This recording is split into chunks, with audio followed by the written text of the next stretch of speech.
Yeah. All right. Let's get this going. Um, no. To apologize. We're going straight into the other show. Um, yeah. We're going straight into the other show. What's going on? Let me get my diffuser going. Good affirmation. Good affirmation.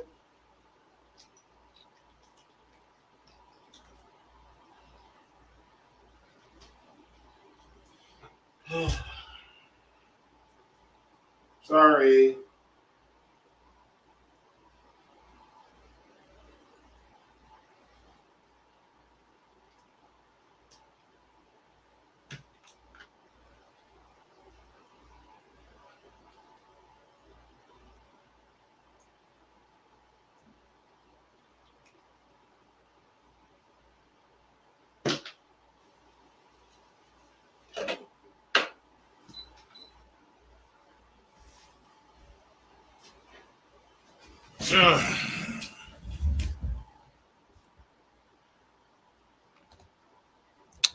Okay, so let's get to it. Let's get to it.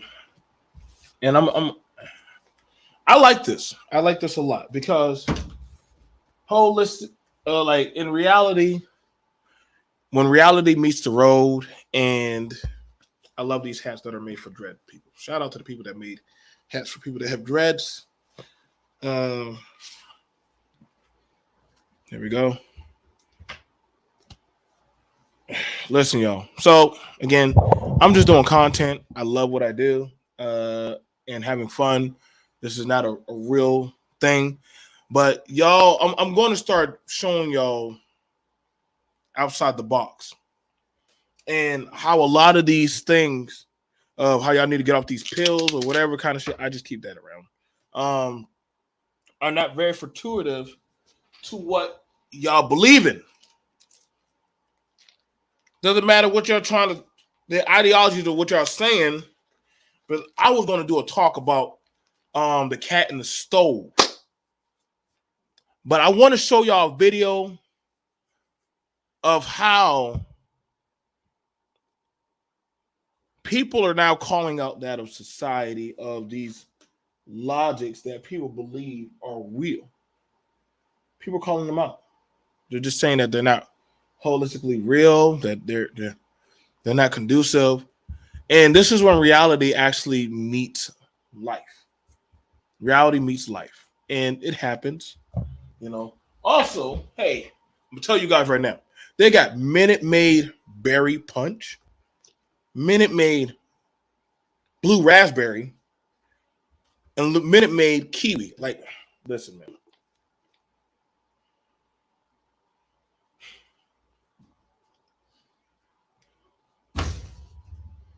I could just leave that right there as a picture. And I would be fine with just that right there.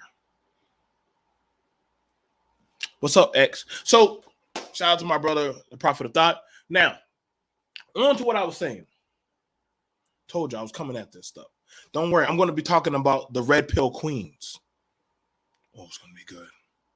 I'm going to enjoy talking about y'all Red Pill Queens, but I believe that it's like they're giving y'all menstrual cycles of how to be the best minstrels of society.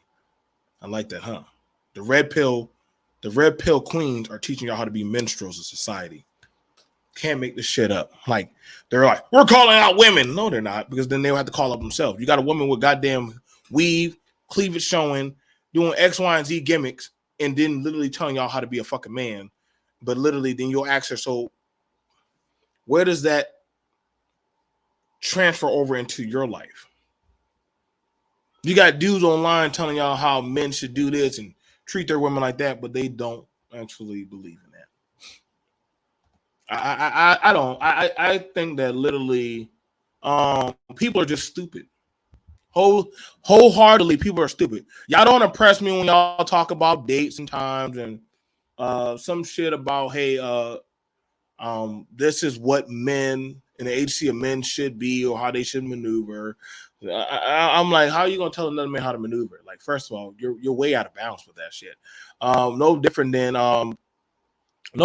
how you have a lot of these women trying to tell they can't even get the hell. The women don't even know how to control that they got to do Hulu shows talking about how they need to be taken serious as women. Now, hell, you have where this black woman was on was at a political conference talk trying to understand that of what is a woman. I find it very interesting that a woman was trying to tell a politician about the man asked her a simple question. So what is a woman? And she was like, that's a broad spectrum because, that's a pretty, I'm like, wait a second, are you stupid? Because at one point, black women, they were calling you a monkey. They didn't think you was a human. Why do you think they were doing all them OBGYN lab rat tests on you?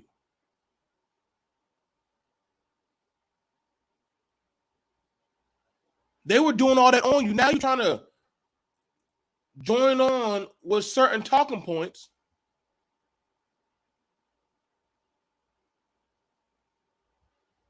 You're crazy. But you know what? I'm understanding some people are just dumb. Just my synapses. When you entertain certain people, it is what it is. When you start getting up on panels and start saying, I don't know if that trans woman can be a woman too. I'm like, black woman. At one point, they were calling you monkeys. Why would you not battle for that of the agency of you being a woman and try to have another man thing on your platform with you? Sometimes y'all got to know when to hold your own line, and say that's no, we're women. Y'all don't believe me? Hang on. I'll grab that video for you. I'll grab that. This is what I said. This is when that woke. Hang on. Kitchen.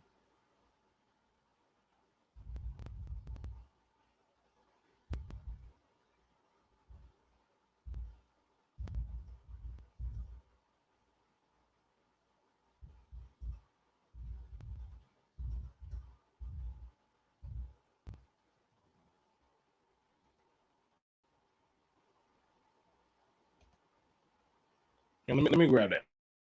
Let me grab it. This cracked me up.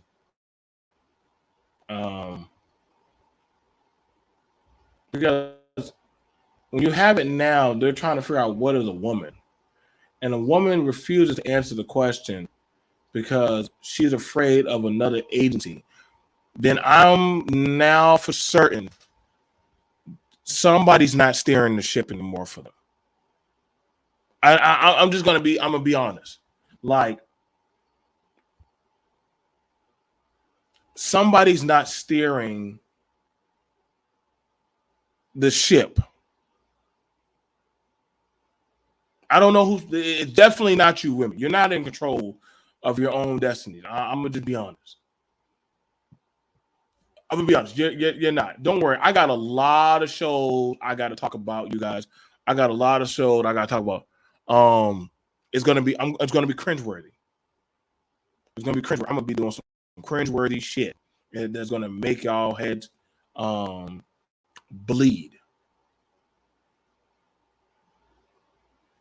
I'm gonna do some cringeworthy shit. Hang on. Where's that shit at with the woman trying to figure out if she's a goddamn woman? I find that very interesting. Y'all women better start speaking up for y'all selves being women. Y'all got it where these dudes who are trying to argue this shit about red pill shit they're taking L's left and right. Any man or woman talking about red pill, you can discount them as failures of society. Now, I'm gonna just be honest. They're now gonna be discounted as failures of society. I'm not gonna say anything else. I don't care how you feel about that. I don't care who ruffle. You can call me to whatever stage or gallows. I wouldn't give a shit. But at the end of the day, it's going to stand the test of time that we can honestly say that right now, these same people, because I mean, you got to where dudes are trying to figure out about, you know, divestment, which I didn't know y'all niggas even know what divestment is. I don't think y'all do. I don't think you do, but that's me. But if you're divested, then you wouldn't be still talking about certain stuff. You would actually just be actually moving forward in affirming your belief of, you know, just living your best life. You don't have the power that you think you do. And I think now that a lot of dudes are coming online, I think they're being given this mindset of this is power for them.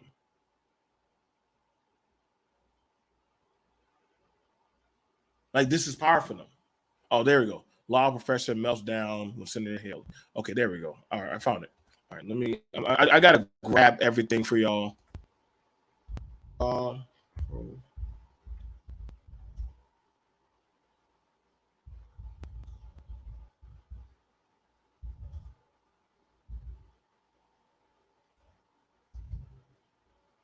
Mm-hmm.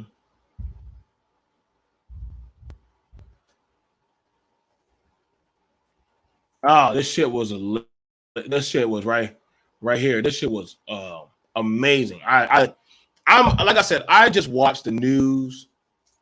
Listen, I think everybody from California is crazy as fuck now. You can tell me. There's nothing y'all can tell me now. If you're from California, I think they're crazy as fuck.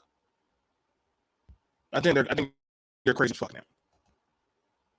Like, let me just show you this real quick. You know, I gotta go talk to this real soon. But this right here.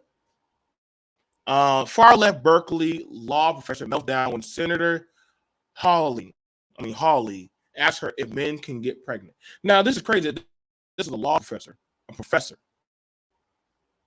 cannot answer properly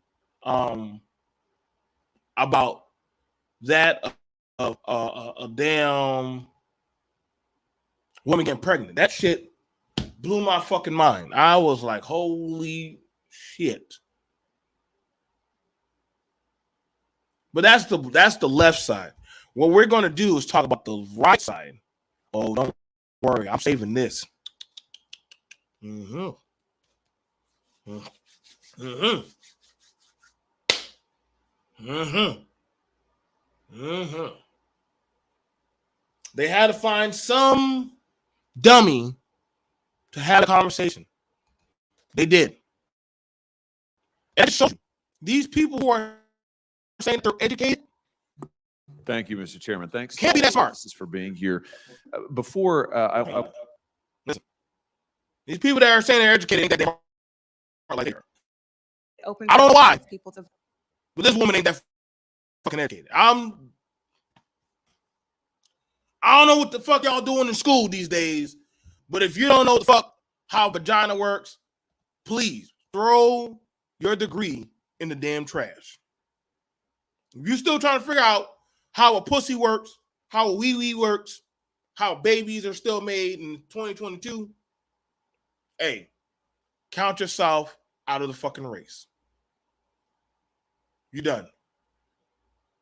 You're done. You don't need to be any more in existence. You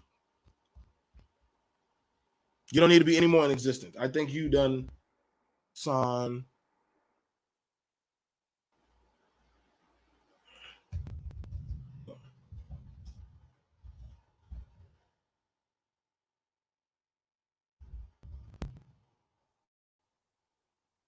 Let me see if I can find it. All right, so there we go. Andrew, I've seen some of your work. Yeah, I know. I was on Twitch here, and a lot of things that you've been down, specifically regards like women driving, as a matter of fact. Okay, so let's get at this. And I'm gonna tell y'all a lot of this shit, but BMT, we have to give all the gender a chance. Man, fuck that shit. I'm not giving nobody a chance. Listen, bro. Survival of the fittest is here. If y'all still trying to have some kind of reform of patriarchal, whatever kind of damn Star Wars YouTube shit y'all been having, y'all all lost. Y'all do not control shit. Y'all don't even control these servers. We're not having. That's the problem. We've been doggone entertaining the jesters for too long. We've been. Now, what you have going on here? Not there. Here. Now, you have it where you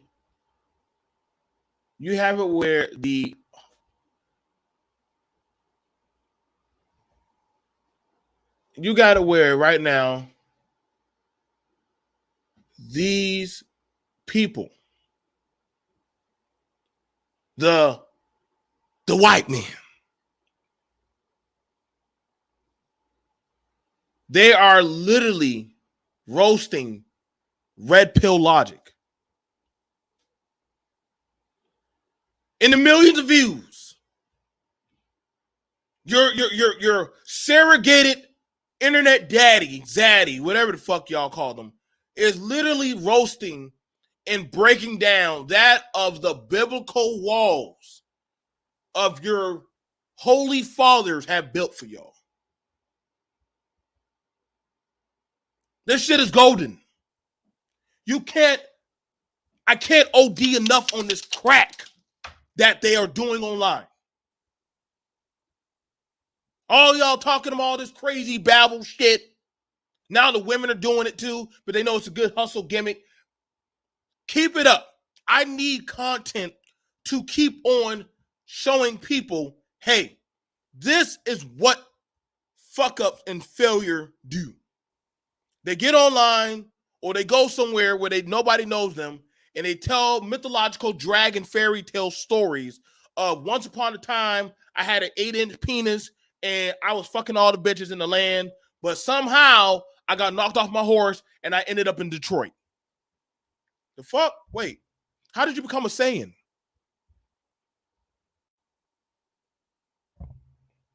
You got all these dudes.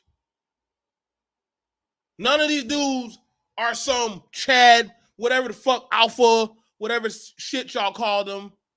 This dude has I don't know, I'm about to say that's a sex doll, whatever shit, but he's it's easy to impress a motherfucker with a cigar. Cigar, cognac. He thought he was talking to a bunch of black people or a bunch of weebs. This dude has a Fortnite t-shirt and has anime in the background with a fucking goddamn abroad. I'm just trying to let y'all know, what are y'all talking about? I'm pretty sure that dude lives with his parents. Y'all gotta start realizing, man, this shit is not holistically real. This shit it's never been real. Y'all been hustle con, the greatest con in y'all fucking life, man. Y'all ain't changing these motherfuckers. Y'all been trying. This shit is old and washed out. And I know a lot of people don't want to hear that shit. But I'm going to go ahead and I'm going to play some of the shit. I'm going to play just some of it. I'll play it. And we're going to give our commentary. Fair use. Shout out to Hassan. Shout out to them about it. I'm going to play that. I'm going to just play how they enjoyed making pill logic that people believe in. How they made your ideology a belief look like a fucking joke.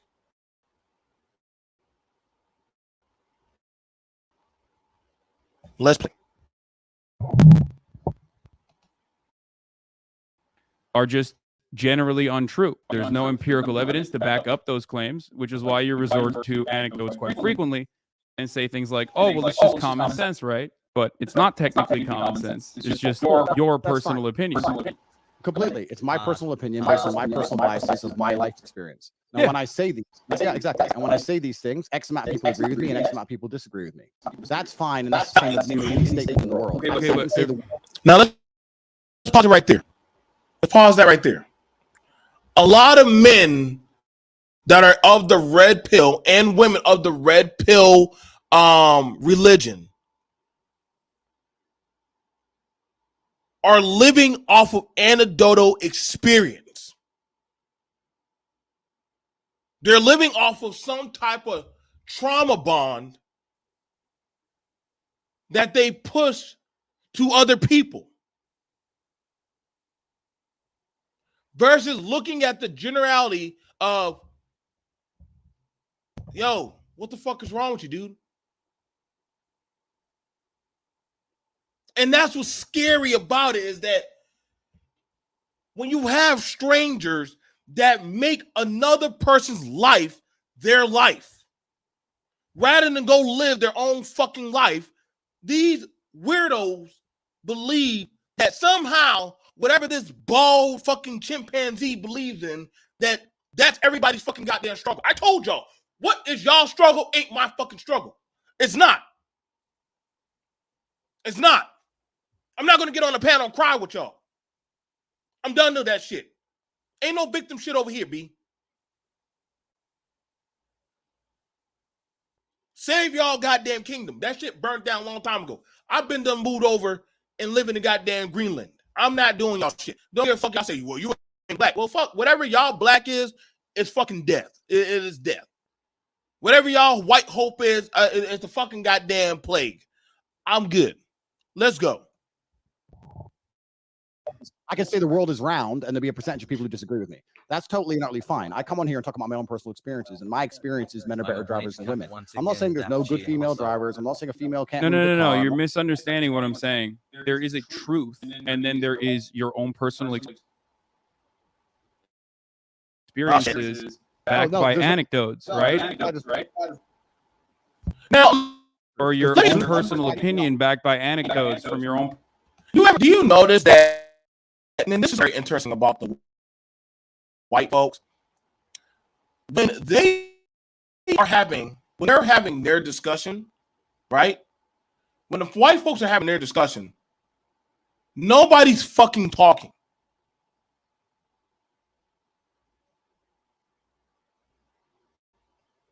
Nobody's talking.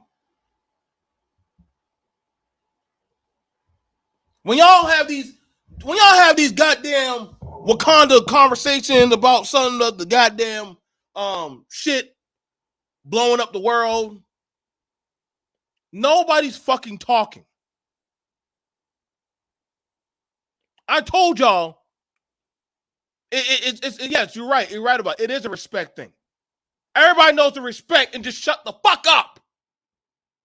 Let people talk. I'm like, what the fuck did he just say?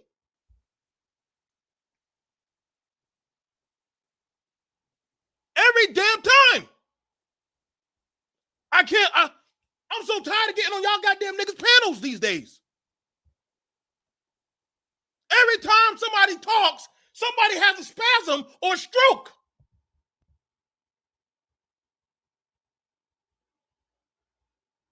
I'm like, what the fuck you just said? Last word I heard was educated. And then, go line. Okay. You got me. I don't know. I literally ended up in the alternative school. I don't know how I got here. I started out at fucking Sesame Street. Now I'm somehow in goddamn downtown Miami in the alternative classroom. What the fuck? This fucking crazy ape learned how to read, said 3 dates, and somehow y'all motherfuckers, oh my God, fire. Oh. That's what it's like being on panels with a lot of y'all. Motherfuckers be literally amazed by somebody saying a fucking date or showing a fucking Google script. God damn, boy. I just lose my fucking mind. I don't. At some point, you just realize, man, let them have it. Personal experiences. Now, your own personal experiences are oftentimes going to be incorrect and not close to the reality. That's why there's an entire field of statistical analysis. That's why we do empirical. That's why we rely on empirical evidence when we're making decisions. Why? Because we all carry a bunch of personal biases, and when we analyze situations, we do not have enough scope to grasp the entirety of the situation. We cannot comprehend it with our human brains. Bro. Listen, Which is why, when it comes to women driving, it's a funny point because the truth is different. The truth is the exact opposite. No, listen. First things first, there's lies, there's damn lies, and there's statistics. I'm sure you've heard that from Mark Twain. That's the first thing. The second thing is that you're deriving. You can massage, yeah, you can massage numbers. I swear to you, a motherfucker reads 2 pages of the Bible, they become a pastor. Every fucking time, boy. Y'all read a fucking script or a goddamn a philosophy. Y'all are now enlightened with that of the touch of Buddhism. When we got empirical facts, you ask a man, women shouldn't drive. Well, bitch, we look at the insurance agencies that literally do the research every month and year. That's not true. We actually, like, you can literally pull up the information. Well, it has to be some covert agenda. No, motherfucker. We just know how it is, man. And I mean, hey, I get it. I get it.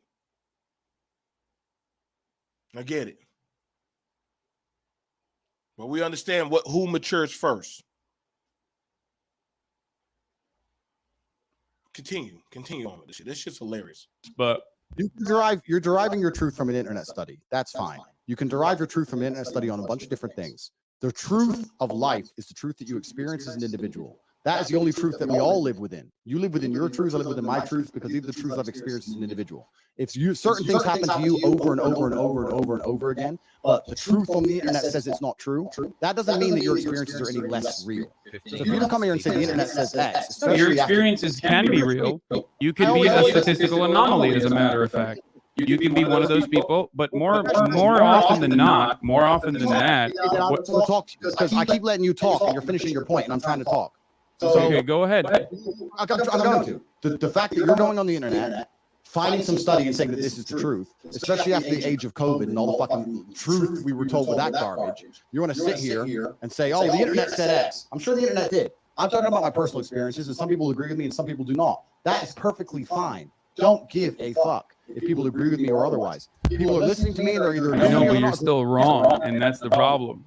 I disagree with you. I love that, because I always hear these fools get online and say, my experiences are my experiences, your experiences, your experiences, and fuck if you literally pull out the proper information, because this is my life, asshole. You're an anomaly. Then why the fuck did you get on the panel? Why did you come up? Why did you insert your bullshit onto us? And this is where everybody be putting, oh, mute up on my the echo. Well, I can't help that. I'm sorry about that, but hey, I'm trying to do that. I'm trying to give y'all the quality. I can drop the video in there. Y'all can look at it too. Y'all need to understand, man.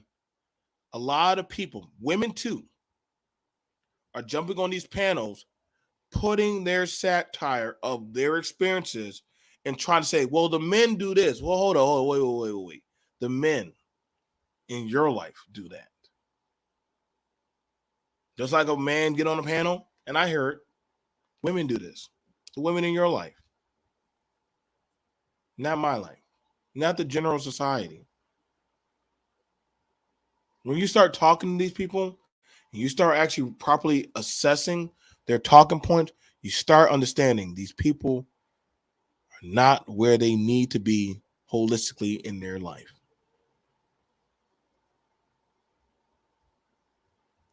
Oh, when I play the video, you want me to mute up on myself? I do apologize. Yes, ma'am. I do. I will try that. I will try that. I will do that. If I mute up, I don't think y'all gonna be able to hear it. I don't think y'all gonna be able to hear it. We could try. I think, does it work like that, creative? If I play the video, will y'all be able to hear it? Hang on, let me see.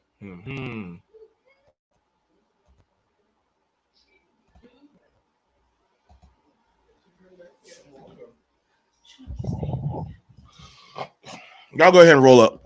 Y'all go ahead and roll up. Go ahead and roll up over there. I'm trying to do this video. Gotta debunk all this shit. Y'all stand over there and roll up. I'm going through this shit. All right. Do you want to be right, or do you want to keep speaking into a hug box where people agree with you?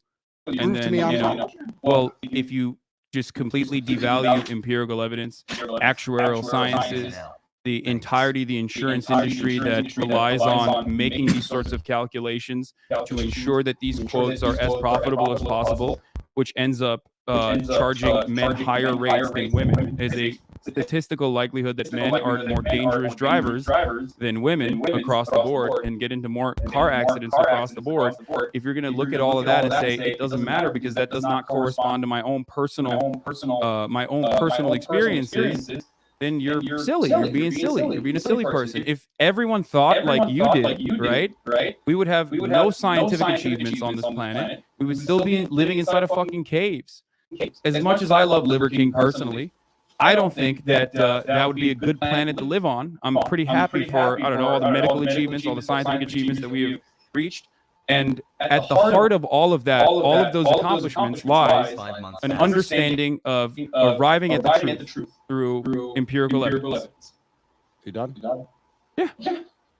Cool. In my personal experiences, all the car crashes I've been involved in, all the times my car was hit, and all the negative experience I've had on the road, women were at fault. That is, now you can sit here and say the insurance claims say that. I never said the insurance claims don't say that. I'm saying that I am not comfortable with women driving because of my personal experience. Those are my personal experiences. You can drag out all the empirical evidence in the world you want to try and drag out. Anyone with a brain knows how that aids the world agendas anyway. I don't want to go too political on a stream that's going to get taken down. So I'm not saying that I can't find a female race car driver. I'm not saying that. That's not what I'm saying either. I'm not talking about like statistical anomalies. I'm straight up talking about the overwhelming amount of evidence that suggests that women are more careful drivers than men. Okay? And therefore better drivers than men. You keep resorting back to your personal anecdotes. So let me walk you through this, right? Brother, do you agree that human beings have biases? Do me a favor. Okay. But hey, I respected your time. Do you want to answer my question? Do you believe that human beings have biases? Oh, absolutely. We're all biased. Okay. Completely. Do you think that those biases might cloud your judgment? It's not about clouding judgment. Not just your personal not just your own personal judgment. Do you think our biases might cloud our personal judgment? I think every single person on earth is biased and lives within a biased absolutely. reality. That's absolutely true. If you agree with me on both of those accounts, you understand that your anecdotes, your own personal accumulation of information is going to be clouded by your own personal biases. So you're not going to be able to assess the information adequately in the same way that empirical evidence would. This is precisely why we look at data rather than make arguments around our... Wait, let me finish. Come on. I understand what you're saying. This is precisely why we do that. We went over the same point like 5 times here. Everyone's saying kick you. You're long-winded the point. You're saying that the empirical evidence is saying X, so it doesn't matter what my personal experience is. That's fine. My point is, let me change it. Let's say that the empirical evidence says that a pit bull is more likely to bite you than a Dalmatian. But in your life experience, every time you went near a Dalmatian, it bit you, and a pit bull never did. Are you going to go up to a Dalmatian still completely and go, oh, it's fine, completely unbiased because the empirical evidence says X when you're covered in scars? No, you're going to say Dalmatians bite me for some reason, and I'm not comfortable around Dalmatians. That's called human nature. Okay. So I'm telling you my personal experiences, and I don't care. I understand your point. Empirical evidence says X. Women in this country can do X. I completely get that. For secondly, it's also country because you're only talking about America because you're American and you don't see outside of the world. That's fine. I'm Turkish, actually. I grew up in Turkey. That's not the point. That's not the point I'm making. Point I'm making is I'm uncomfortable with a woman driving. And if you actually ask most women, if it gets late at night or it starts getting dark or 21 it starts months of raining brain rot, heavily let's or the go. parking gets difficult, they usually ask the man to drive themselves. I know many women who do that. They're not offended by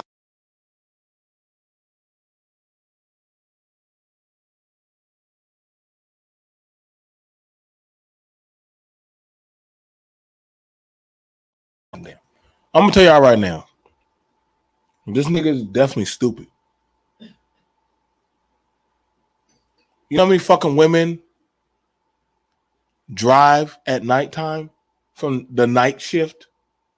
You know how many motherfuckers drive forklifts?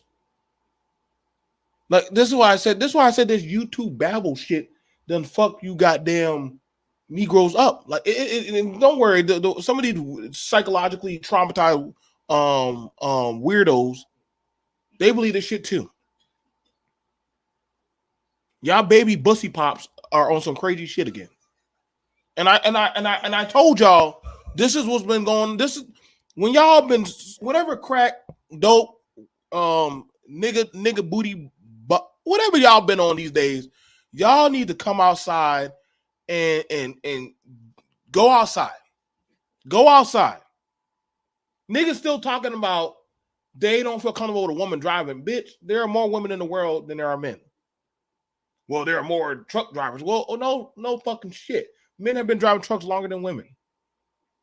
But that does not mean that women aren't driving. The same thing as for, that's why I said, like, these talking points are stupid now. And y'all feel so happy when y'all see a man take off a shirt, smoke a cigar, drink some cognac, and I'm like, it's so easy to get y'all wee-wees hard on some masculinity. If I knew what I knew now, I would say any He-Man babble shit just to get y'all money.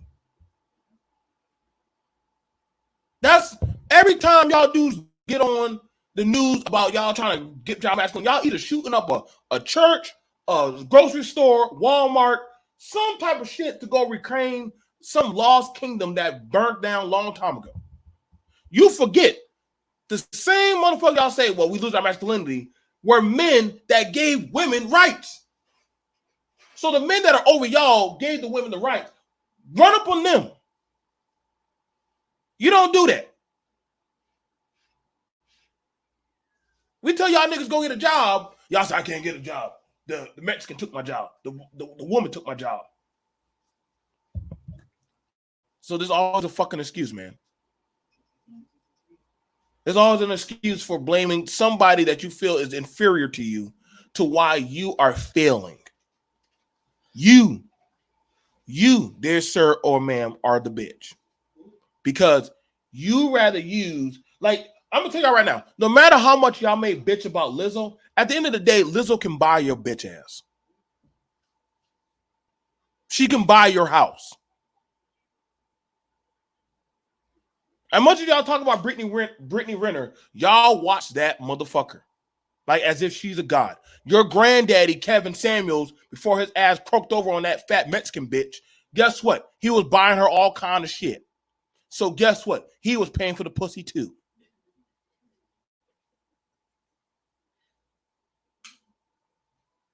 All y'all goddamn daddies of these spaces have either been caught out there flying abroad, buying stoves, goddamn tricking with goddamn stepdaddy kids and all this shit. Y'all, that's what I said, man. Y'all need to chill out, man. The same zaddy that y'all believed in that was fighting for y'all masculinity is now debunking your faith.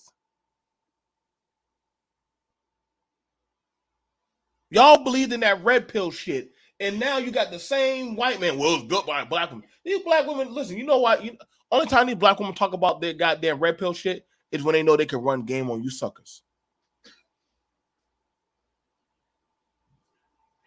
You think they for you? Why would they be for you when they got more agency than you? Go and grab this shit, man. I got all these goddamn mountains, dudes and shit. I'm just saying, man, at this point, and I ain't playing everything. I want y'all to go seek out, but I'm not going to be here long. Y'all need to chill with all the babble and the nonsense. Them 4 dudes are humiliating a dude that y'all idolize and y'all think as the coming of bald Jesus.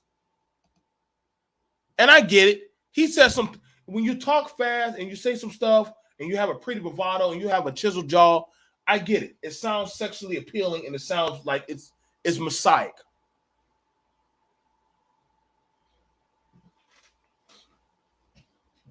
It is. But at the end of the day, you start realizing the math ain't adding up.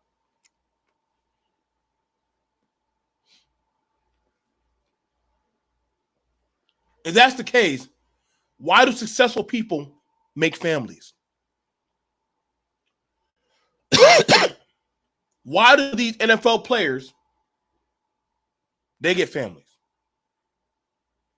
I'm not trying to preach a family guideline shit to y'all, but I'm trying to let y'all know, man, the dominant society is not going in the flow y'all want them to go.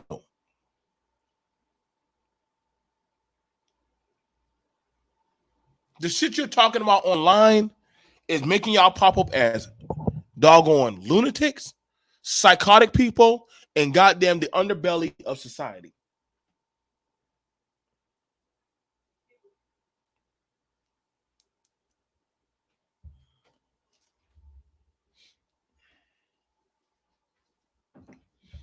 I tried telling y'all not gonna make it, man. Y'all niggas ain't gonna make it. I'm just taking my medicine so that way I can survive. Y'all motherfuckers ain't gonna make it, man. Y'all can keep on believing this shit.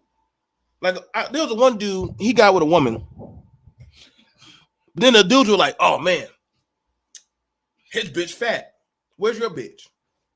Since you worry so much about another man and his goddamn shit, where's yours at? Nigga, I get with 10s. Bitch, there aren't that many 10s in the fucking world. What are you talking about? And if it's a 10, you can't afford it. When we go to y'all church, y'all funerals, you go to your granny's house or any of y'all shit, y'all don't got no 10s. And please don't say, well, you go down to South America, them motherfuckers are eating goddamn trash and destitution and goddamn shit and banana leaves. Y'all stop. That's why they goddamn, you can see their goddamn stretch marks. Well, you go down to the DR, what are you talking about? Listen, bro, stop it. Motherfuckers ain't doing what they think they're doing.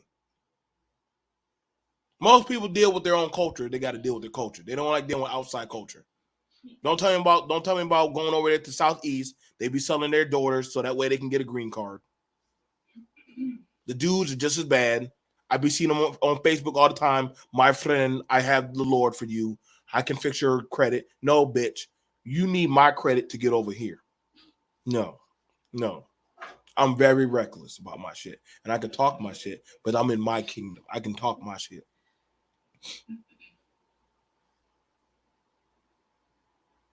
That dude is making that bald motherfucker that be on y'all fresh and fit shit. Mind you, those two always get caught buying Twitch pussy.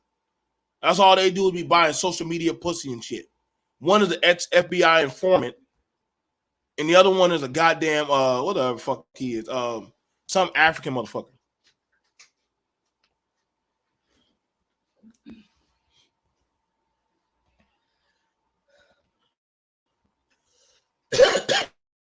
Play the shit.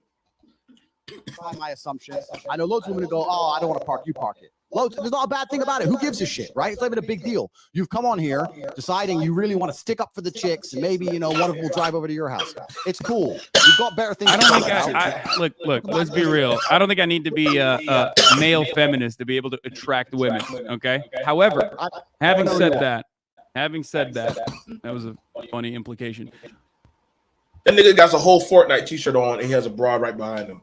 Y'all better miss me with that guy to be driving a Mustang and all that other crazy shit. Women like who they like. Men like who they like. It doesn't fucking matter. If two people have matching vibe, I've seen a fat dude working at goddamn Burger King fucking pull a bad one. All because he was funny and the motherfucker could cook. And he respected his woman. I seen a woman, she had a nice dude you think that motherfucker was goddamn Mr. Universe. People like what I know it's hard to believe, and some of y'all are so shallow. People like what the fuck they like.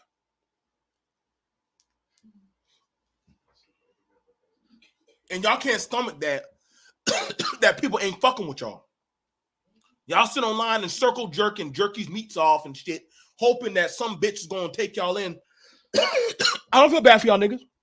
I like knowing that me, my buck-tooth ass, has beaten a lot of you flunky ass fools.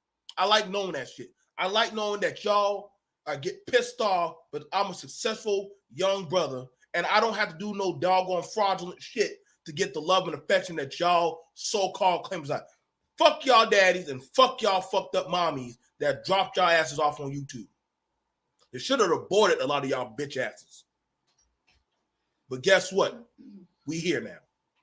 Let's keep this shit rolling.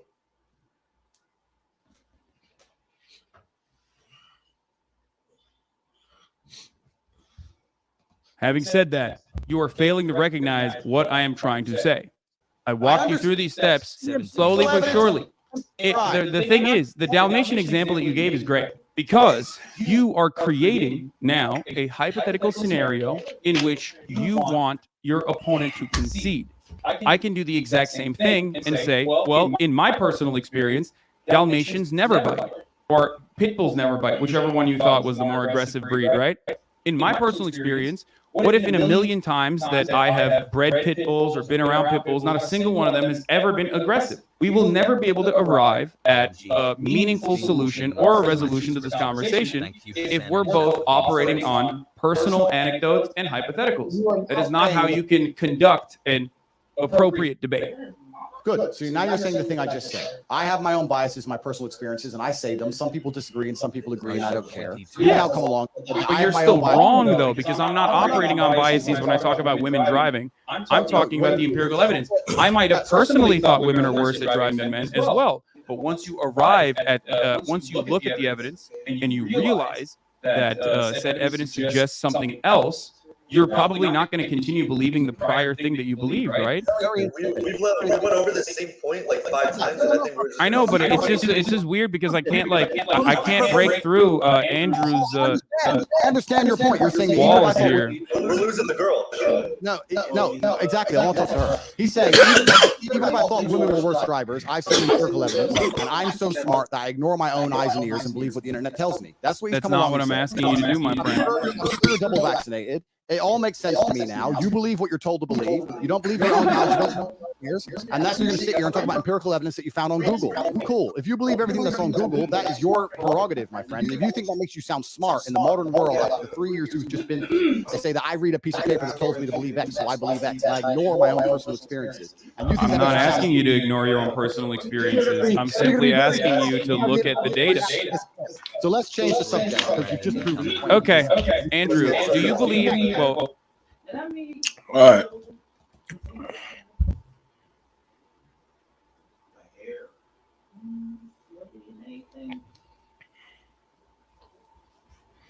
I'm trying to tell y'all right now, man. Y'all need to stop getting on these panels, talking all this kind of woke crazy shit. I watch y'all niggas get. Y'all niggas were mad because y'all saw a Black Panther trailer with a bunch of fucking women on it.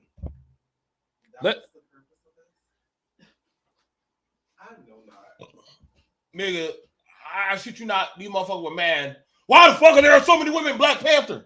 I was like, bitch, what the fuck? Like, listen, if I kid you not, I shit you not. Listen, you would think these niggas are writing Disney scripts, but y'all kids can't even read. These niggas were mad. Y'all were mad. Y'all get mad at every fucking thing y'all see online, man. I'm starting to understand. Y'all are just some hateful bitches, man. Y'all just some hateful bitches. The life is too short to be this fucking angry. I did a video of me going to the swimming pool. Y'all niggas were asking me, what the fuck are women doing? I know what the fuck they're doing. I know the women that are at the pool are in the pool. Y'all be having women run up on panels. Y'all men need to go teach the men. No, I teach my fucking kids and the kids that will listen to me. I'm not teaching all the fucking universal children in goddamn Sri Lanka. Y'all need to stop. Y'all need to stop these anecdotal talking points, man. Y'all be on some 10. What's going on, Creative Solutions? Welcome to the BMT Business Minded Talk show. How can we help you? Can you hear me? Yes, we can. Oh, I was gonna say, Hassan always debunks. He laughs at the Red Pill community. He laughs at all of them. He has like countless videos of where he goes in on them. But this is actually funny where he actually went up against them live. Now the thing about it is this, because don't worry, I'll be doing a conversation about that Melanie King girl. I find it interesting. Men are talking about that they want to be men, but they got a woman teaching them how to be a fucking man again. And You know that girl. I think Boiler X called her out. You know, she used to be married and she had 2 kids, and I don't know what happened, where the fuck but her kids at? she got surgery. She didn't really look like that. She got surgery. I think she got a nose job, Yeah. and she fixed her mouth, and I think she bleached her skin Oh, because she did not look like that. Huh? So she paid for all that. She paid for all that shit. Yeah, she used to be married. Now she's divorced and she has 2 kids. But to me, she And still looks good and she's in her 40s. But to me, it's like I feel like how they say now you got all the money, now we see who you truly are. Like I don't understand why she turned around and talked down on women now. And when she used to be married and she didn't always look like that. okay, somebody asked a good question. Thank you. Ed the incel. Ed the incel. How you doing, Ed? Ed, we will share it with you, but you might be saved. So Red asks, what is Red Pill ideology? And the dudes, they like to come on. Well, Mm. we'll help y'all. So some of y'all don't. Y'all pretend like y'all don't know, but y'all hang around, call yourself incels. Now, that is I don't. Why does he want to know? I don't think he wants to be put into that community. No. He's an incel. No, Ed is an incel. He lives with his dad and his brother, and he says he's gonna die alone with no woman, and he jerks off to lotion, screaming at fucking women. So Why doesn't he just go out? It's not that hard. There's an app called Meetup and you can meet people. You can get a job. You can start to socialize. Ed, how long you been on YouTube, like following these men? Like 4 or 5 years? And see, that's the thing that's scary about it. You gotta think about that, Charlene. A lot of these men and women, mainly a lot of these men, have been online for years following other men. So it's like the Muslim Brotherhood where they have these little boys that they be fucking, and the boys don't know any better. So when they become men, they think it's normal. They don't know. They like so it's from red pill to black pill. I'm gonna read that shit. Let's go to 2016, 2020. Take the red pill. Okay, I think that's the closest one. All right, so this is 2022. Take the red pill, understanding the allure of conspiratorial thinking among proud boys.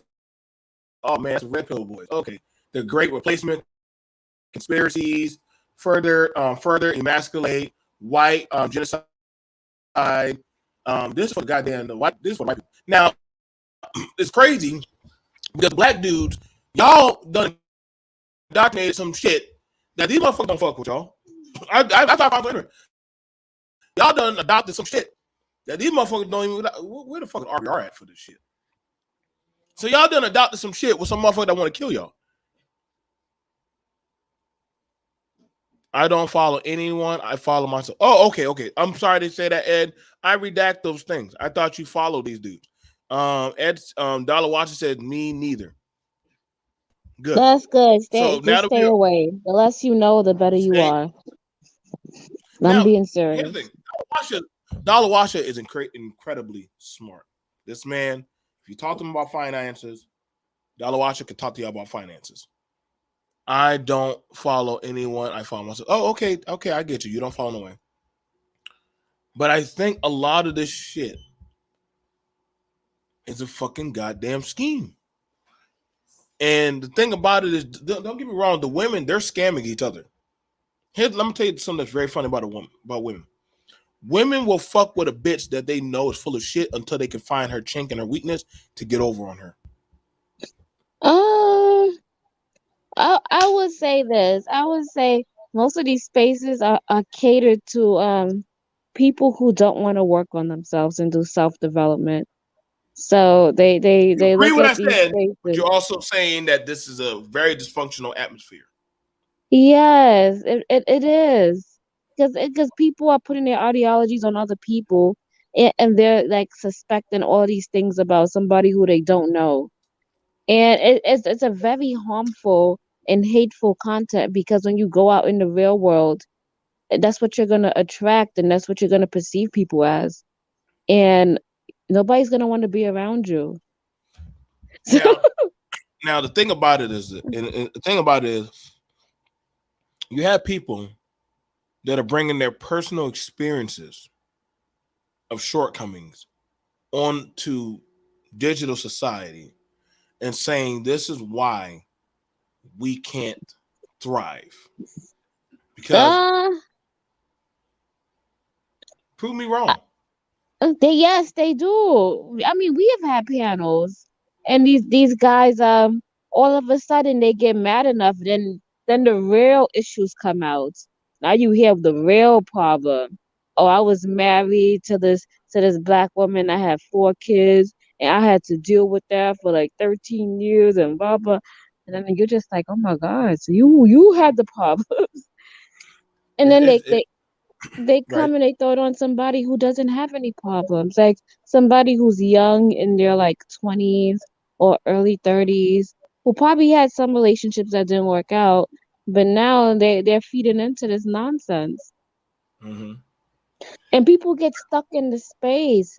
Like, we know some people who've been stuck in the space for 10 years, 5 years, 6 years. Like, you could have went to college, you could have traveled, you could have did so many things. I'm gonna show y'all something I learned to do. Whenever I get tired of YouTube or I get tired of doing videos, I turn them off. Like I ain't gonna lie, in like a few minutes, I'm about to turn this shit off because it's viable things. I didn't know Charlene was going to school. She's gonna better her life. Do that. There's stuff I want to do. Everybody in my camp, we all doing stuff to better our life, living our lives. We have dinners, we eat, we talk, we make our money, we live, and we're gonna grow old and die. It is what it is. But I'm not gonna sit on here and cry boohism about motherfuckers that do not give a fuck about me or Charlene. Charlene, you raise your kid the best of your fucking abilities. There's always a man out there that wants you. I'm sure you know that. You could probably go out there sandaled up. There'd probably be a man said, "Hey, what's good?"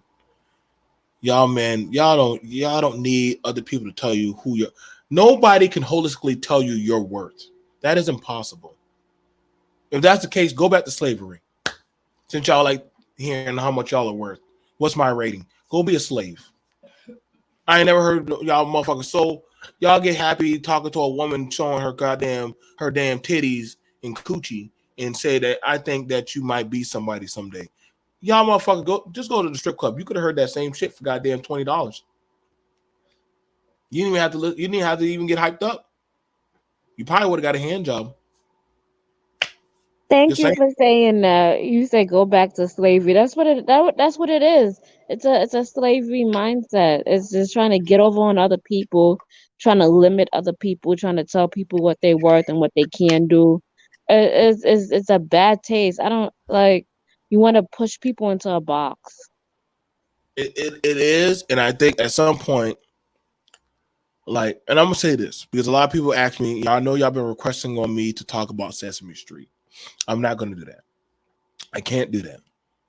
I can't, respectfully, because y'all can go make your own goddamn shows. If y'all don't like them goddamn little puppets, as many goddamn Rositas and goddamn Jamal and Jarquarius and goddamn Tiffany and Tammy, all them damn goddamn multicultural kids on PBS. Now y'all saying they racist. Why the fuck they be having y'all little Negroes run around on the street? But I my done my see thing, I done see five dolls with little black kids. Why y'all buying Elmo then? so I want people to understand. I don't think it's Sesame Street is a racist. The people who was dressed up in the costume was the I would person, the right. I perpetrators. would go. I would say that. Like I could, and that's the thing about it. Like y'all didn't think probably the person in the suit. In the suit. That's like saying, why would Disney want to sell their not want to sell their product to black people? Why wouldn't they want to sell? You know how many goddamn kids were dressing up like Disney princesses that are black? No, they're not. They're not leaving. They're not doing that. Like, listen, y'all. Then that's the case. Y'all gonna stop. Listen, man. People, y'all gotta stop looking for the hateful shit in society. Look for the things that are good. And don't think I'm on some hippie love trip. But I'm just saying, damn it, I need a sandwich. I need an egg and sausage sandwich. Y'all need, like y'all need to y'all really need to start like listen, man. Go out. Enjoy your lives, man. Some days, I'm not gonna lie, I have my PTSD. Some days I don't want to do shit. I am very thankful I have a loving support system around me that makes me when I say, you know what, I don't want to do shit. I want to sit inside and sulk. Hey, we got to go do this. And I guilt myself to saying, if they're going to live their life, I need to go live my life with them also. Sitting here is not going to bring back any pain that is in my past. You can't go back in the past, but you could damn sure make a new future. And I see it every day. The tears that you shed when they leave your body, that's your sorrows. Leave it on the ground and keep it going. I'm trying to let y'all know. I've been hurt. Charlene's been hurt. Some of y'all in the chat have been hurt. But that's not the end game. Nigga talking about fucking back in the day when women didn't drive cars. Bitch, you got women in NASCAR now. What the fuck y'all had goddamn 10 Fast and Furious movies with women driving? Y'all, I don't know. Tell y'all, man, if y'all worry so much about your sexuality of being that person in the room, you have a very, very minuscule complex. And it is what it is. Y'all saying nobody's gonna choose that person because they ugly. Bitch, who are you? You God now? But then y'all get mad when somebody's doing well in their life and they have a partner that loves them.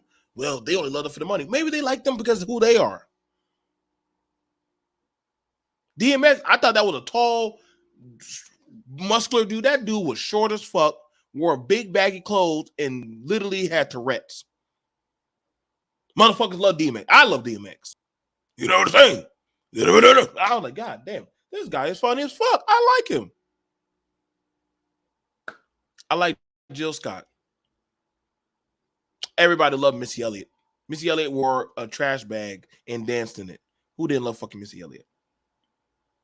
Queen Latifah. Common. Andre 3000. If these motherfuckers didn't have money, people still fuck with them because of how they are. Y'all let this YouTube shit fuck y'all up, man. And now it's showing. Can I just say, and I would say this also, like you have to heal. If you want love in your life, you want to get a relationship, you want to have a great environment, you can't come from a place of Hey, hate. You can't come from hurt because like how are you gonna be open to the love if you have that in your heart? Like, you have to like, heal and let that stuff go. Have you seen those Donovan Sharp love videos of how he's telling men how to be men and how to treat their women? You gotta No, go I see. haven't seen those. You need to go do some. You need to go do some reaction to them, Charlene, because he's saying like a real man don't allow his woman to order food at the restaurant. He orders all the food. She just shuts up and don't say nothing. Eat her food. I don't know about that. Listen, if the people I fuck with know I like fried pickles, they're gonna order fried pickles. I've had that happen. I'm in the bathroom. Oh, we already ordered the fucking goddamn appetizers. Oh, how dare y'all? Y'all emasculated me. No, they ordered it. I never felt a certain type of way when we were going to the table. I just knew that shit. What table are we sitting at? By the way, we need to go get some Japanese. Like probably later on. We really should. We need to have our Japanese day again. Charlene, you would enjoy it down here. We probably get some Japanese food. You guys got Japanese food? Yeah. Yeah. I've been to Japan, actually. I've been over there too. But it's crazy, and that's the thing about it. Like everybody always likes looking to other societies, thinking that they got their shit together. They don't. They don't. Exactly. Everybody has their own indoor problem. The thing about it is I know y'all think that, hey, we're the only ones that just push it online. Y'all see them right there online. They get online and say, listen, man, they say some crazy stuff. Y'all forget we were watching Teen Mom. Before they were loving hip hop, it was called Teen Mom. And there was white people on Teen Mom too. A lot of them. What's going on, Exile? What's going I on, got man? a question about the title, bro. How can anybody take a choice away from someone? A choice is a mental thing. It is a mental thing because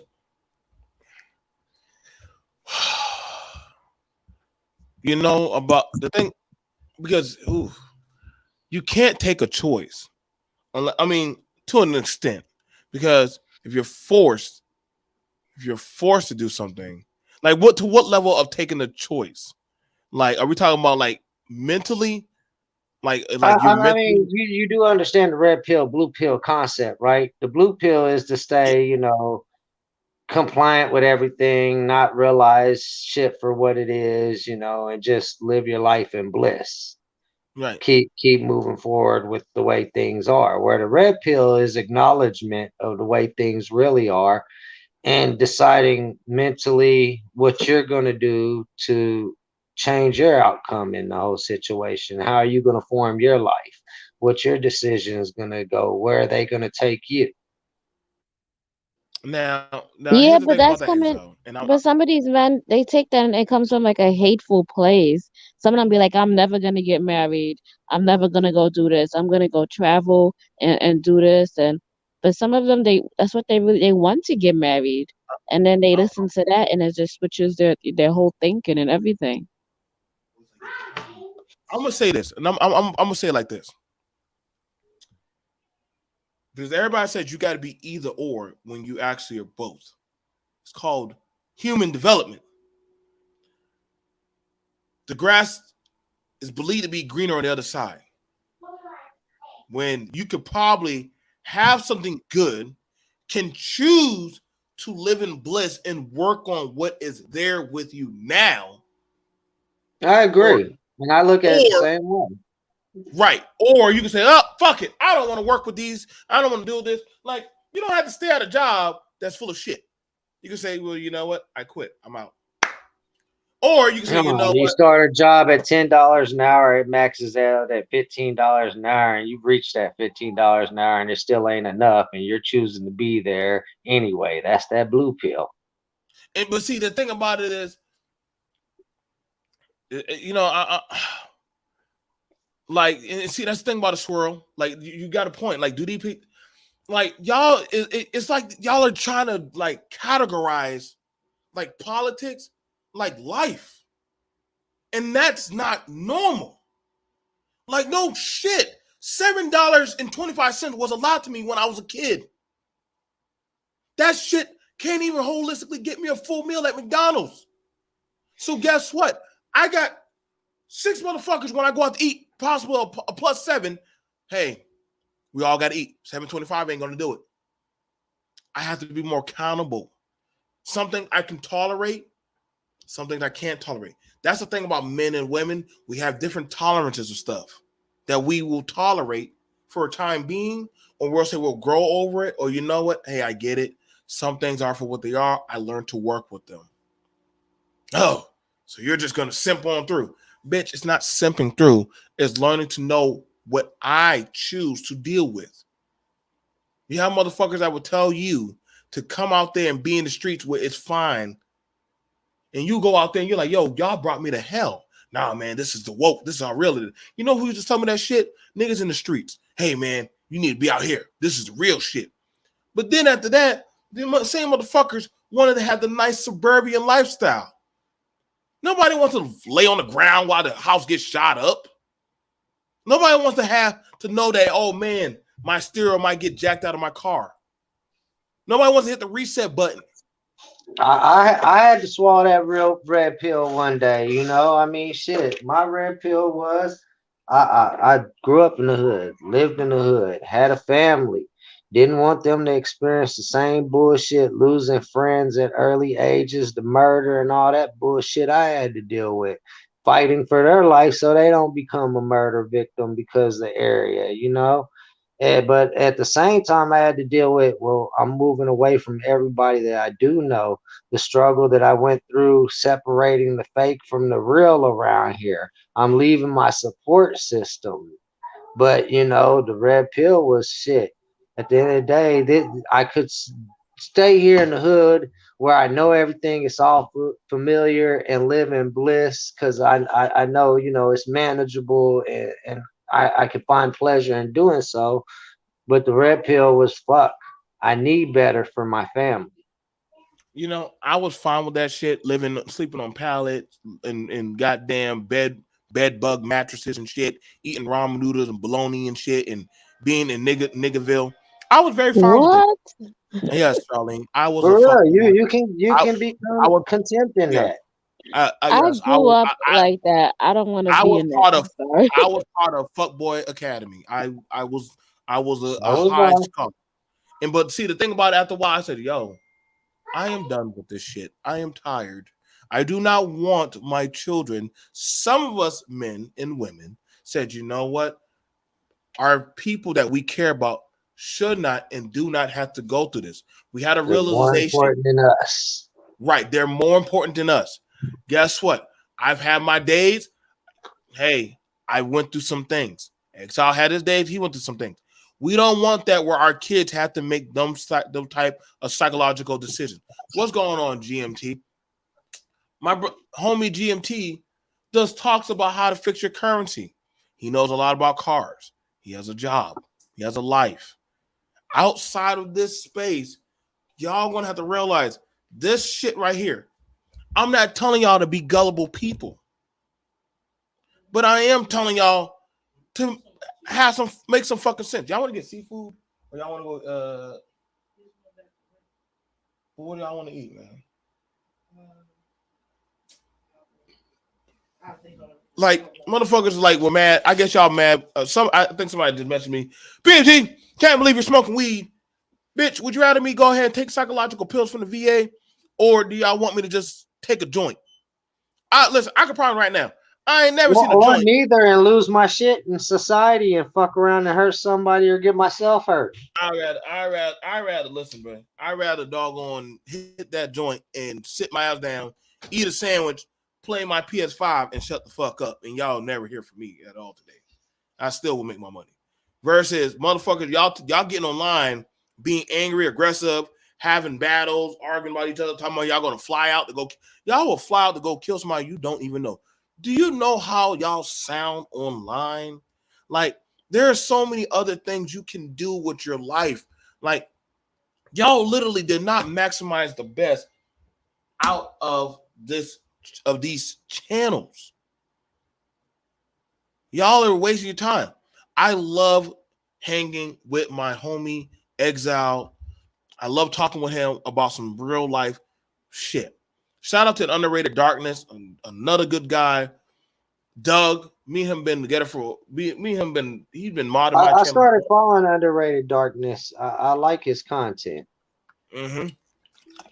He's very grounded, very well-to-do brother. I'm trying to get Charlene to make more content. I'm gonna have to just go up there and start fighting her. And No, I am, but no, you I don't want listen to to take me, a positive approach. Charlene. I'm gonna have to. I'll get her right. I'll get her right. You know what I'm saying? I haven't had my little buddy Eliza in a while. I think she's busy. You know what I'm saying? But I'm gonna tell. She's more on her spiritual journey, bro, and it just be too much Listen, negativity all over YouTube for her. So if she's on her spiritual journey, I tell her I wish her nothing but love and Godspeed. You understand? Tell most her. definitely, Sam. I listen. I didn't start growing out my dreads until I hit my nirvana, and I already knew what I would not accept and what I would accept in my life. Yeah, and that's where she's at. And so once I started there, like y'all understand this. I'm not trying to pretend or trying to portray nothing more. I'm not running around doing this. I'm at peace. And I think that bothers a lot of people, that some people are at peace. I love one of my favorite videos. I'm just shining on her. I love watching when Charlene has her little video where she's going out there on her little boat party with them little sassy people, and they're just living their life. I love that. I wish there was some videos. They be yacht partying. That's what's up. You know what I'm saying? Like I love knowing that if my boy Exile were to do a video where he just gets in his car, rolls him up one, and goes for a drive and just talks, I wouldn't mind sitting there just watching him just talk for 15 minutes and just talk about some real shit. Like, y'all, there's a lot of stuff going on that play that a lot of y'all choose not to want to deal with. You don't want to talk about the inflation issues. You don't want to talk about the job issues. That, mind you, there are a lot of jobs out there. Motherfuckers are choosing not to go to work. That's what's scary now. There's a whole lot of jobs out there. Everybody's like, literally, the jobs are now to the point where they're actually raising them to $15 to $20 an hour. Motherfuckers are not trying to go to work. I don't know what y'all found out there.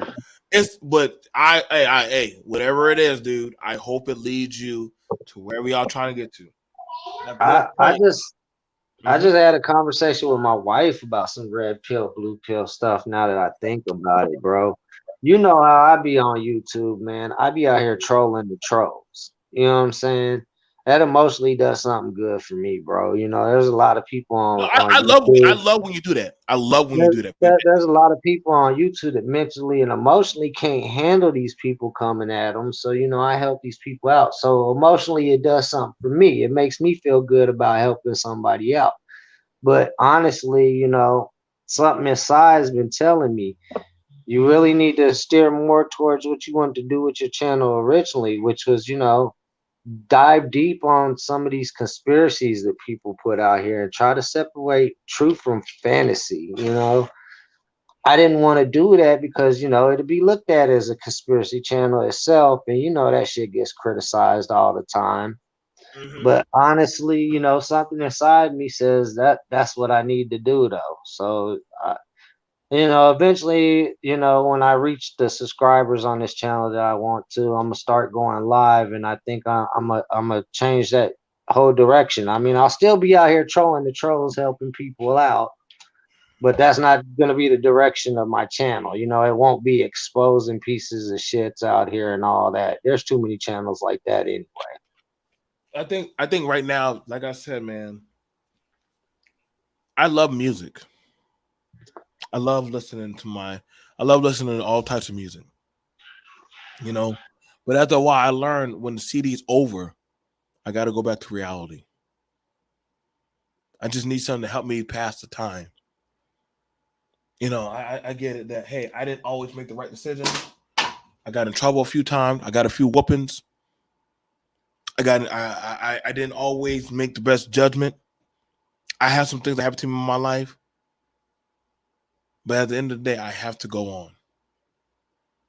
Now, I'm not about to try to quote a Bible scripture to y'all or try to tell y'all what y'all should and shouldn't be doing, because at the end of the day, you have to make that cognitive decision. The only people I'm accountable for are them 4 little ones that doggone can't pay taxes yet. Your That's kids. the only one. Those are the only ones I literally know that, hey, that's who I'm accountable for. Mm-hmm. I can't tell. I'm not going to waste my time jumping online trying to conduct adults on what they should be doing. That's why I said, like right here. That's why when I showed this video to y'all, and I put it in the chat, and y'all go ahead and look it up. I want y'all to go ahead and look it up. You know, Right now, because it's so, I'll do that right now. it's right here. I made Andrew Tate run away in the debate. Go look up Hassan. Listen, these all that's talking points about red pill ideology, about being real, about all that MGTOW. I'm sorry, I had to fix my SY, mic. Look up Hassan who. Just put in Hassan. Just put it in Hassan versus Tate. After that, you'll see stuff. Hang on, let me go down for you. It's Hassan. Yeah, I love Hassan. Like you gotta understand, these are guys who have mass, huge followings. he's cute. And what they do is they break down a lot of. And I don't listen to all their stuff, but a lot of this stuff. And mind you, I said you don't have to follow these people. Just listen to some of their talking points. Like even a broken clock is right twice a day. Yeah, he talks about various things, and he has a good like perspective, and he's not biased. He looks at both sides of the token, and I think he comes from a good place. You know what I'm saying? And I think the thing about it is, you guys, it's okay. I've had my angers and I had my happy times. You know, I didn't mind sitting and talking with some of y'all about some stuff. I don't mind that. But at the end of the day, I do realize that, Andrew, I've seen some of your work. At some point, I realized that it's over, that the dream is over. Now, I found it interesting. A lot of these successful rich people are coming online. Y'all trying to find out who's going to be the king of YouTube, who's going to lead black men on YouTube. What? Who going to? Yeah. These motherfuckers have been. Who's going to be the new king of the manosphere? Who's going to be the new king? I think you motherfuckers need daddy or mommy or whatever shit. Whatever parental shit y'all got. Listen, when a grown man is asking who's gonna be the king of cyberspace, that's how I know y'all some fucking losers. Well, y'all are making. Hold on, somebody's out here claiming to be the king of the internet. No, they need another dysfunctional leader to follow to tell them that they're good. Daddy. They need daddy. Yeah, they need daddy. Somebody to put these women in their place. Most of these people out here, most of these men out here are looking for somebody to just clarify them on the bullshit that they're spitting. They're not looking for truth about themselves to better themselves, honestly. Y'all got. They just want confirmation that what they're doing isn't wrong. Let me say that. Let me say this. I'm gonna do this for one person. Mute the mic, babe. I'm gonna do this for one person. Mm-hmm. I'm gonna do this for her.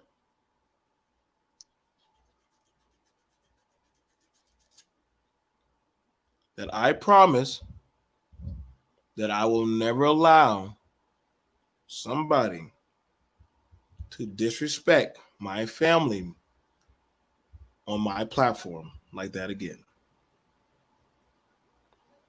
I felt really bad that I allowed somebody to disrespect my sister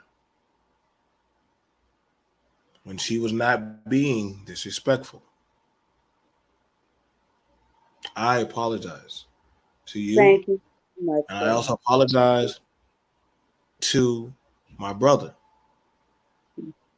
because whenever I go over to their camp, they do not allow nobody to disrespect me. Mhm. And I apologize that her spirit was thrown off. So upon that, I apologize. We protect.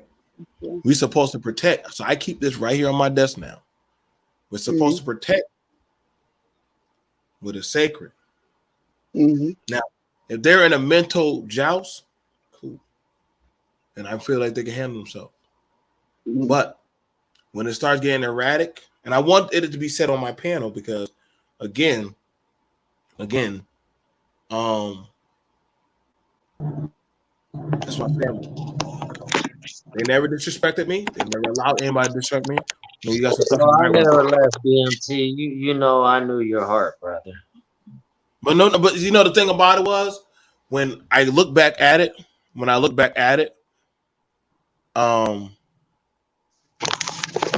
you never allow. Oh, man, got a lot of stuff going on right now, bro.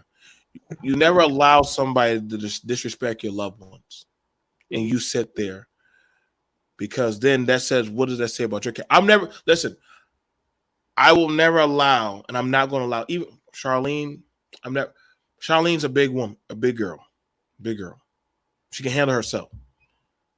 But when I'm getting done tired of the ad hominems on my people, to beat the talking points. Don't attack the person. When I look at the more higher channels that have a more of a credible talk, like when they have them good conversations, they don't go into attacks of people's personal. Yeah. Deal with that as a talking point. This is why I said these red pill, these ideologies are not very logical anymore, because literally they're disassociating y'all from that of life and how life is. Life's going to have ups, downs, different stuff like that. So I got a question. Your kid comes out, your kid says, I am dyslexic, I have learning issues. Do y'all start preaching y'all gospels of social diatribe to them and say, hey, I have to accept this of the situation and make it work for what it is? What's going on? We have Eliza and we have Zach. Go ahead. We've been there with two autistic children, so you gotta just accept it and adjust to it, man. You gotta do what's right. I was gonna say I was gonna pick the latter. At the end of the day, you know what?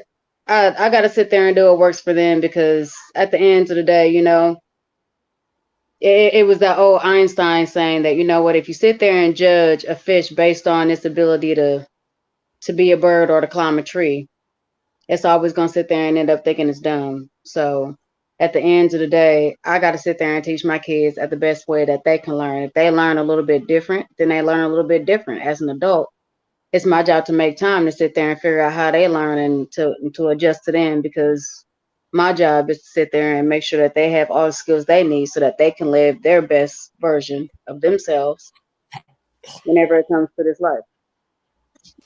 I agree with her too.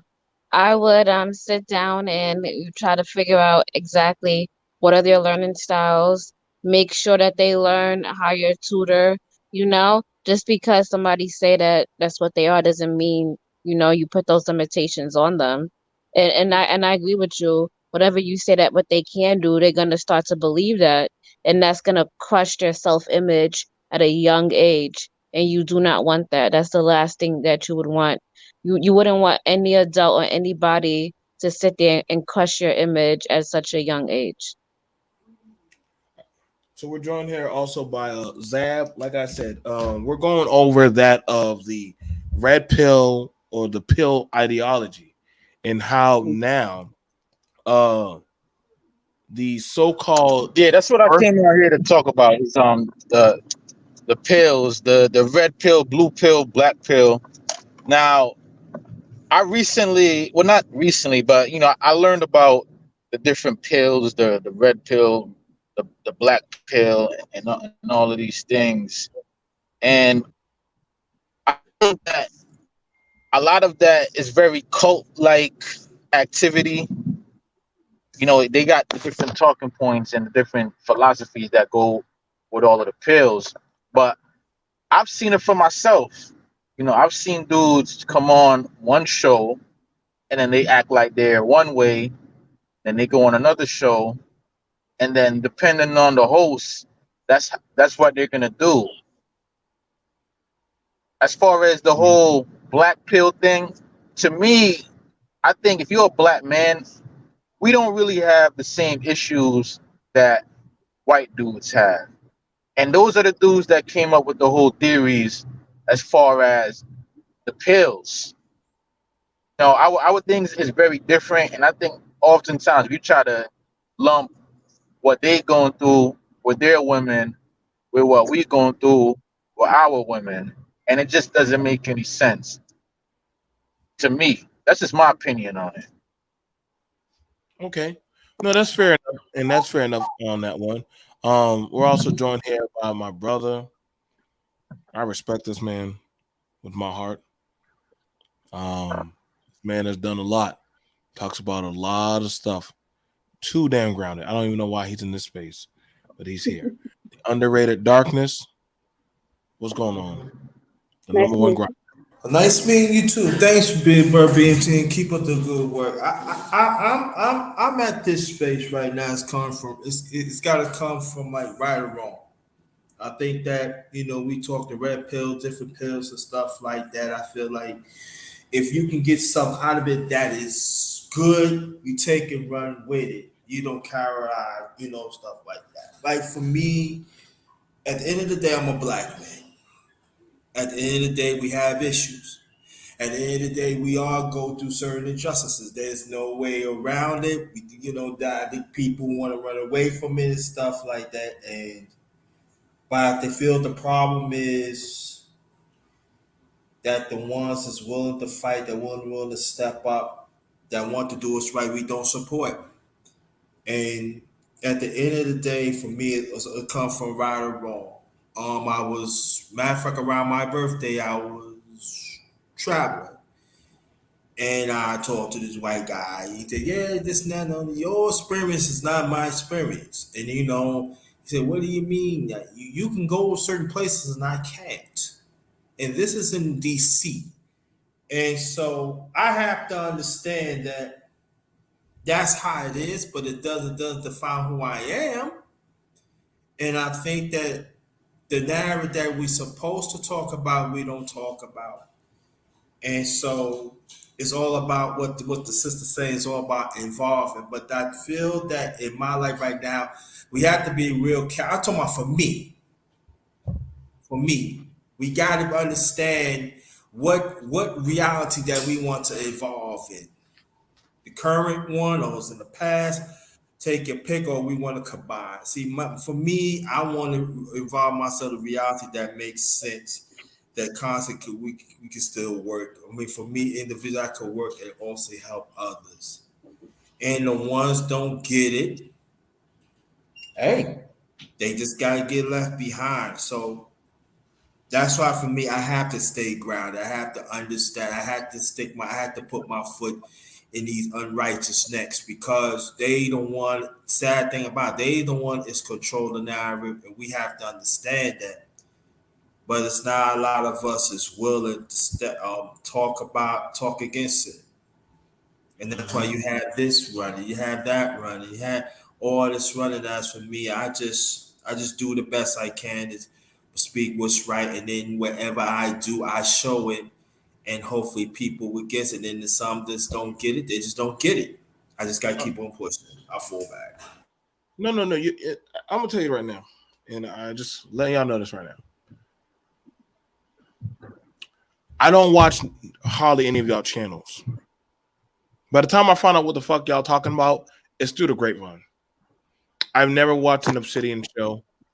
I never watched the Lapeef Network. I don't even know who the fuck them people are even on the panel. I don't watch no gospel nigga shows.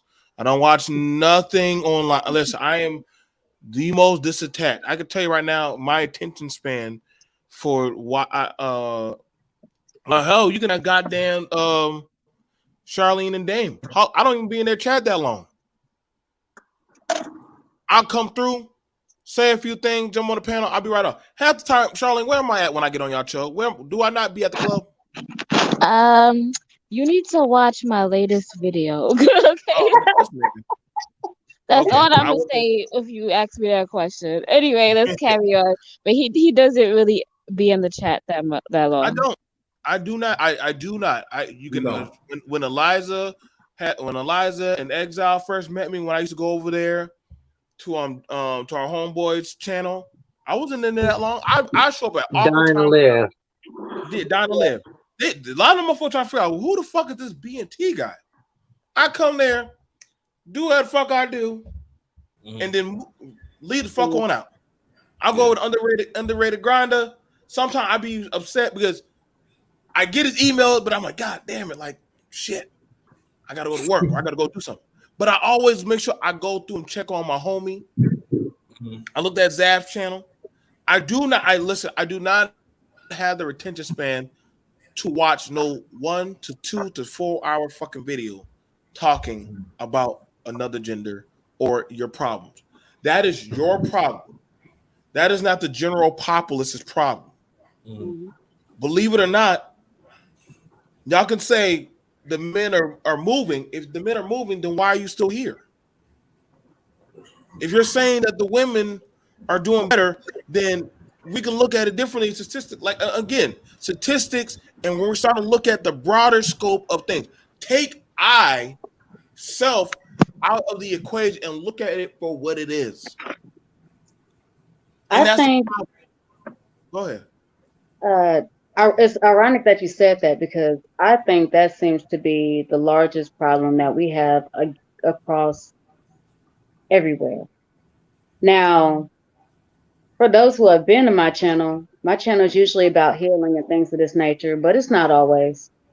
And the main reasons that I take my sabbaticals from YouTube is because whenever I'm talking to somebody, I can always tell so much about somebody just by the way they speak. I can tell if you are moved by your ego. I can tell if you are, if you have some knowledge, if you often drop gems. I can tell mentally where you are, if you're on your journey, if you're not on your journey.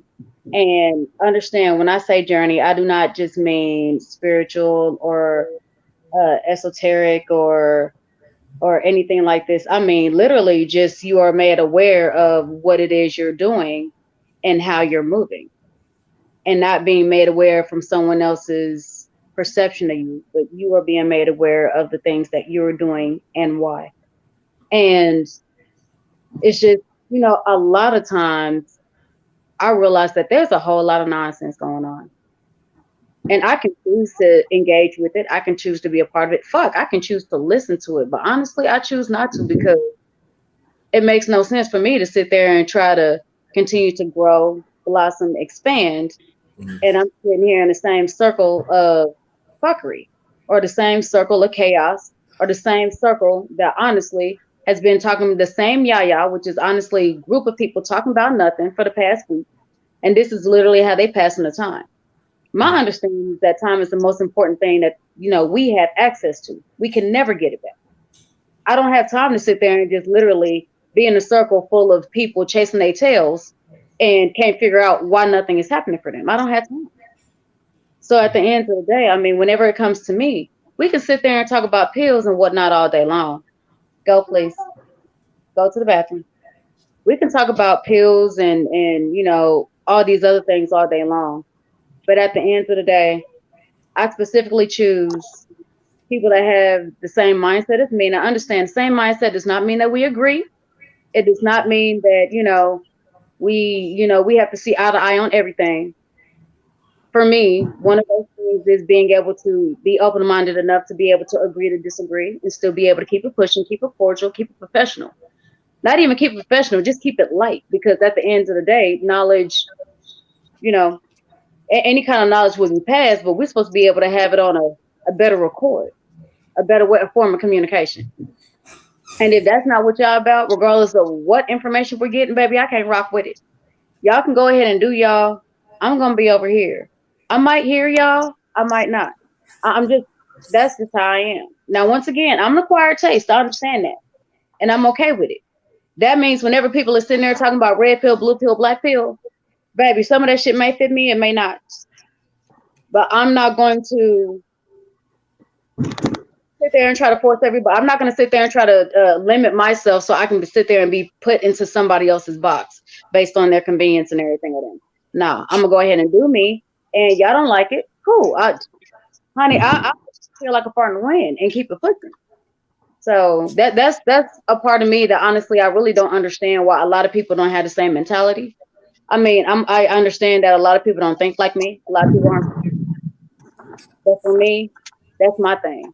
That is what allows me to stay grounded and still allows me to expand the way that I want to until I choose to sit there and have a notch or to sit and do something else on my part. So Yeah. Go more on the sister point is this that as we know, I could say I know BMT for a long time. I see what he do and everything. It's not like capping. It's all about paying homage. And I could say this that we know there are some good channels out there, but we have to understand. Besides me, BT, I don't know the rest of it, but nice meeting y'all and everything. It's got to be more people promote these good channels. It's not enough of us doing that. I guarantee if I do a live right now, FBMT, you know how many people would be in the chat? BMT, you know I know. It would be about 12 or 13. My cash app be lit up like a Christmas tree. I probably have like $100 within 15 to 20 minutes. All I do is go in and go in and go in. But you know what happened? I abused that brother and I abused his family. This is what it's all about. So that's why on my channel I did a live stream about blackballed. There's quite a few channels that are blackballed. And I'm thinking about doing part 2. I gotta do some more stuff looking at it. But there are some channels that are being blackballed. It is, and if people don't want to say, I'm going to say it. There's a channel me BMT fourth quarter talk. The brother do talk about fitness and health and all that. Why we don't support that? And other channels too. We don't want to support those channels because you know why? Because it's a bit formative. Because that means we have to check ourselves to evolve ourselves to strive to be better. We don't want to do that. So I'm with a sister like you. I don't want to be around it. So you know, hey, it's okay. You don't want to be around, but I got to keep on evolving, and I got to understand that I got to change within myself too. I'm 56 years old. I can't do certain things when I about a year ago or 2 years ago. I got to evolve. That's why I'm out here helping people because I know how they feel. They feel neglected. They feel left out because nobody will tell. So I'm that bridge. So if I'm that bridge, it's okay. But in this space, majority of hell with them. I'm done. I'm just gonna help the ones that I wants to be helped. I'm gonna do what I can is to help. And I think we have to have that mindset, but I still say, and I say it again, it's gotta be more of us pushing these channels out. We gotta beat it. You don't have to stay 30, 40 minutes, but just like Bud Beam said, just be there. Because sometimes it is frustrating. Let me get in here for a little bit. As far as the topic, which is the red pill, blue pill, black pill, I'm gonna stick to the topic. I'm not gonna go off on anything else really. So the first time, well, the best person that gave me the right definition about red pill and blue pill was I was watching a speech by ARC, and he was talking about where the concept came from, and I think that pretty much was a good definition. In society, I think a lot of men according, and I'm just going by how they define the pills. So in society, a lot of men are blue pill. Like we all start off blue pill, meaning that we are taught a certain thing about women and relationships and marriage and things of that nature. And for some dudes, as they go through life, they realize that a lot of things that they were taught is just not true. Like for some guys, they complain that them being a good guy, them doing the right thing doesn't really get them women. I mean, they look at women who like to mess with bad boys. So then they say, what is it? Why are these women messing with bad boys and they not messing with me? I'm doing all the right things. I'm being polite. I'm being courteous. And this bad boy will come in. He'll be a jerk and he'll get all the women. And then the women will come to me and complain about him. But yet they're not really messing with me. They're just telling me all their problems. But yet they're going to go back and get back with the bad boy. And for most young dudes, this is their experience. So what happens is some of them say, you know what, I'm gonna be a bad boy too, because the bad boys is getting all the women. And Can I? then Can I? Go that's the ahead. whole hold on. So that's the whole dynamic that they're coming at with the red pill, blue pill. Is the realization that, you know, if I'm a bad boy, I'm gonna get the women. And then when it comes on to black pill, those are the dudes that they go red pill, but because of whatever reason, even if they act bad, they still not gonna get any women. You know, maybe they are just socially awkward, maybe they are unattractive, so they have like a very stoic view. It's like very, and these are the dudes that tend to be, you know, like school You have a shooter narrow playing minded. field with women. Yeah, they have no luck, and those are the ones that, you know, they probably get bullied. They're probably, back in my day, we used to call dudes like that emo or goth. They got like different names for them now. I don't know how they refer to them now. So those are the dudes that's black pill. Like they have a very depressed view on everything. Now it's Pessimistic. mostly young men that's having these issues because You a sure lot of about men go that? through these things. No, but I'm gonna get to that.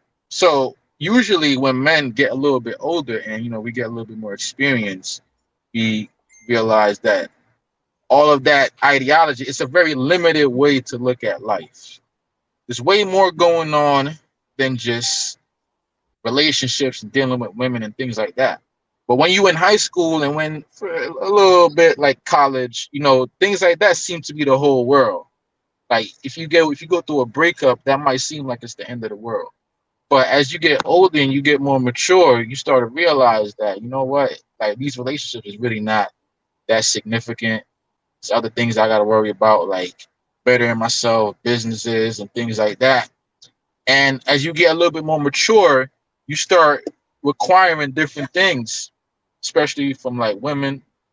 You're not just looking for pussy anymore. Maybe you want to start a family. Maybe you want to um, start a business. Maybe you want to have kids. And you realize that the whole red pill, blue pill is very limited. So you get mature and then you start seeking out a woman for the right reasons, which is like family building, partnership. And this is what is supposed to happen.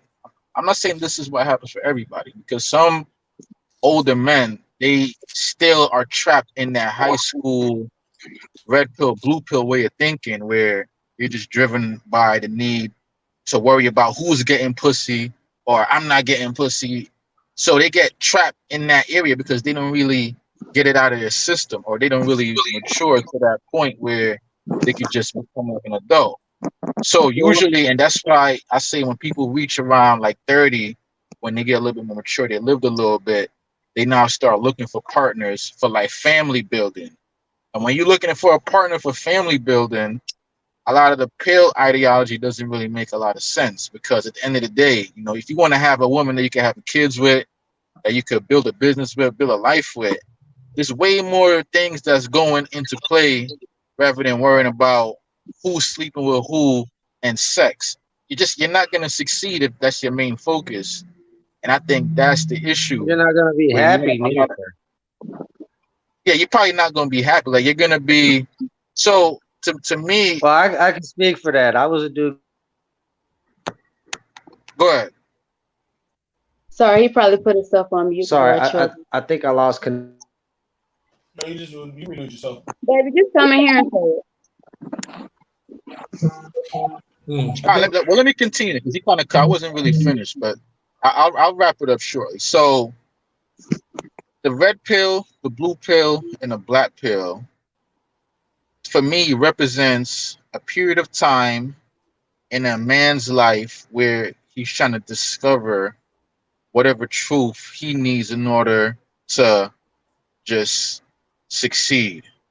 And if you don't evolve out of that, you could trap yourself in that loop, in that way of thinking, which primarily focuses on sex. And I think the reason why Black men are now gravitating towards this ideology is a lot of Black men are driven on a primal level where they focus primarily on sex. It's in the music, it's in the culture. We are like one of the only cultures that we pat each other on the back for the amount of women that we sleep with, like it's an accomplishment, where some cultures actually view that as inferior. Like, if you're being ruled by your primal urges, it shows that you're not really a man. You're just like you're an animal. You're being ruled by your animal. So I think that's part of the reason why the pill ideology is affecting Black people, although it came from a white space where, let's face it, man, like in today's day and time, the way how our culture is, a lot of the old ways of thinking is just not going to apply anymore.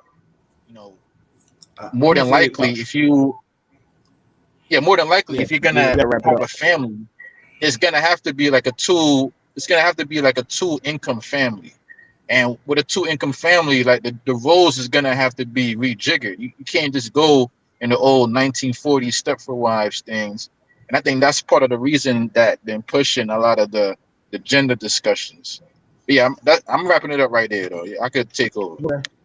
All right, so Okay. like What I was saying was, I was the dude that was getting plenty of pussy and still wasn't happy. So I mean, it's not about that. I agree with everything else you said, though. You sound spot on. I had a question for the other gentleman that spoke before him, though. Do you have any methods to like connect these channels that are more, how can I say it, positive than negative? You talking about me? Yeah. Because you were saying, I can give you the channel, but I'm not a modern. I mean, do you have a way, a method of pushing these channels to each other, to connecting them and interconnecting them? Because I may have a suggestion if there's something that you're not already doing. What I do be pushing it, wherever I talk, I put them out there on my channel. I usually share it. That's what I do, or I put it there by running my mouth and stuff. But I want to say this though, that when we say majority of Black, but the majority of Black men are doing great things. It's just not being mentioned. So I'm not going to accept that majority of the Black man is not doing that stuff. So I'm not going to say it's a majority of Black women not doing it. I'm not accepting that.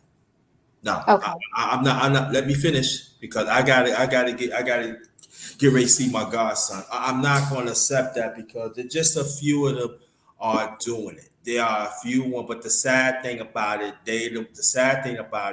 there are other people that are confused, letting them control the narrative and stuff. And I feel that is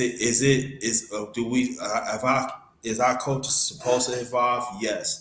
But when it comes down to it, is right or wrong. I remember my late father used to say this: no matter what time it is, you should never have a losey mindset.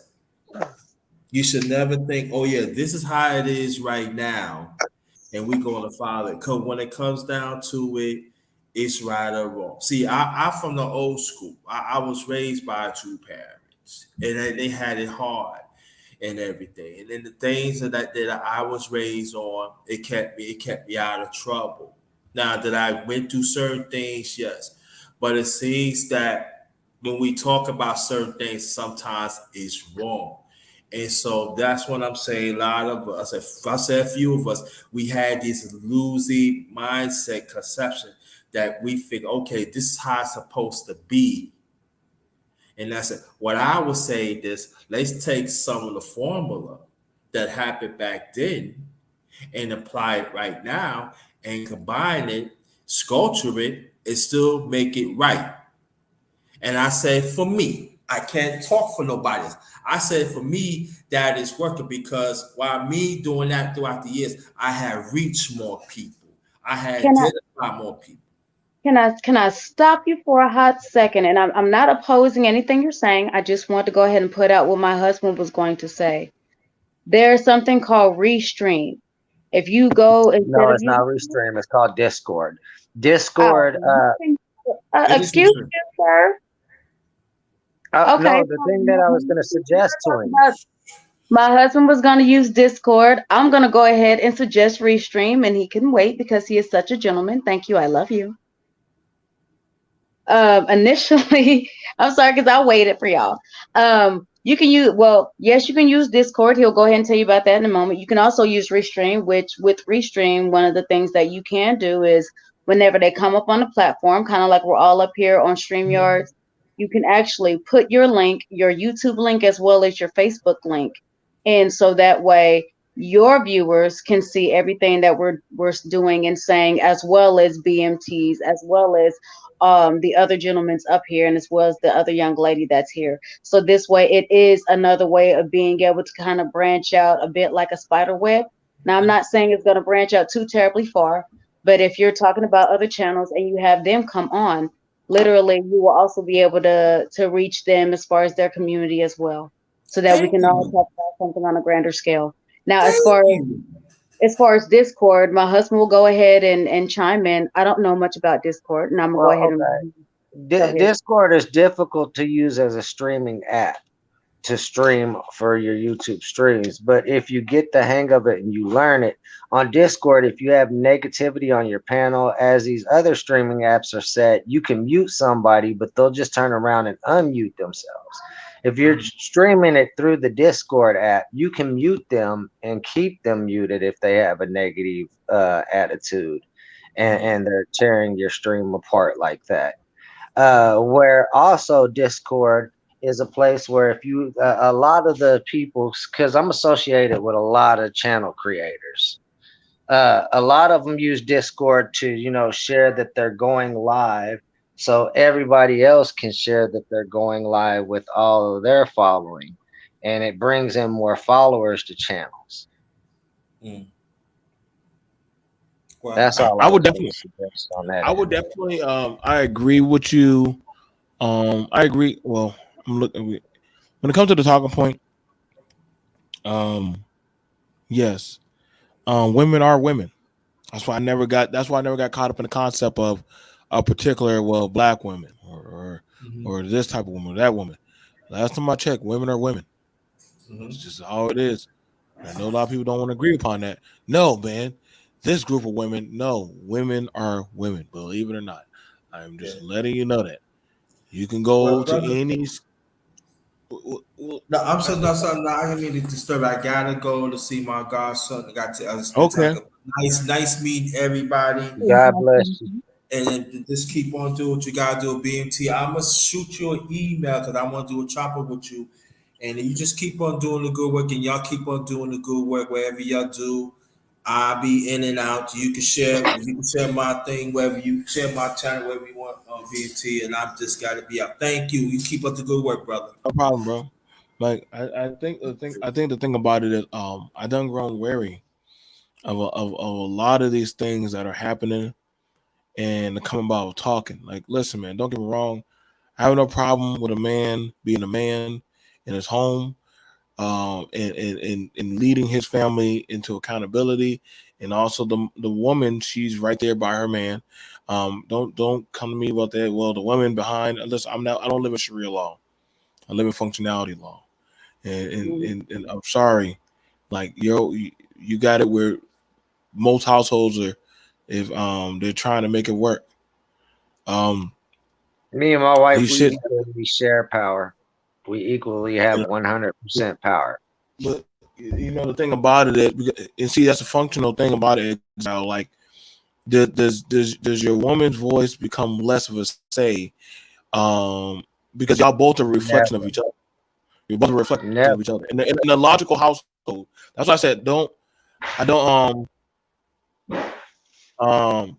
You want to know how And we do it, BMT? When it's a serious discussion that we're split on, we sit down and we talk about it until we both come to the same conclusion. If we don't both come to the same conclusion, then that situation is just not going to be something we're going to deal with at the time. We're going to need more experience to come to the table with more of a thought process on that situation. so I would say it does have it where if one person has a better talking point of the situation, and they have a better grasp of it, that would be a logical path. Now, other times I have made decisions as a man. Your voice is always the final voice when you are alone. Well, keyword, you're the only person. So of course you're the only person, that literally why you're the only voice, versus that of a household. I saw that, Al. Of course, when you have a household, if you have finances and you were to spend the money, um, when you were to spend the money, that you don't know if that money was probably used for groceries. You don't know if that money was supposed to be used for kids' clothing. You don't know what the hell that money was spent for. You just said, damn, suddenly there's like $500 in the bank that we have. Can I respond to MBD Uncut You're going to be real chasing quick? a dog's tail. I'm letting you know right now. Hold on, You're going to be before you chasing. do that, baby, About that. can I give a little clarity to the situation? It's a family. A family is like a machine. You know, you got to have all gears functioning not to have no issues or problems. So you have to look at every perspective as a family together. If anyone is divided in the family, it's going to cause chaos and a rift somewhere along the line. Okay. Just I'm sorry. No. Okay. So the hypothetical, and I'm gonna let you answer that. Who gonna pick up the gun when Pook kick in the door? Whoever knows how to shoot. The whole Or family that's technically, trained to use a gun. Yep. I Anybody mean, that's yeah, trained to like use I mean, whoever's closest to the gun is gonna shoot the damn gun. Like, do the like that's like I don't know. Maybe It's I live in reality no, where everybody in my house knows how to shoot a gun. So hell, my yeah. goddamn my 9-year-old can shoot.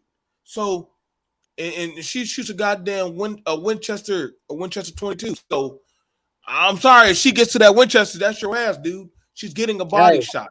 Hold So men and on. women, yeah, they ain't equal on certain levels, though. Let's talk about physicality. On physicality, we're not on equal. You to know what I'm me on saying? red pill issues, sure. Well, no, most people don't have guns.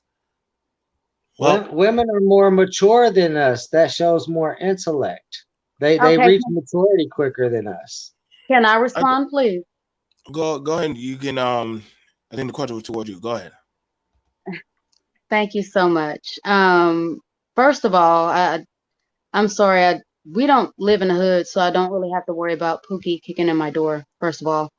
Um, and that's no blow to anybody who does, because I would never. I mean, shit, that's where we started out. Well, yeah, I was about to say, what about when we was living in the hood? We were, but we are not right now. Secondly, at the end of the day, I understand this comes from a mentality of men are supposed to be the protectors while the women are being docile, and the women need the men to do XYZ. So my counter question to you, and then I'm gonna leave it alone. My counter question to you is this: while you're at work, then if Pookie comes to kick in said same door while you're at work, then what's to happen? Are we supposed to wait for you to get home? It's I would this say is don't even entertain I know him. I get Al, I get what you're talking about, Al. This is why I hate these hypothetical Marvel universe situations. Well, that was one of those type of things where if he's already a dog chasing his tail, and sir, no disrespect to you, but if that's how you are seen, then literally I just want you to have something that you can think on your own. Now, mind you, like I said, I was going to drop it. What that means for me is that after this statement, I'm no longer giving back and forth. I'm not engaging. I'm leaving it completely alone. I do not care if there is another question based off of anything that was stated with the pre. I'm leaving it completely alone. We are going to the next subject. I was gonna troll him and say, if that man is putting me on some Shira 7 level, then then maybe his decision is law. But if he's not doing that, and you need my income and your income, I ain't got no time for you. We both making decisions together. Like, BMT already answered the question. Man. Okay. Okay. Well, my next thing is this. To go to back what BMT was talking about. My husband and I, we are a family. At the end of the day, yes, we do talk about things, but like BMT said, at the end of the day, it is my husband's choice. When it comes to our children, usually I'm the one that communicates with them. Well, as far as the little ones, my teenagers, they would rather go to their dad, which is absolutely fine. We have quite a large family. So at the end of the day, it's just a matter of the way our family is run. He's still the head of household. But one of the best things that I love about him, and one of the best things about him is that he is at least willing to take my opinions into consideration. Not just And say that's why I that. say we're equal. He I'm doesn't never just say gonna just that. discount her because she's a woman. He doesn't just be like, yeah, yeah, yeah. He doesn't blow them to the side. We actually have discussions and, the consideration, regardless of whether it's hypothetical or not, to be able to come to the best outcome. Is literally like a king and, I will say queen, but that's not the word I'm looking for. The chief advisor.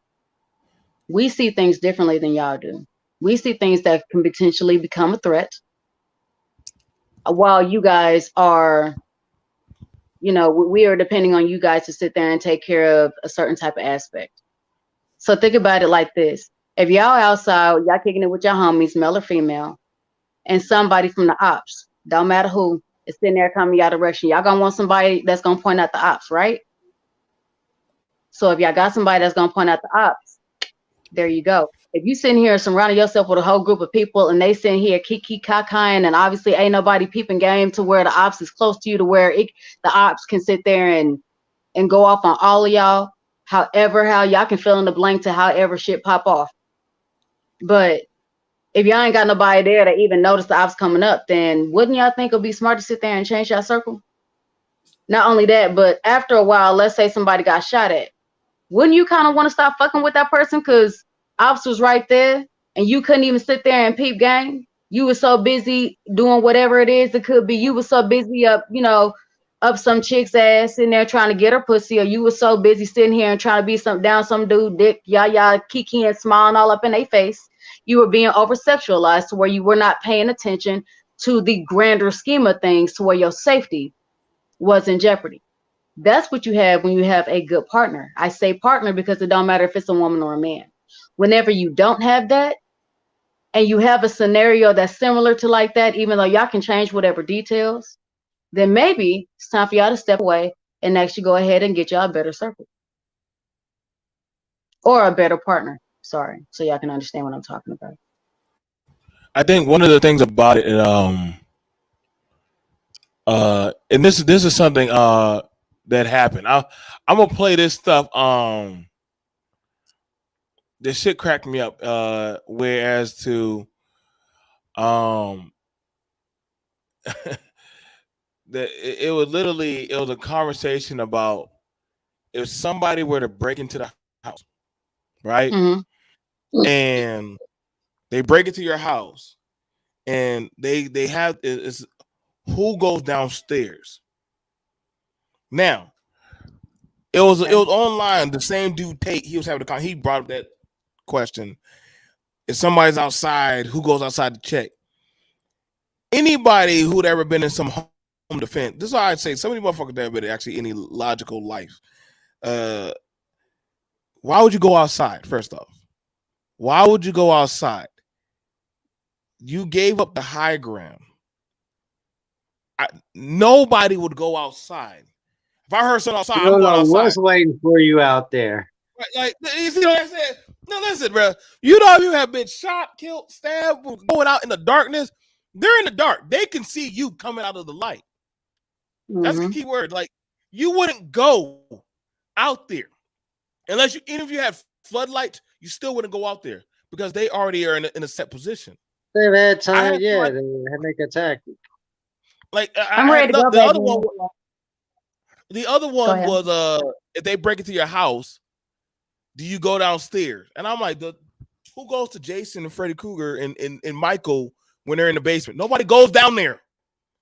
You stay upstairs and just lock the fucking door, barricade it, and say, "Hey, I'm calling for help. I'm calling for police." Yeah. And I know a lot of people, well, that's right. Like you find out what listen, dude, go to a home defense class that they're gonna tell you the same thing. Why would you go downstairs and you have your gun and you're already upstairs? If you have it, you just wouldn't go. You wouldn't go to these things. Like, and I always get in these goddamn Marvel Avengers storylines where you're gonna go downstairs first, or you're gonna listen, bro. This is not Call of Duty. You get shot one time, that's it. You get stabbed. Listen, the worst thing you could have is somebody get close to you with a knife. That's it for you. They cut your foot while you're going down them stairs, you are done. There's a wrap. Once that back gets cut, you are going. Gravity will take us towards. I'm sorry, Lego blocks do damage to us. What do you think a knife's gonna do? Like, so y'all gotta start. Like, y'all gotta be careful with these perceptions of these mythological things y'all watch on TV. If there's a bar fight, if there's an incident at the bar, somebody steps to you, you know what I would do? Me and my people were leaving. I'm not gonna risk me. I have tangible things to go home to. I'm not gonna put that unless I have to defend myself. And I know, and I should know. I have literally 4 guns sitting around me right now. I'm way too armed to the teeth. But guess what? I don't feel like the paperwork. I don't feel like the scrutiny. I don't feel like going to court. Didn't you used to be security at a nightclub or something back in the day? Right. So I done been there, dude. I don't know how many dudes I done said, listen, bro, you could have, you know, sometimes I've seen dudes stay there, get into a fight. When law enforcement get there, we putting them both in the squad car. Wait. He start. No, dude. They're gonna say it don't matter. Both of you guys were engaging. Did you not have an opportunity to walk away? But he stepped on my shoes. He stepped to me, but you could have walked away, man. We live in a functional society. We're not living in negativity anymore. And when you're living in a functional society, that's why I said these pill shit has literally warped that of the skewed perception of fight or flight, what you have to deal with and what you don't have to take. If you have a cognitive relationship with a woman, she's not gonna feel no type of way when you say, "Hey, baby, come on, let's just go somewhere else." Why would you want to ruin your fucking week, your fucking weekend? You can literally go home. Who wants to go to jail during the weekend? It sucks. Hey, now see, now if I was to be the man, I'd be in jail a lot of the time when somebody insults somebody in the family and I'm ready to fucking fight. If my wife wasn't like, come on, babe, it's not even worth it. If I Now, was to just brush her off and not listen to her shit, I'd be setting my ass in jail. now I'm you got also Bonds Court. You got Bonds Court now. She got to sit Mhm. outside the jail, or you know, y'all got all this stuff. Now you got to pay the bondsman. Now you got to go to court, Missing bills. missing bills, all this shit because you want to prove a pill that nobody gave a shit. Now you look like Boo Boo the Fool. This is what I'm saying, man. Like Hold up. But some here's the these crazy part about the whole pill concept. The whole pill concept, don't y'all realize that those were written by white men while they were observing us like animals? So this is literally the equivalent to them sitting here and going to the zoo and sitting there observing some monkeys and sitting there writing what they think that the monkeys are going to do. Do you not realize this? And every single person that is trying to live up to these expectations of this pill theory, you are literally just proving them right. And that's the saddest part for me. You know, we're so quick to sit there and say, no, not me, I'm an individual. But whenever it comes down to proving it, don't nobody want to jump off the porch. Don't nobody really want to sit there and become no longer invisible in that aspect. Baby, I'm ready to go whenever you are. You know, honestly, everybody wants to live behind these because now, being that that was written so long ago, now society is once again sitting there and telling you, oh, for you to be a man, you have to do X, Y, Z, instead of as a man, you making your own choice. Here was the question I wanted to present to the young man that was giving his ideology on the pill theory in the first place. My question to him was this: why is it that no one has told these gentlemen, does not matter what race, what color you are? Why is it that no one has told these men that you can actually expand your thought outside of the question that's being given to you? Why don't you respond to the question with another question that was unexpected? What that means is this: whenever somebody is sitting there and telling you, do you want the red pill? Or do you want the blue pill? Do you want a black pill? A lot of times people will sit there and ask, why do I have to take the pill at all? I want to be me. I want to be what I am right now. I want to be able to facts. grow in my natural form, in my natural element. I don't want to sit there and be your version of a man. I don't want to be what you sit there and think your version of a man is. I don't want to be what society tells women that a man should be. I don't want to be what society tells men that men should be. I don't want to do that. I want to sit there and find out what being a man is myself authentically. Why is it no one says that? And that also goes to a woman as well. Why is it that it seems like so many people are so quick to feel like they are forced to sit there and pick one choice, A or B, when there is always choice C, D, E, F, G, H, I, J, and the list continues to go on. You have to find it, or you have to create it. And it gets to where people are so comfortable with being told what to do on a subconscious level from the moment that they are raised, from the moment that people start going to school, and honestly, previously before that, that a lot of times it scares them, or they truly do not have the skill set to really, truly, authentically be able to think for themselves. So while we're sitting here and talking about the pill aspect, I want to sit here and talk about to the people who literally don't want the fucking pill at all and who want to think outside the box. Y'all can contact me because y'all my tribe. Like, Everybody else that want to take a pill, here's a glass of water. Have at it. I gotta. That's what I'm saying, man. Like you don't have to. Like you know, like people say, like you know, and I get what you're trying to push at, Ed, that we are animals. No, we're not. We're actually not animals. Animals, animals are primed and engineered by nature.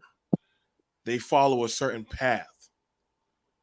Understand? They follow a certain path.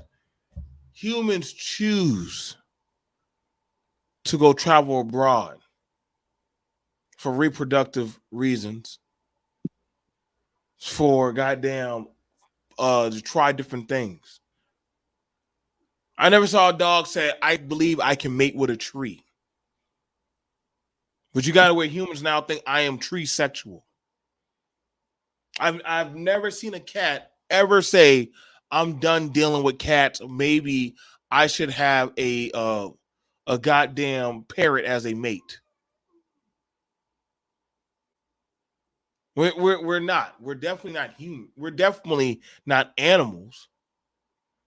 The pill theory is that of saying that if you make certain choices or decisions, these guys are blue pill simps because they choose to deal with that of the woes of a woman. Well, last time I checked, granddaddy tolerated a lot of shit with his family. What was he supposed to do? Say, fuck y'all, I'm out? Right. The men that did do that, that was fucked up. Y'all saying that a lot of these women are waking up, but then you got a lot of women that are not waking up because they're doing a lot of delusional, unresponsible things with their lives.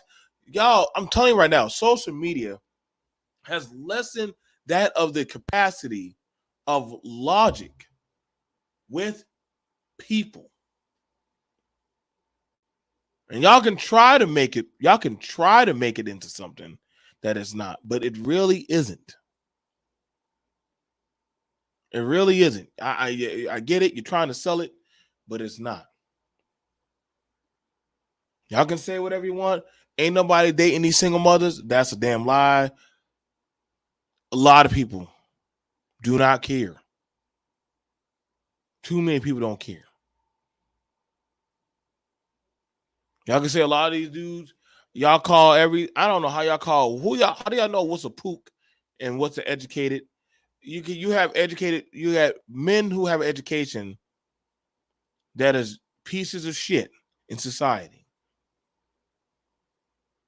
And you can have a dude who does not have that same financial literacy or backing and be one of the most well-kept and to-do people. Yes, you're right about that, Ruby. It is feelings over facts.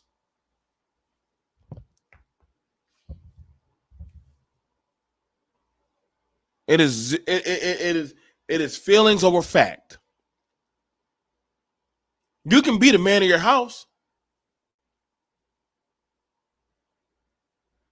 You can be the man of your house. You know the thing that's interesting about it?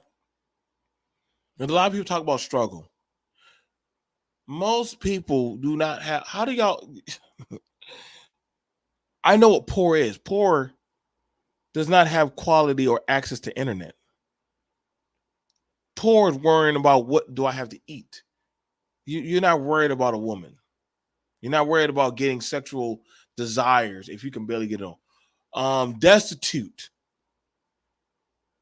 is a woman knowing that she has to lay on her back just to get the money to keep a room, to keep her clothes in there, and has to do it all over again the next night.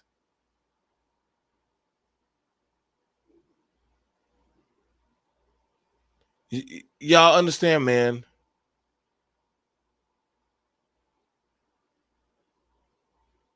Yeah, I never thought we would live in a society where we're actually, but you know, we are there. You have it where men are now trying to figure out, am I red pill? Am I blue pill? Am I this and that? Y'all sound like them people that are trying to figure out what is my gender assignment now. How does that work? You're now trying to figure out who you are. You got the kids trying to figure out their sexuality. You got the older people trying to figure out their goddamn masculinity and femininity of how they should operate in their agency. What did y'all just evolve the talking point? And I get it. Y'all trying to say, no, man. It was taken from you. Listen, man. Unless somebody bent you over and cucked you, BMT, what's your pronoun? What's my pronoun? I don't even know what the fuck that is. That shit did not exist to me. What is my pronoun? What the fuck is a pronoun? That didn't exist to me. I don't know what it is. I can't follow a doctrine. I don't know what the fuck it is. I don't try to figure out. The YouTube is weird. My pronoun is what's on my goddamn bank information that they send. Make sure my money is wired properly to me. That's the what I put down on that pronoun is what I am.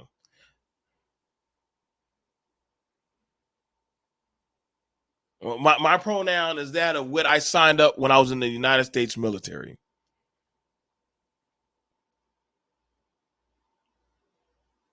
What I told on my physical when I was doing wrestling and football. That's my pronoun. A man, motherfucker. Exactly. When I was doing all this shit, like I don't even know all these new damn like I said, man, the world is just gone in some kind of basket of horse shit and on fire. That's why I don't want y'all to, because all of y'all and y'all not dumb. Y'all are not dumb. Y'all are not dumb.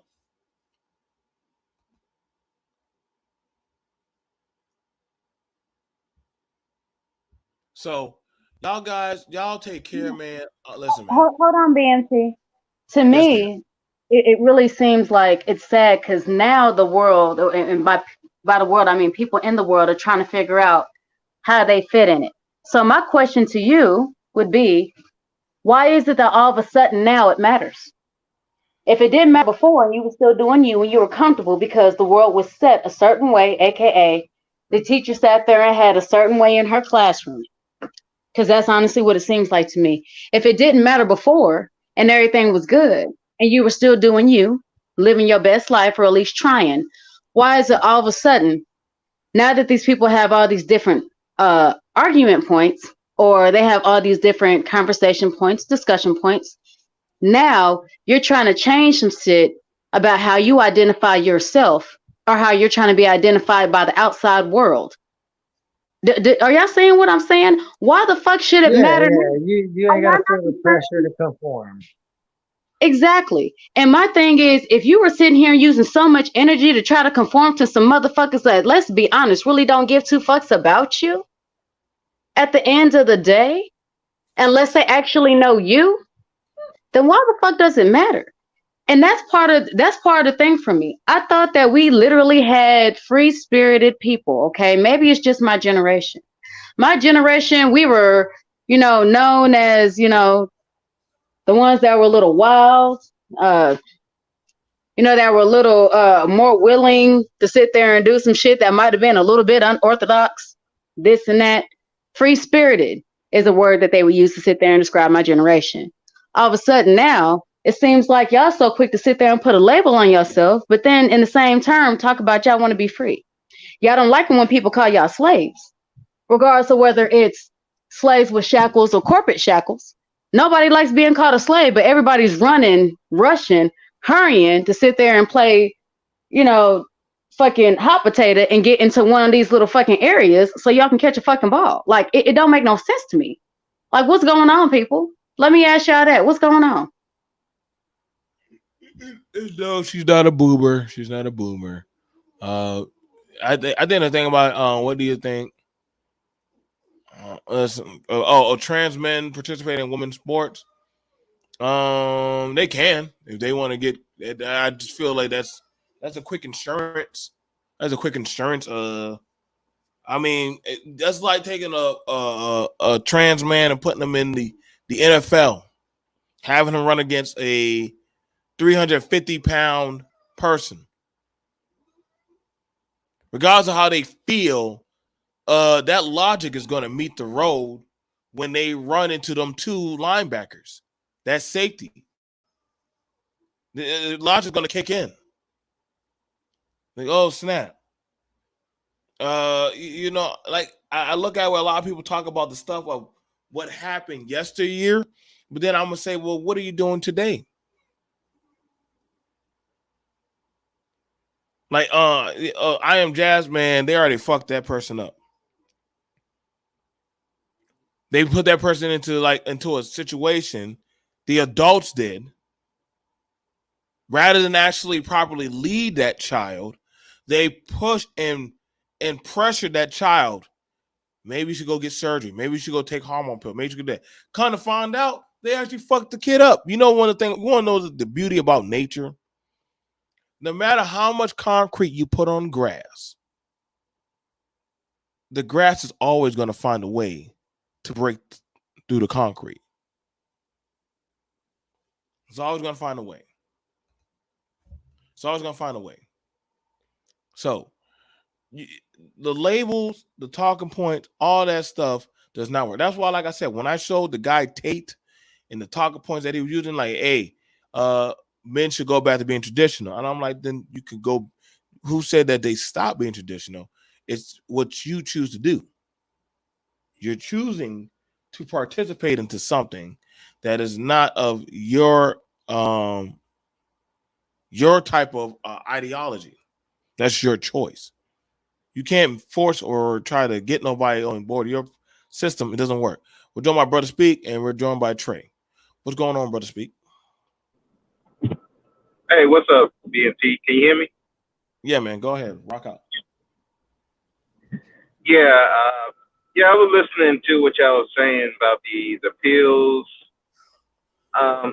I think Alyssa said people want to be, as much as people want to say they want to be independent, they want a group.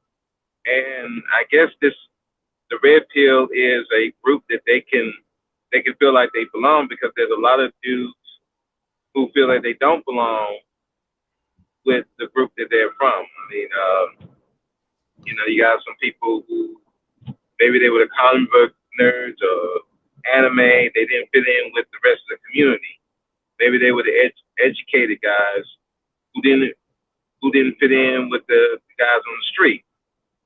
And so they're trying to find their own group. And so, bam, here comes this red pill that says, hey, you don't have to belong to that group. You don't have to fit into that structure, because they believe that they're better than that structure. Well, the problem is, you try to take that to society, and it doesn't work, because a lot of people are not going to buy into that. They still would,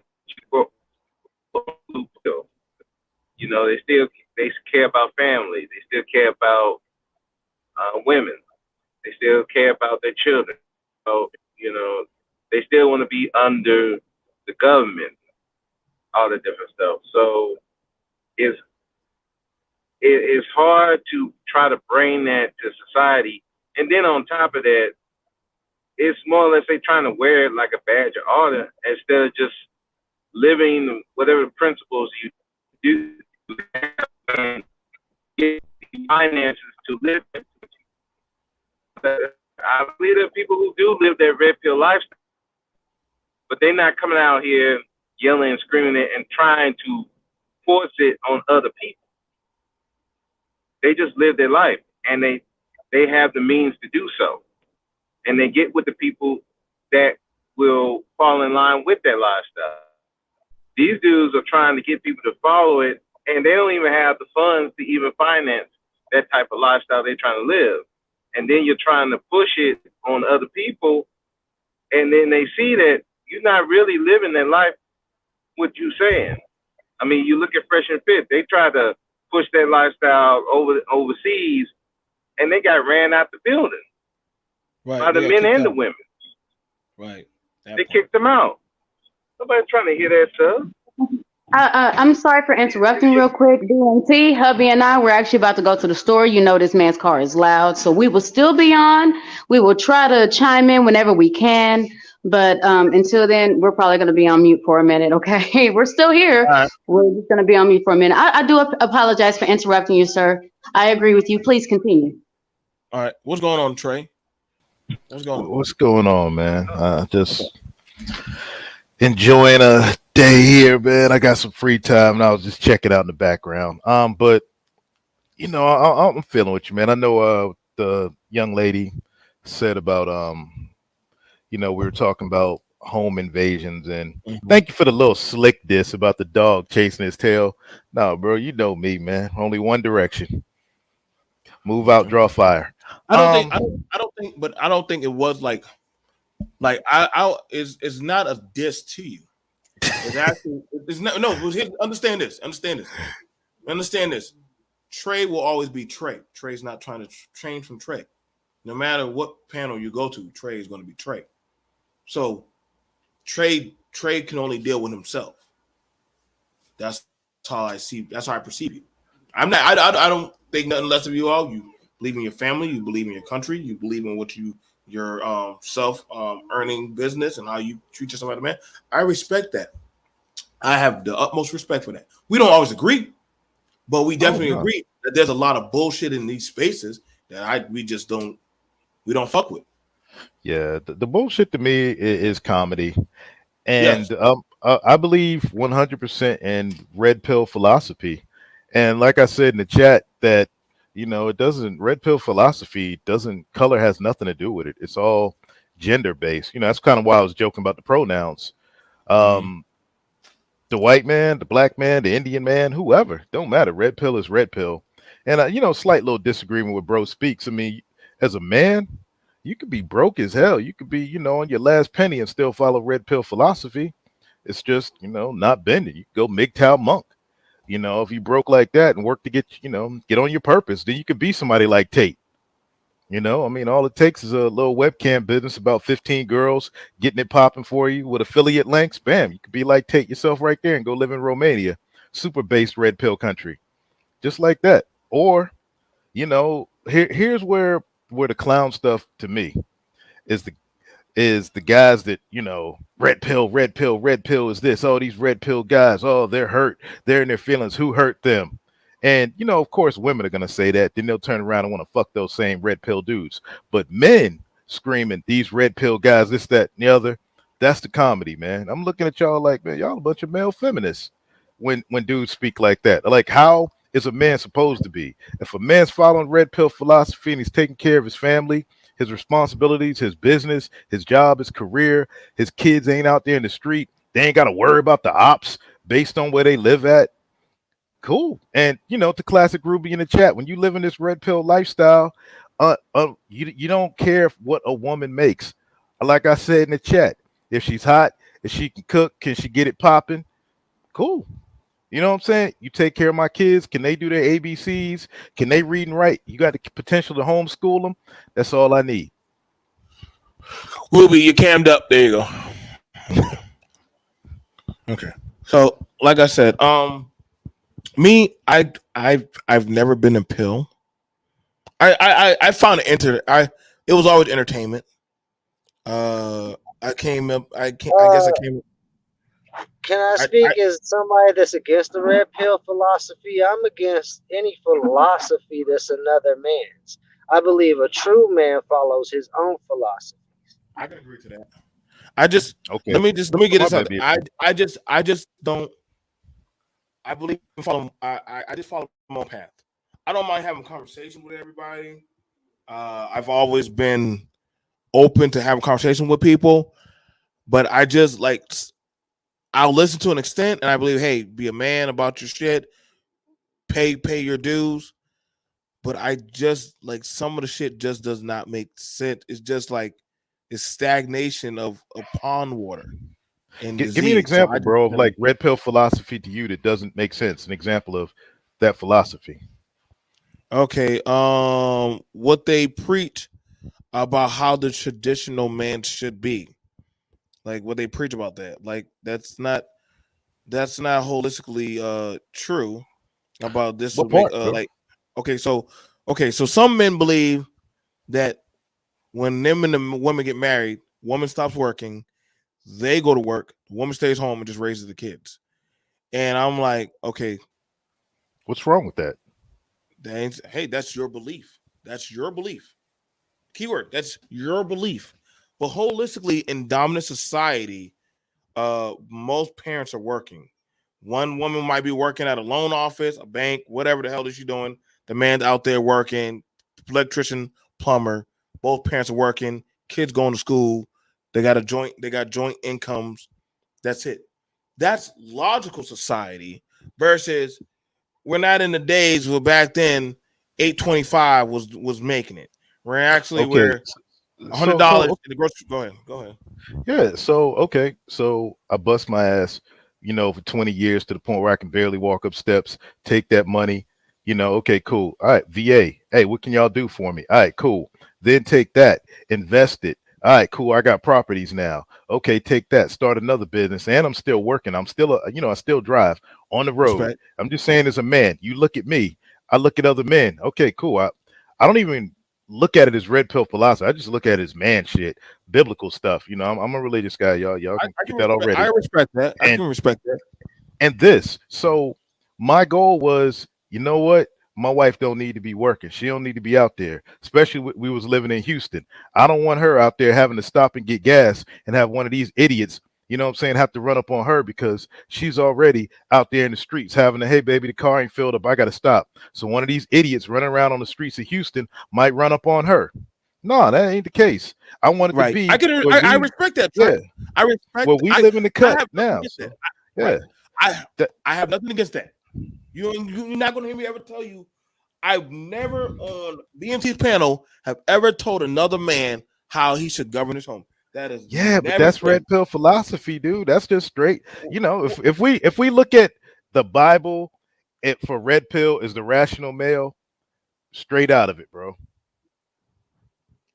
And most of that is taken from Old Testament type stuff. Okay. Now, like, I get what you're talking about.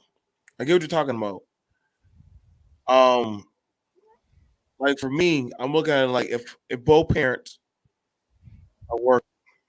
Now, granted, to be fair, Trey, me and you have a certain time of tutelage under our belt of certain things built up. So when we talk from where we're talking now, if we take ourselves out of it versus the man who's like, hey, I'm driving for Amazon, my girl, she's a CNA, they're working to get to that level where you're at. You understand me? They're working to get there. So he's no less of a man versus he said, baby, you stop your job and I'll just work. And now, granted, we all know if a woman has a child, we don't want to have a goddamn mishap of a miscarriage. So yeah, you're going to have to probably pick up the pace. I had to pick up a double. I had to go. I just stayed on fucking deployment. I stopped coming back to America. I think I spent more time out. Now I am where I am now. I can make more certain choices.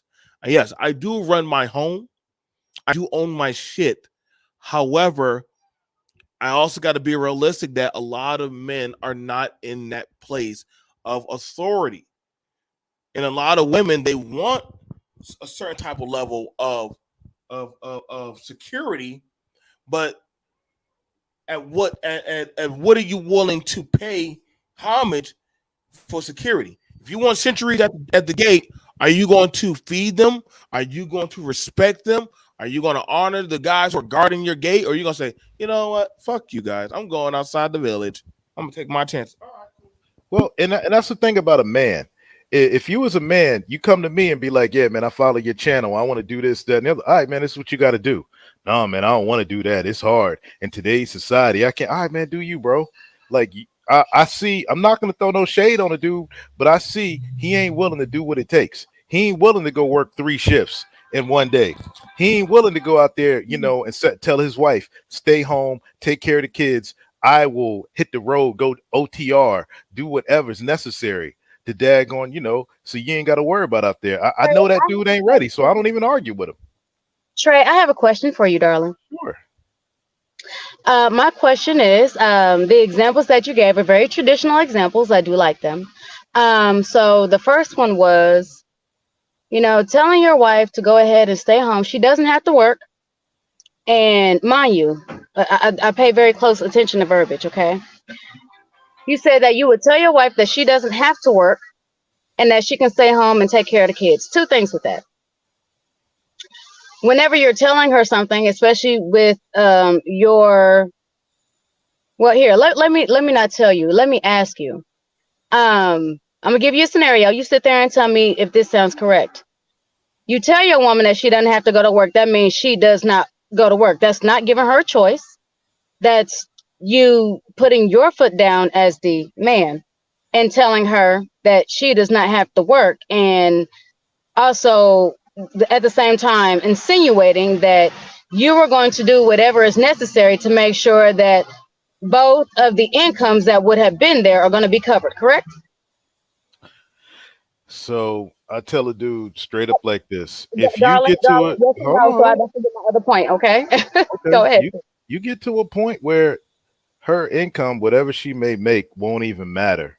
You get it to that point, and then the way y'all live reflects that. So if you're a brother making 70,000 and you got to take care of family, your lifestyle better reflect that 70K a year, meaning what you drive, what you live, where you live, what you eat, you know, all them subscriptions like Netflix, Hulu, and all that stuff. It better reflect what you make.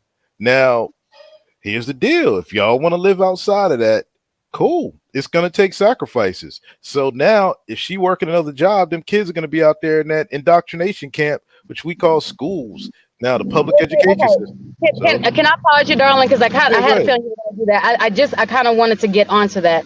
You sat there and then said that you want her to stay home and take care of the kids. Do you yourself know exactly how hard that is? What kind of job that actually entails? Yes. From the moment you wake up to the moment that you go to sleep, every other waking moment, understand waking moment, not a break, not, you know, getting off of work, not taking lunch breaks or anything like this. From every waking moment, tending to other people. Yeah, I had 6 months of my tour in Germany. It was me and 3 of my kids, and my daughter was a newborn, and it was just me.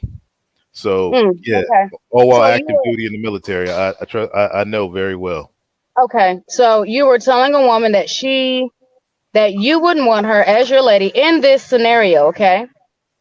That she doesn't go to work, she goes ahead and takes care. She ended up doing a harder job because it does get more difficult as they get older.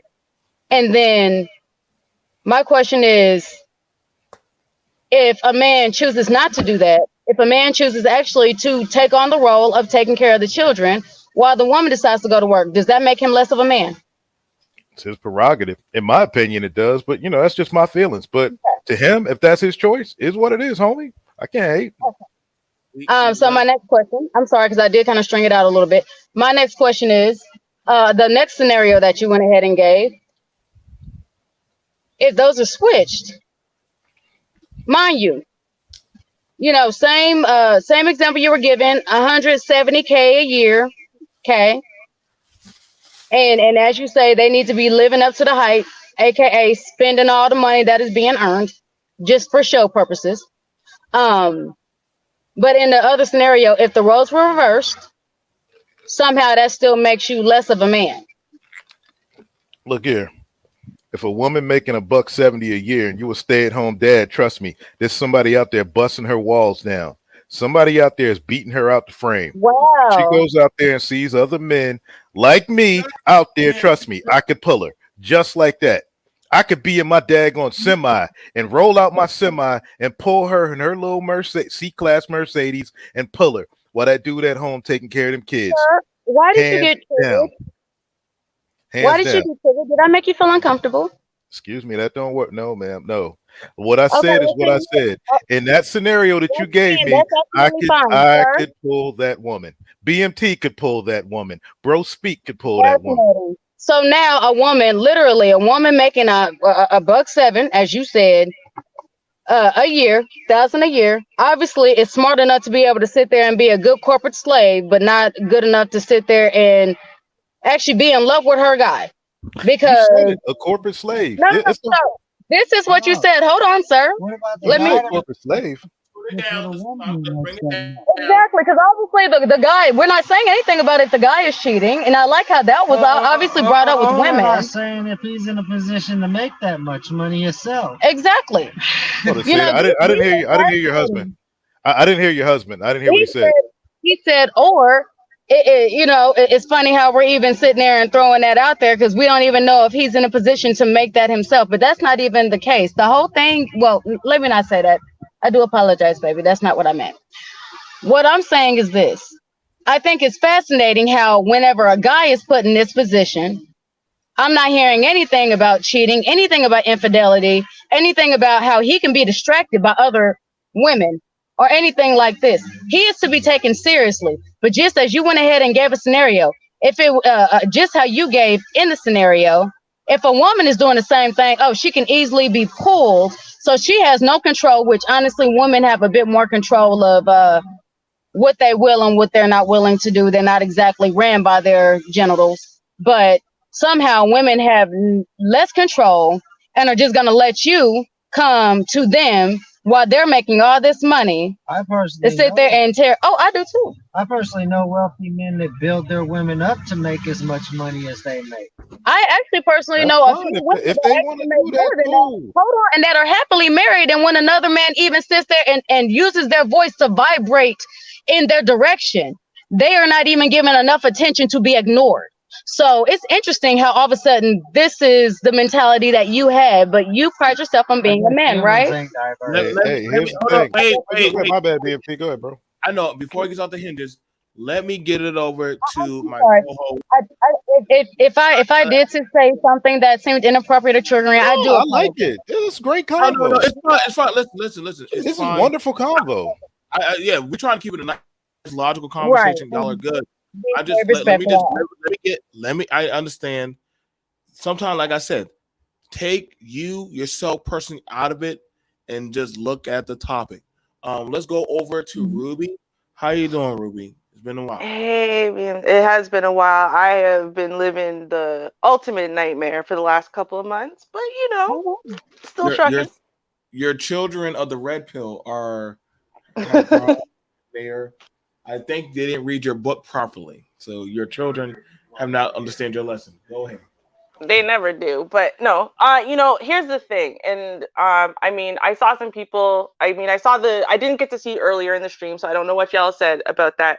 But I think that Tate is a really good example of the fact that Manosphere 2.0 was really, really stringent. Whether they were applying it to the women, to people outside, or whether they were applying it to themselves, right? It was facts over feelings.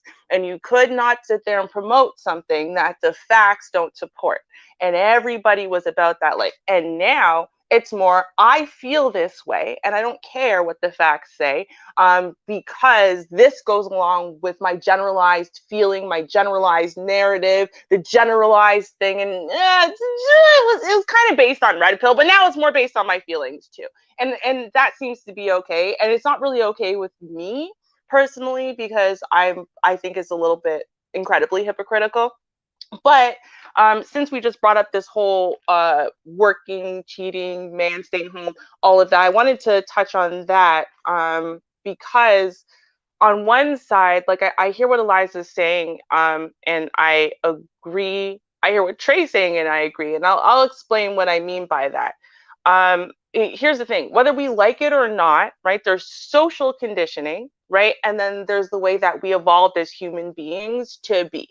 That's what it comes down to. And some of those things have to do with like us as the way we function, our strengths versus our weaknesses based on gender, because there are differences there. And also what we find attractive in a mate. So from that perspective, right, and you have to be logical and realistic. This is going to be MT's point, that on average, right, and most people are going to be average. On average, in a capitalistic society like America, like Canada, like Britain, whatever, you do need two incomes. You do need a two-parent income in order for you to be living a comfortably middle-class life. That's not even like an upper class. It's just a comfortably middle-class life.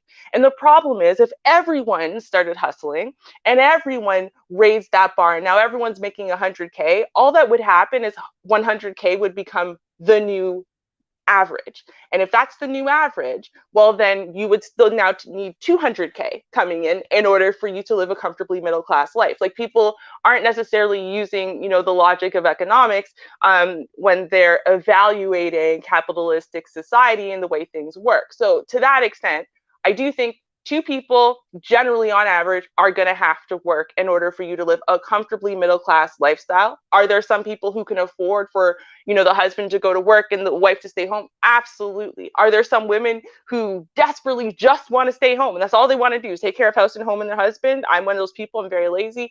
Absolutely. Right. But then there's another factor we have to look at, which is, well, what if roles are reversed? It is very, very rare to find women and men who would actually be fully content and fully fulfilled with roles being reversed, right? So let's say the woman's making 200K, the man was only making 50, so he's the one who decides to stop working and stay home with the kids.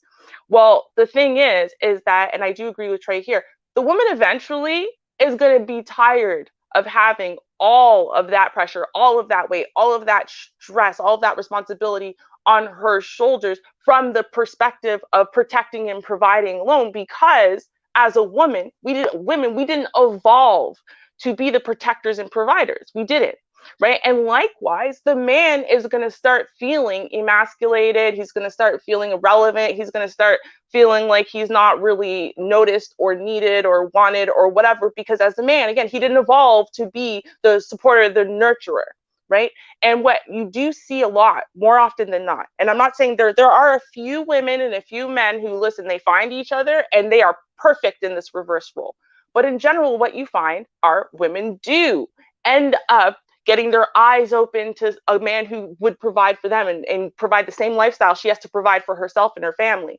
And, it's no longer good enough that her husband sits at home and then she starts nitpicking at him. Why didn't you watch this? Why didn't you do this? Why didn't you do this? Well, because his brain doesn't work like yours, because he's not a woman. So he thinks big picture more than he thinks little teeny tiny details like women do. Right. And likewise, the man, he's going to go and cheat on her with a woman who sees him like he's a man. Right?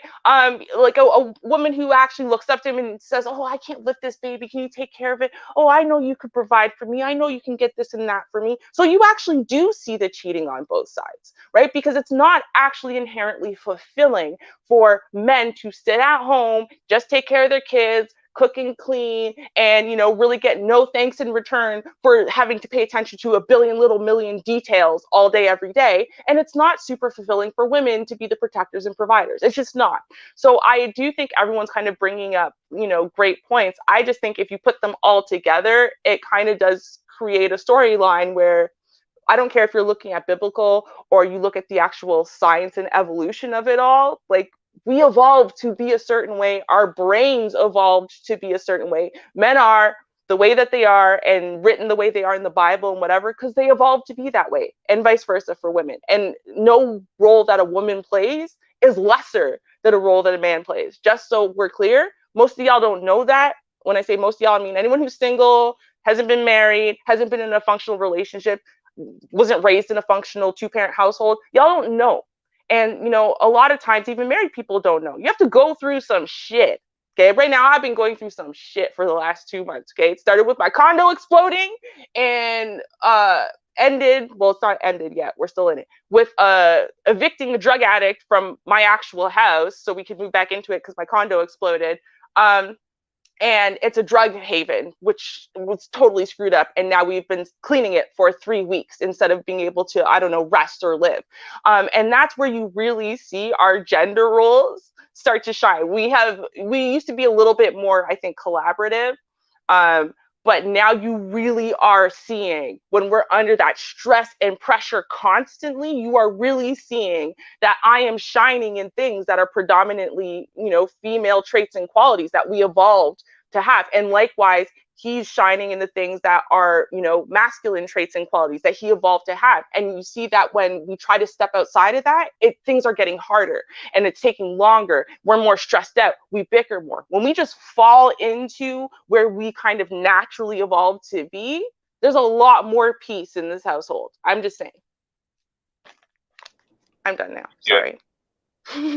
Yeah. And that's honestly how me and my husband, that's how we live. So yeah, but I was just sitting here and giving a rebuttal to Mr. Trey's argument. But what you said as far as not really so much gender roles, I'm gonna go ahead and call them the yin to the yang, because at the end of the day, we have somebody that, you know, we have people that honestly will sit there and fall in and do what needs to be done for us to work smoothly.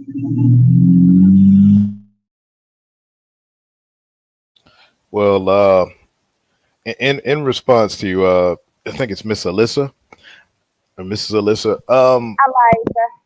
Okay, Eliza. And to Ruby, you know, when it comes to the role in like all this cheating and infidelity, I know it makes women mad, but women cheat, men exploit their options. Is what it is. And a stay-at-home man taking care of kids, being Mr. Doubtfire, isn't going to have as much options to get out there and cheat as a woman being a corporate slave making $170 a year. Now, when the roles are reversed in that situation and that man's out there, you want to prevent him from exploring his options. Keep your body in tip-top shape. I don't care how old you are. If you need to, go add some bolt-ons, whatever you got to do, get some Botox on your lips, whatever he likes.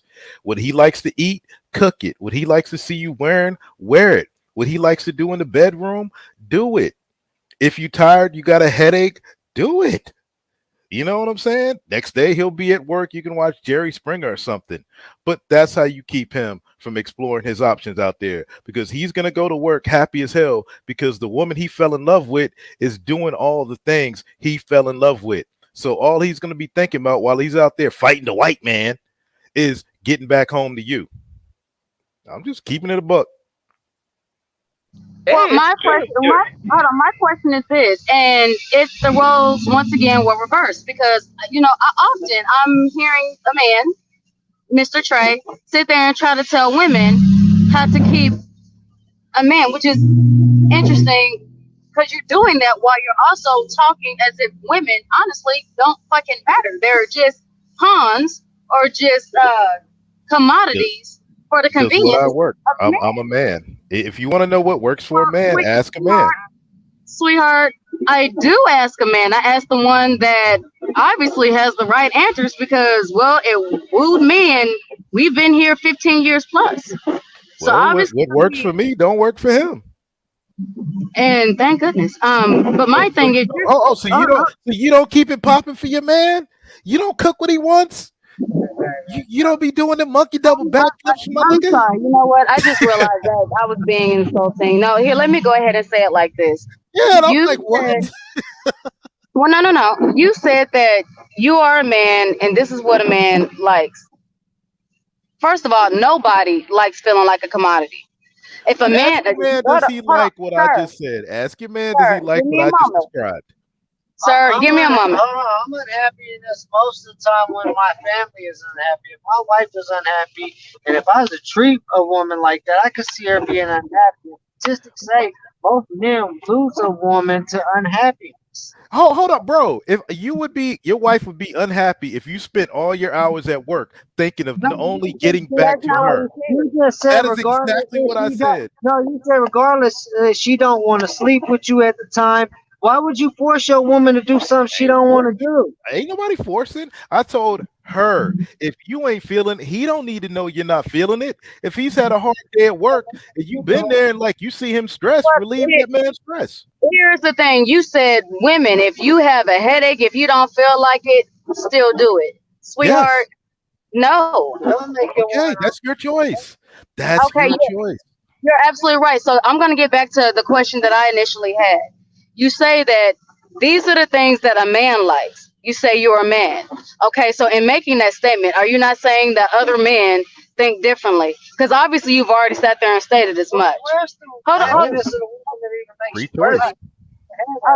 Right. I didn't hear you, man. I'm sorry. I said, where is the happiness of the woman that even makes you worthy of a man to have that woman? The one that's sitting 2 inches from me right now, shaking her head agreeing.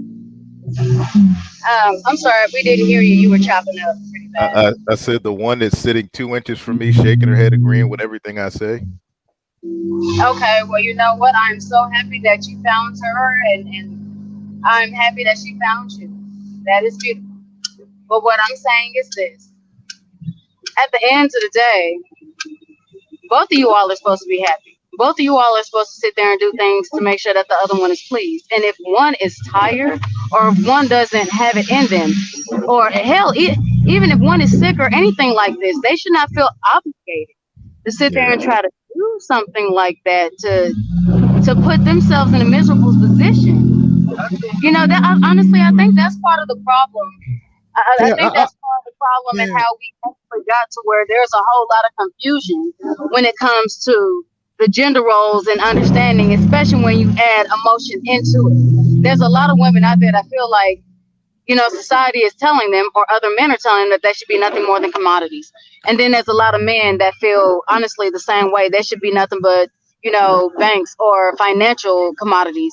And at the end of the day, I think that that's where a lot of our problems are coming from. We're You sitting know what, here. Alyssa? Next time I get stuck in a snowstorm, what I'm gonna do is I'm gonna pull it off to the side. I'm not gonna chain up. I'm gonna lose all the money I could have made off of that load. And any of my guys, I'm gonna tell them, you know what? You might be tired, homie. Don't chain up. Just pull over to the side of the road. You don't want to have to drive through that snow. You don't want to have to, you know, shift gears and, you know, slip out of gear or something going downhill on a steep grade because there's snow. No, bump all that. Just pull over to the side of the road, homie. Turn your APU on and get some sleep. Wait for the, you know, the weather to clear up.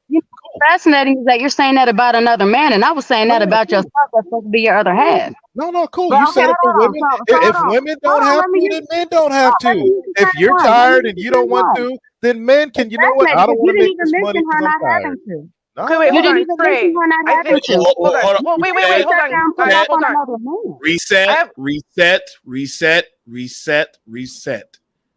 Hold on. Collect your Yeah, that's stuff. what I was gonna say. I was gonna say, I think that Trey, I think what Eliza was saying is that she would like you to answer the question specifically within the relationship instead of you talking about referring to what you're gonna tell all men in the world to do. Like, okay, well, why don't you I'm not refer telling just to all your men. relationship? No, I I'm know, but I'm telling just men that saying. will come to my channel and be like, "Hey, No, I I want to get be like it, you." but instead of talking about men, what she's saying is, why don't you talk about within the confines of the relationship? So what would you do if your girlfriend? That's what she's saying.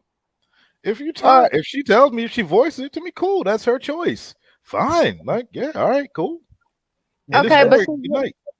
here's where it's a little complicated for me. It's because you're saying it's okay, cool, but a few moments ago you just stated something different as far as what other women should do. If it's okay for your girl to sit there and not be feeling it, and she expressed it to you, and you're like, cool, then why would you sit there and say, you know what, to these women, if you want to sit there and do this, if you want to keep your man happy, do it no matter how you're feeling, and you know, pretty much just be the sexual commodity that everybody's complaining that these women are becoming because they're becoming sexually liberated. I mean, I didn't give my woman this advice. She gave that. I heard her give another woman that she gave my daughter this advice. My wife is Dominican. My wife isn't on this whole Western whole BS. She was raised by very traditional women, and I heard her giving this advice. I already thought it, but she said it. And here's the deal: if I came home tired one night and I don't ask her, hey, how are you feeling? Do you not feel good or whatever? If we start to get intimate and she stops and tells me, hey, I got a headache, I'm not feeling okay, cool. But if she goes through with it and I have no idea if she's got a headache, how she's feeling, all I know is she's all over me. That's it. How do I know if she's got a headache or not? Am I supposed to, when she's all over me and just all into me, am I supposed to stop her? Hold up, baby. Are you doing this with a headache? Hey, baby, are you doing this with a backache? Is that what I'm supposed to do? So you're saying sometimes in a relationship, self-sacrifice is necessary, and I can agree 100% with that. Yeah, and why I gave the example of being out on the road, because number one, in the red pill philosophy, which this stream was about, why I came up. Obviously, the only ones that are important. Hold up, Eliza, real quick. In the red pill philosophy, what the stream was about, I said, okay, red pill philosophy, the man provides resources, the woman is a beauty object. If we just break it down to layman's terms. So yeah, you expect me to sacrifice out there on that road every day, or sacrificing the military, or plumbing, or freaking, you know, catching sharks, or whatever the things men be out there doing, then okay, if I'm out there fighting the white man and all that, cool. When I come home, I expect a little bit of sacrifice. And if you don't, okay, cool, that's your choice. But don't be mad when that dude starts exercising his options for a woman at will. But then doesn't your wife have like I don't know, actual responsibilities that she has to take care of on a day-to-day basis? Because like, and I'm not saying this about, you know, again, men and women we're not monoliths. Marriages are not monoliths, right? But in my relationship where my husband does work and I do stay home, right? Everything relating to the home is basically my job, right? And so the cooking, the cleaning, and I mean, it's not just cooking at home for dinner, right? Because I got to make sure his breakfast, his lunch, his dinner is made. I got to make sure everything's clean. I got to make sure that all the laundry's done. I got to make sure that the bathrooms are clean. I got to make sure that, you know, like everything, like there's a lot of things to do. And especially if you live in a 3-4 home, like there's a lot of things that you need to do on a daily basis, let alone on a weekly basis. There's a lot of things that you might be too tired to do or too sick to do, but you get your ass up and you got to make that sacrifice to do it anyway, because there are things that, like, you can't just say, oh, well, I don't care about feeding my family today. Oh, well, I don't care that no one has clean drawers today. I don't care. I don't care. You know, you can't do that. Ruby, you have question. to take care of your responsibilities anyway, don't you? Can I Well, ask you a question, actually, Ruby? hold on, guys. I'm actually in the parking lot. I was kind of waiting to speak because I'm trying to get in here before these people close here real quick. That's pretty. My only thing is, from your red pill philosophy, pretty much, as you said, women are nothing but pretty faces. I mean, but you trust only a pretty face with no brains or no other responsibility to carry on the responsibility of raising your children. And then people sit there and complain that whenever whenever their children are being raised by women, for whatever reason, that daddy's there, daddy's not there, daddy's at work too much, XYZ, then supposedly it's a problem because now these children are being too soft. But the whole thing is, whenever it comes to this is one of the reasons I said initially, I'm not understanding why everybody's wanting to be put in one of these scenarios, because this would be a traditional scenario. Yes, I mean, I'm pretty sure that's what you're insinuating. This is a very traditional role that women are honestly not as valued as men. Are the ones that carry the real responsibility and everything that goes along with it, and everything falls on the back of the man. So it's supposed to be the woman's job to overly cater to the man at the risk of herself in every aspect. I didn't say that. I said everything Ruby said a woman's supposed to do. That's what I suggested earlier. That's what I suggested in the chat. And the only thing I would add to Ruby is this. Question, Ruby, real quick. Did your man text you when he's on the way home, hit you with that little OMW?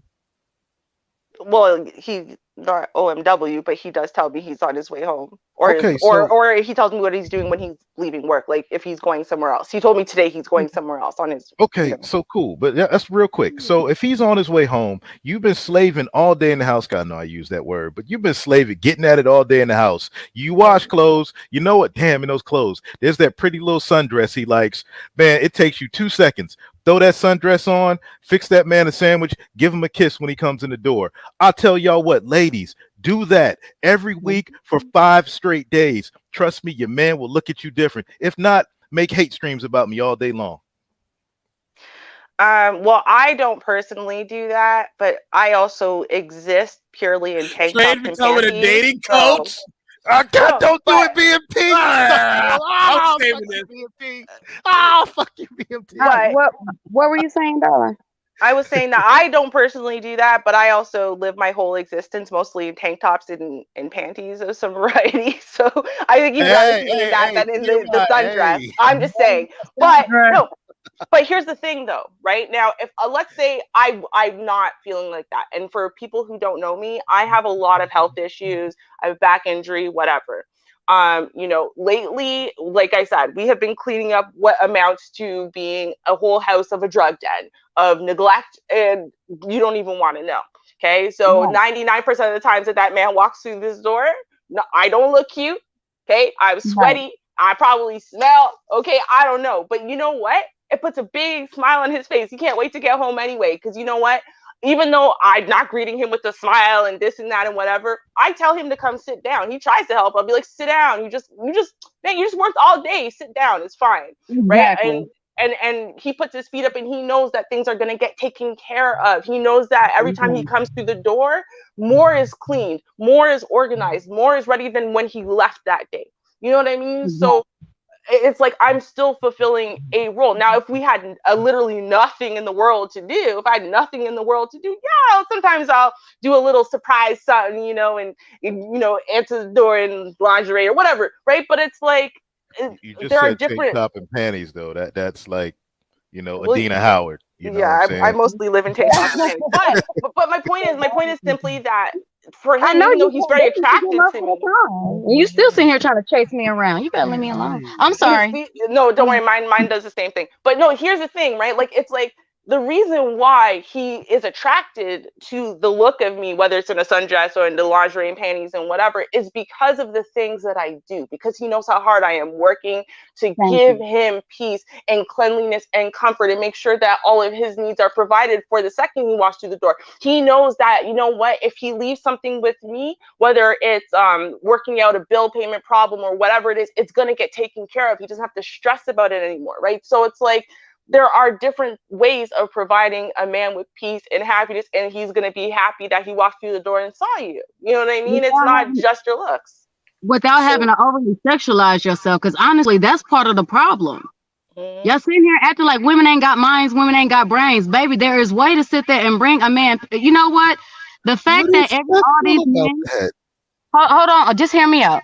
The fact that all these men are so focused on the woman's body is partially the reason why a lot of these men cannot find peace, and they are sitting here asking for all these other things that honestly a woman would naturally give them. So you know what? How is putting on a sundress, making your man a sandwich, and giving him a smile and a kiss on the cheek? How is that over sexualizing your woman? You know what, Trey? I don't think, and you know what's funny? I didn't know you were married until you just said it right now. And I've seen you talk for like ever. But here's my issue, right? Is earlier in the chat, right, when I said a wise man will find a wife who gives wise counsel. And someone's response in the chat was, no, well, a wise man is going to find a woman who will cook and will bust it wide open.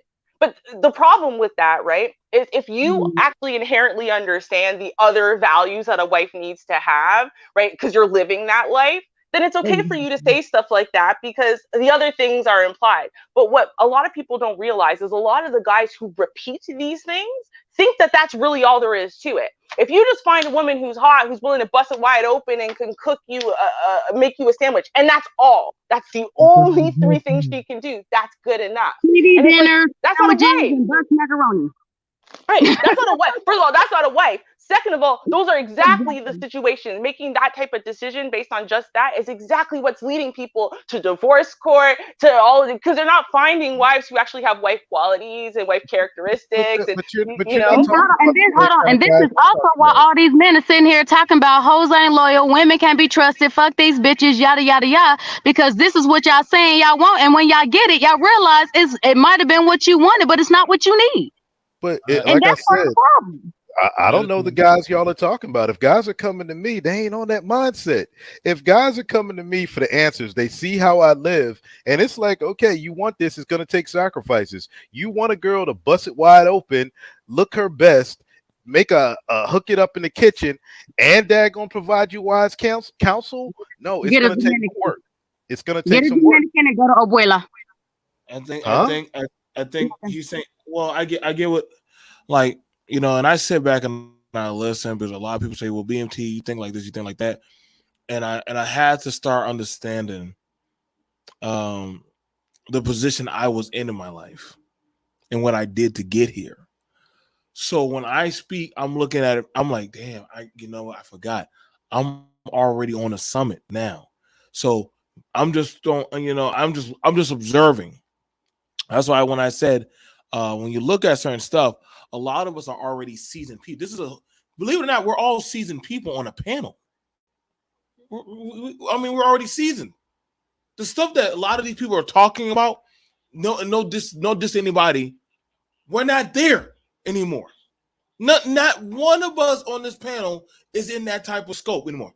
We just insert what we give the little nudge. You know what I'm saying? At the end of the day, Morpheus told Neo about the pills, but Neo never thought, hey, motherfucker, at the end of the day, you could take both pills if you need to. Or literally, shit, hell, he was like, hey, I don't think you still get it. It's like, this is the thing about everybody wants to believe that they're special. Everybody wants to believe that there's something like esoteric. And, all this information going out, and men nowadays question their masculinity. Women do not even know how to connect to their femininity. And I said, so what good is all this fucking information being put out there, and these people don't even know how to properly use it? That's why when I said yesterday, that's why I said, hey, I get y'all called me the jawline dude. That's cool. I'm fine with that. But I'm not out here bitching about the goddamn woes of society and trying to heal and do all this other. That's not me. That's not me. I was your age. I was picking up a rifle and running around in the desert and shit.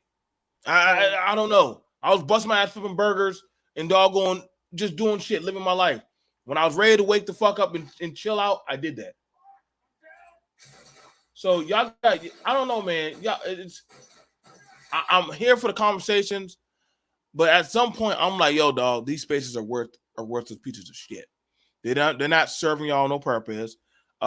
People want to be placated to their feelings. But I disagree, BMT. I mean, if we look at, both sides of this, like Kevin Samuels and Rollo Tomasi have saved thousands of men from zeroing out. And for those that don't know what zeroing out is, it's basically putting a gun to your head and pulling the trigger. That's what zeroing out means for a man. Now, bro, you can go on the Rollo or Kevin Samuels. I don't know if Kevin Cass's page is still up, but you could go on both their pages, blogs or whatever, and see thousands of men that have thanked them for saving their lives just because they got introduced to red pill philosophy from one of those two dudes. Now, how many more dudes is it like out there that got saved by men like KS or Rollo? But you know what, though, and I'm sorry, I have to interject this because one of the white manosphere people that I actually really respect is 21 Studios. And the reason why is because when he says he applies this philosophy in an unbiased way, and he applies it to both men, to women, to himself, to his actual life, and he's not out there lying to people to pretend he's living this narrative, and then behind the scenes, that's not what he's actually doing. Right. And he is willing to call out other manosphere creators for doing things like that. Right. And so I think the issue is, again, you have a lot of content creators lately who are being called out over the last few years and being caught, saying that they're living life one way and they're selling that life. They're selling courses to teach you how to live that life. But then the reality is their life is nothing like that, right? So like the consummate bachelor types who will never get married, meanwhile they've been married for years. The consummate, they're trust me, go on 21 Studios because he has. I don't follow Anthony Johnson anymore. Well, I'm just saying, but he has exposed, whether you follow him or not, he has exposed people that he was even once associated with. Right. Yeah. I mean, he just made sure that he said, okay, you know what? They found out this information about Jesse Lee Peterson. I'm going to put it out there. I'm not going to sit there and pretend or sweep it under a rug. Shit really happened. But here's the deal. And I don't believe. Hold on. Why don't you believe it? Facts over feelings. Facts over feelings. I'm sorry. I was just sitting there saying we're probably about to go, so we can go ahead and get our shopping done. Eliza, love you, brother. Respond to Ruby. Huh? Here, let me respond to Ruby real quick. This is the reason why I don't believe it, Ruby, because this is the United States we live in. It's freedom of speech, freedom of expression. If Anthony Johnson wants to put that out about, what he did about JLP, the stuff he put about Donovan Sharp and his girl Devin, cool. It's his right as an American, but also Donovan and JLP's right as American. They could sue him for libel if they wanted to. But at the end of the day, you can't stop all three of those men. They could put out what they want to. Now, if it's some libel type stuff, it's some criminal type stuff, if it's some slander, then the person that did it has to be accountable for their own actions. And then this is when the red pill philosophy goes out the window. If you as a man, I got caught. You know what? Yeah, that's me. R. Kelly, urinating on that girl in the video. It's not me. I don't know what for all these years. Like, no, nigga, that's you. That is the problem. When a man isn't accountable, if you make a mistake, cool, own up to it. If you get caught, own up to it. If somebody call you out, that's why I still follow Donovan, because he called him out. Here you go. Here's all my felonies right here. Boom, PDF form. Read them. Yep, you dox me. Here's my girl's info. Here's my info. This is our ages. Cool. Is what it is. I do this for show. And so I'm doxxed now. Hey, that part of the show is gone. Now my message is still the same.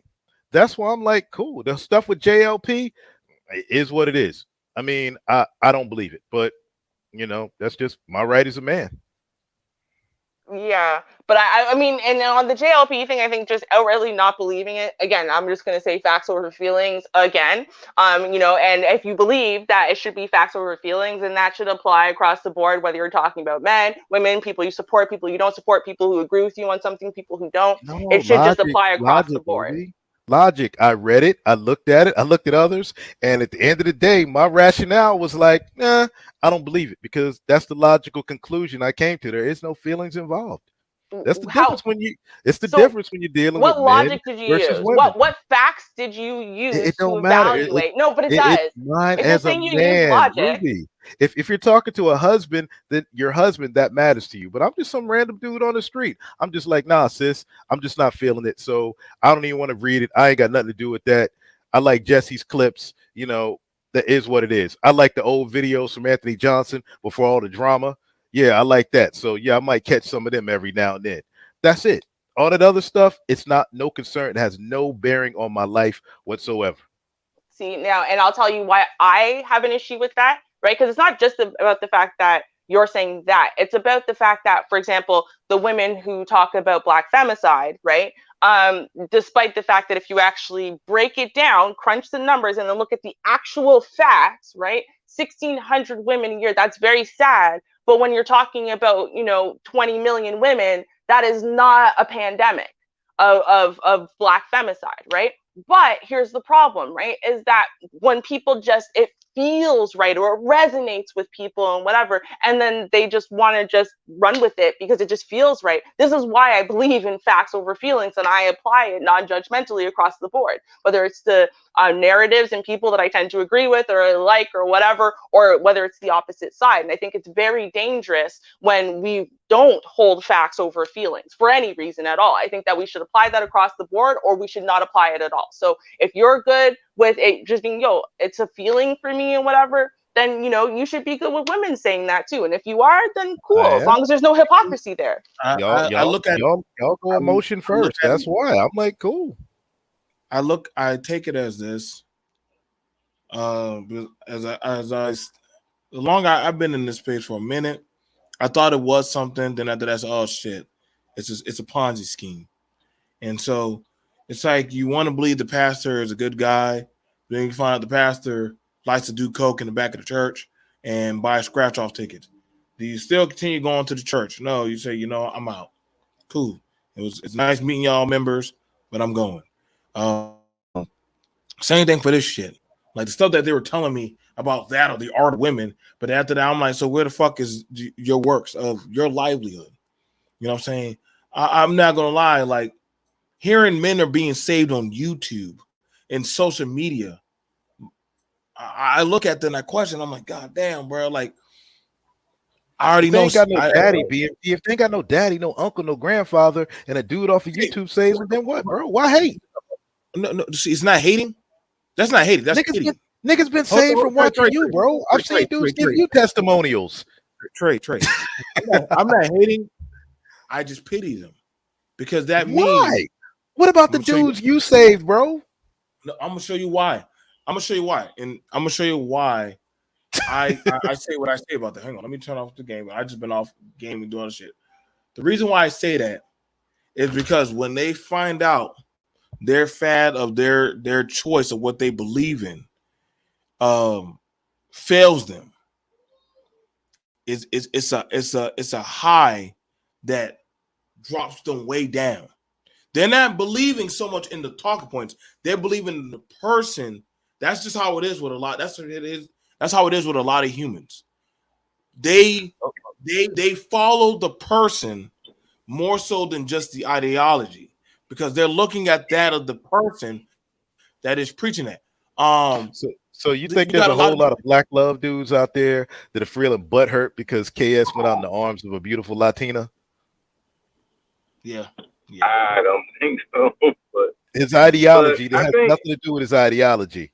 You know I what I'm know. saying? Do you really think? Do you really think any of them were living that type of lifestyle? Any of those dudes? Who? Do you honestly think those men? Mind you, be fair. When we saw his church, his service, everything he preached about was there at his service.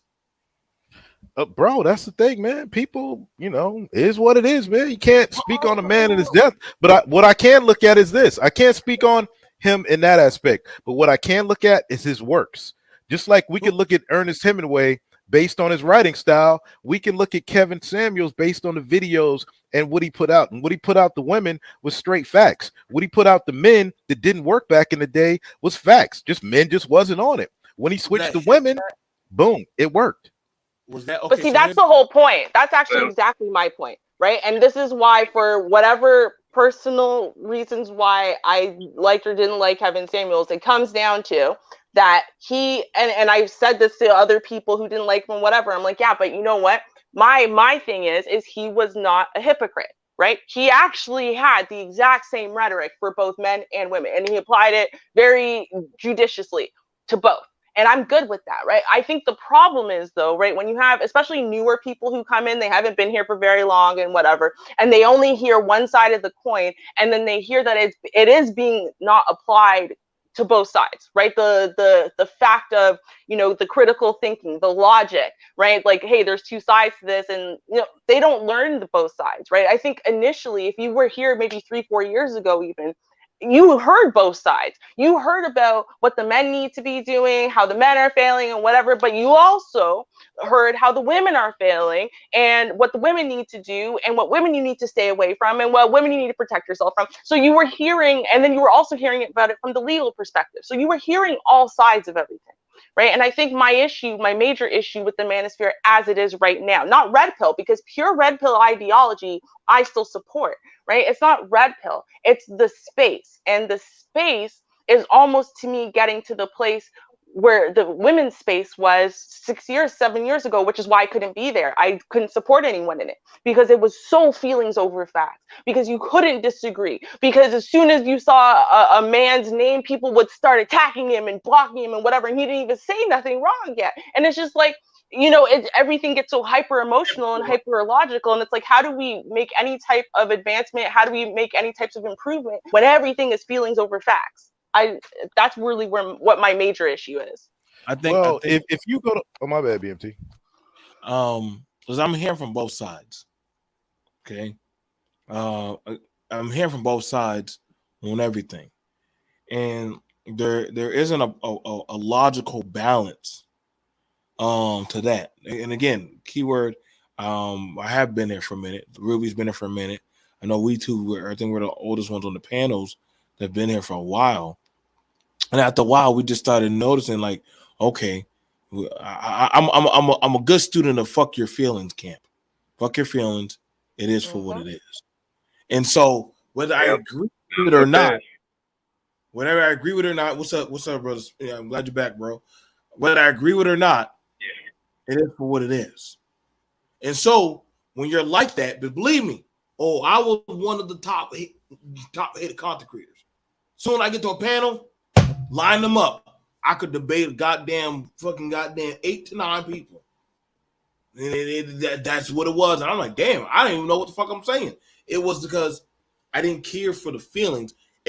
Whether I liked you or not, if you had a valid talking point, I had to concede to that. I had to concede to that. So when people said, BMT, you're flip-flopping, no. If it makes sense, it's valid, it is what it is. Fuck y'all feelings, whether you like the guy or not. But the place became that of a minstrel, period. You say we need to have an advocacy for men to be men. But then you got the women teaching y'all how to be fucking men. But then you say, well, we want patriarchy, but your best teachers are women in these spaces. Make it make sense. So when I say, well, you're full of shit. Right. Hold up, BMT. This is a free marketing place where we can say, get the fuck out of here, bitch. One time, y'all were saying y'all needed it. See, when I start seeing the backsliding talk, then after that, I said, okay, bro, let me go take my goddamn Kool-Aid and sit my ass over here. Because when I tell you, ready, you ready to join us, bro? No, Trey. No, Trey. No, here's the thing about it. Here's the thing. I'm gonna be real. Trey, before a lot of y'all conservatives came, the original conservatives that were here, me, ABL, Tatum, goddamn Uber driver. A lot of us used to be here. Ruby will tell you. A lot of us used to be here. The thing about it was, when we talk about it is for what it is, and mind you, this is before Trump. Motherfuckers didn't fuck with us. Now all of a sudden, we need to go back to conservative values, and we need to get back and do this. Man, get the fuck out of here. Here's the thing, whole face flip. Yep. BMT. Here's the difference, bro. Is that you had guys like me and our crew. We've been living the life forever. It was just now like, oh man, ABL, cool. He's from the same place I'm from. Man, this Tatum guy's cool. I like him on the Rumble. I rock with him. And then it just, all right, man, let me make a channel. My channel was about freaking fasting and daggone building business. And all of a sudden, fasting, I did it. I still live my conservative life. Building business, I was still conservative. And then as soon as I start saying, hey, this is what I believe and this is how I've been living my life. Oh my God, you're a conservative. I'm like, well, cool. I've been a conservative since the age of 22 then. It is what it is. Can't change it. It's been working for 25 years. Ain't changing it now. It's one of those things where it's one of those things about it was, and I'm gonna tell y'all right now. Funny thing. If somebody would have asked, how did me and Ruby meet? Ruby, you remember what the first channel where me and you met at? Brother X. Brother X. Was it Brother X? Yeah. It was Brother X. It was Black Exodus. It was Dark Exodus.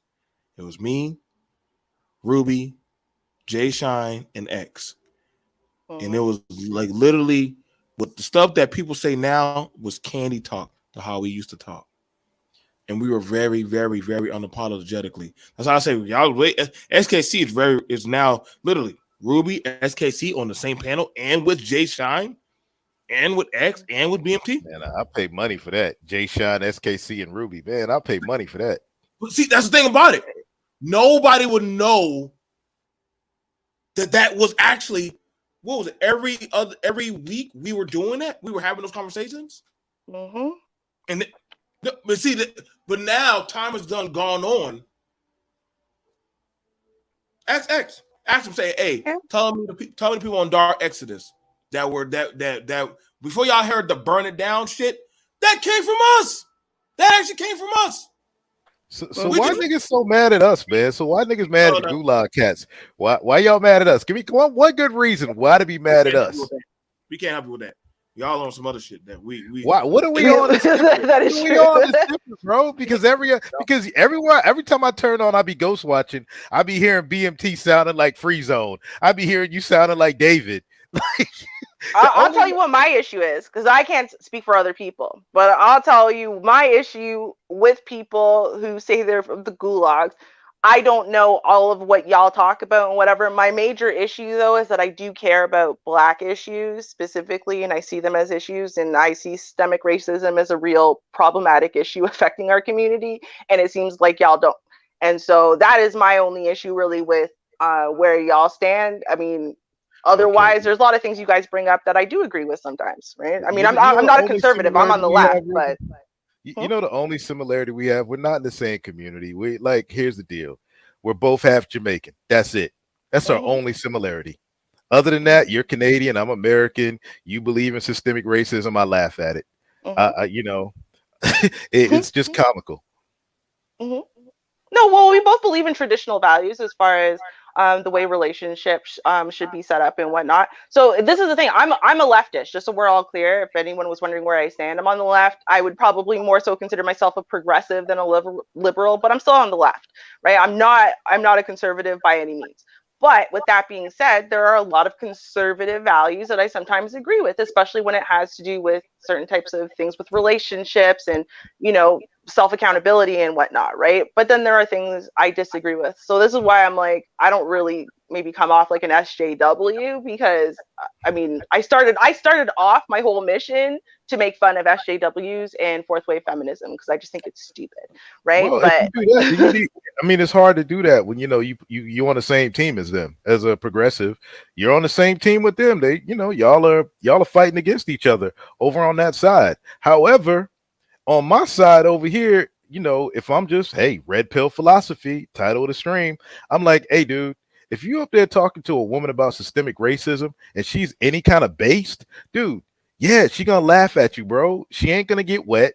If you're talking to your woman like that and she's based, dude, she's out there getting pounded by some MAGA dude, man, or some Proud Boy. Is what it is. Oh, so I guess I'm not based then. I don't know what that No, word no, no, means no, no. though, Yeah, but right. So you're not no hardcore MAGA chick who's out here, you know what I'm saying? Trump, Trump, Trump. No, that ain't you. no, definitely not. No. So dudes would be like, oh, she's racist. She don't want me. Oh, man, what? Bro, was she black? Yeah, she was blacking on that. How could she be? Well, bro, look, man, she don't believe in any of that stuff. You went taking leftist ideology to a conservative woman. It ain't going to work. Just, pick it up.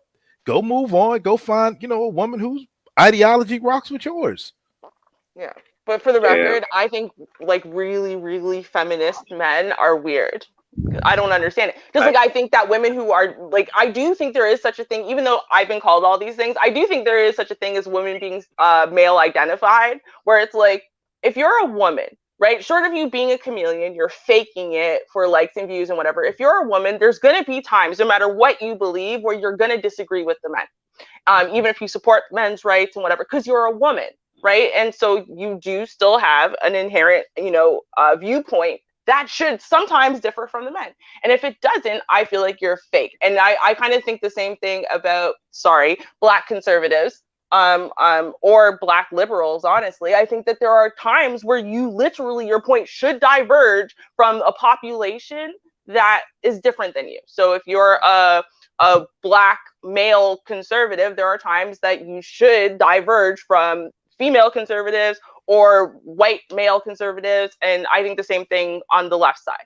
And so when people are too in line with an ideology and they say things that I think sometimes are literally working against them or are often used against people who look just like them or are just like them, and you're still in support of it, I don't know, I have an issue. I think there's an issue there somewhere. Yeah, that's called pandering. You're pandering too hard. And I think with a lot of these talking points, I remember my pastor when I was still going to church. He always said this: look, you don't have to believe me.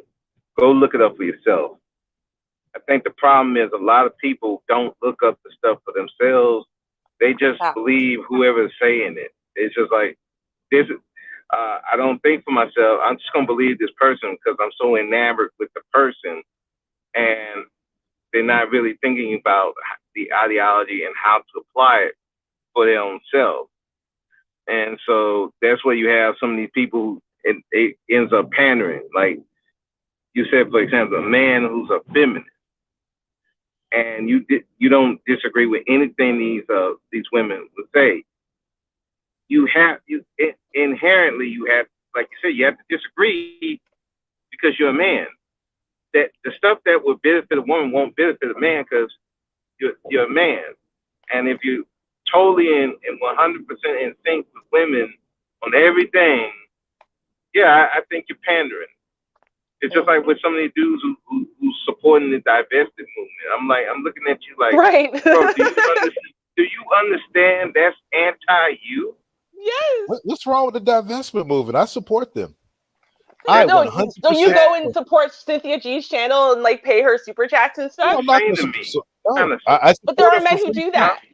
There are men who do that. No, but I'm saying there are men who go and support Cynthia G. Like they watch her channel, they comment, they give her super chats, they're on her Patreon, right? And I'm like, her rhetoric is literally anti-you, and you're paying her for it. Like what? I don't agree with them, but I support those men's decisions to do it. It's a free country. Some men get off on that. Some men get off on being cucks.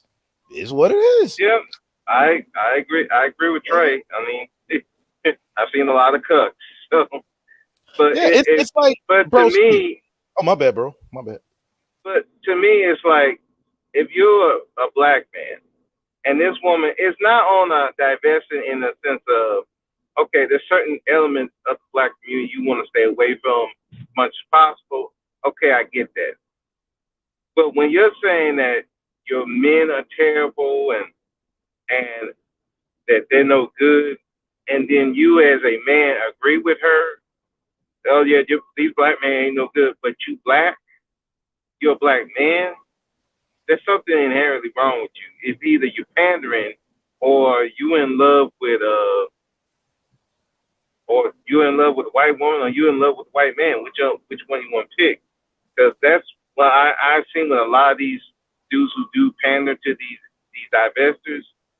They inherently hate black men, and then in turn they turn around, you find out they hate black women too. So it's like you ultimately do hate yourself in some fashion because you wouldn't go that hard. It's not saying that I don't necessarily disagree with some of the things that they say, but when it comes to your men are the worst, and these white men are just inherently better, when history tells you that they're not, there's something wrong with you. And for you, a man, to support that, there's something wrong with you, and it makes no sense. Well, bro, and that's the cuck world, bro. But here's the deal, man, and this is why I listen to a couple of divestors, and I catch myself saying two things. Man, they talking about Pook and Ray Ray, and these effeminate dudes. Shit, they ain't lying. They sound like me. And here's the second thing. When they be like, yeah, we're gonna vote for Trump this time around. We got to get Brandon out of office. We got to get this crime off of the street. Okay, cool. Please do. I mean, I support them politically because they're going to break up that monolith of black women voting for the Democratic Party. So, okay, I'm cool with that. But then when their message goes left, when they're talking about aborting babies just because, no, I can't rock with y'all on that. Y'all are a little psycho. When they're talking about, hey, yeah, we're just going to lump all of y'all black men in there because of what Pook, Ray Ray, and these effeminate magos do. No, I can't rock with y'all on that. But the rest of the stuff, okay, chew the meat, spit out the bones. Y'all ladies do y'all. It was fun. Now y'all are getting crazy. But free speech, y'all rock. No, and I agree with you there. I think I'm a very big supporter of free speech. I think everyone has the right to think however they want, feel however they want, and I think you have a right to say that. I mean, within reason, right? You're not allowed to yell fire in a crowded theater or whatever. But I think you should be able to voice your opinions, even if I find them personally reprehensible or not. That's fine. I do have an issue with infringing on other people's rights, and whether you agree with it or not, it comes down to, right? This is one of the reasons why, for example, I'm sure we stand on very polar opposite sides of the Roe v. Wade issue. I also come from a country though where women's equal rights was ratified into our Constitution, as you would call it, whereas in women are not actually, they only are kind of being lended equal rights, but it's not actually ratified into the Constitution in America. So it makes sense that you could just give them rights and take them away all willy-nilly whenever you feel like it. But my issue actually comes down to when people hold two conflicting ideals in their minds and they don't seem to understand that they're conflicting.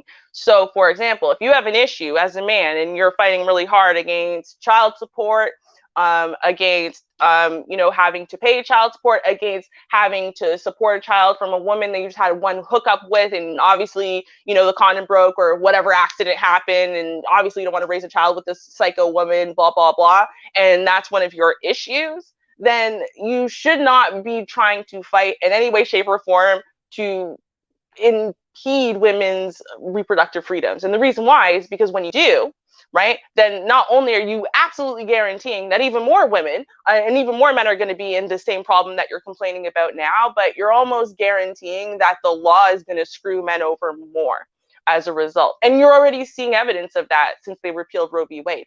So, I mean, I just think it's an issue. I just think people need to figure out where they stand. And I think that I don't really care where you stand. I just think that your stand should make logical, cohesive sense across the board. And when you're holding a whole bunch of dissonant ideas in your head and saying, no, this is my rhetoric and this is what makes sense, even though it doesn't make sense when you have to hold each individual idea in a box by itself in a vacuum for it to make sense, but it doesn't make sense with any of your other ideas, that's where I have an issue. And that's where I think it's dangerous, right? I think you have the right to say it anyway, but I just think that maybe what we should do is teach people critical thinking and logical reasoning skills and what logical fallacies are and whatnot. And, maybe it will make society a little smarter and they'll stop supporting idiots. That's really the solution I see.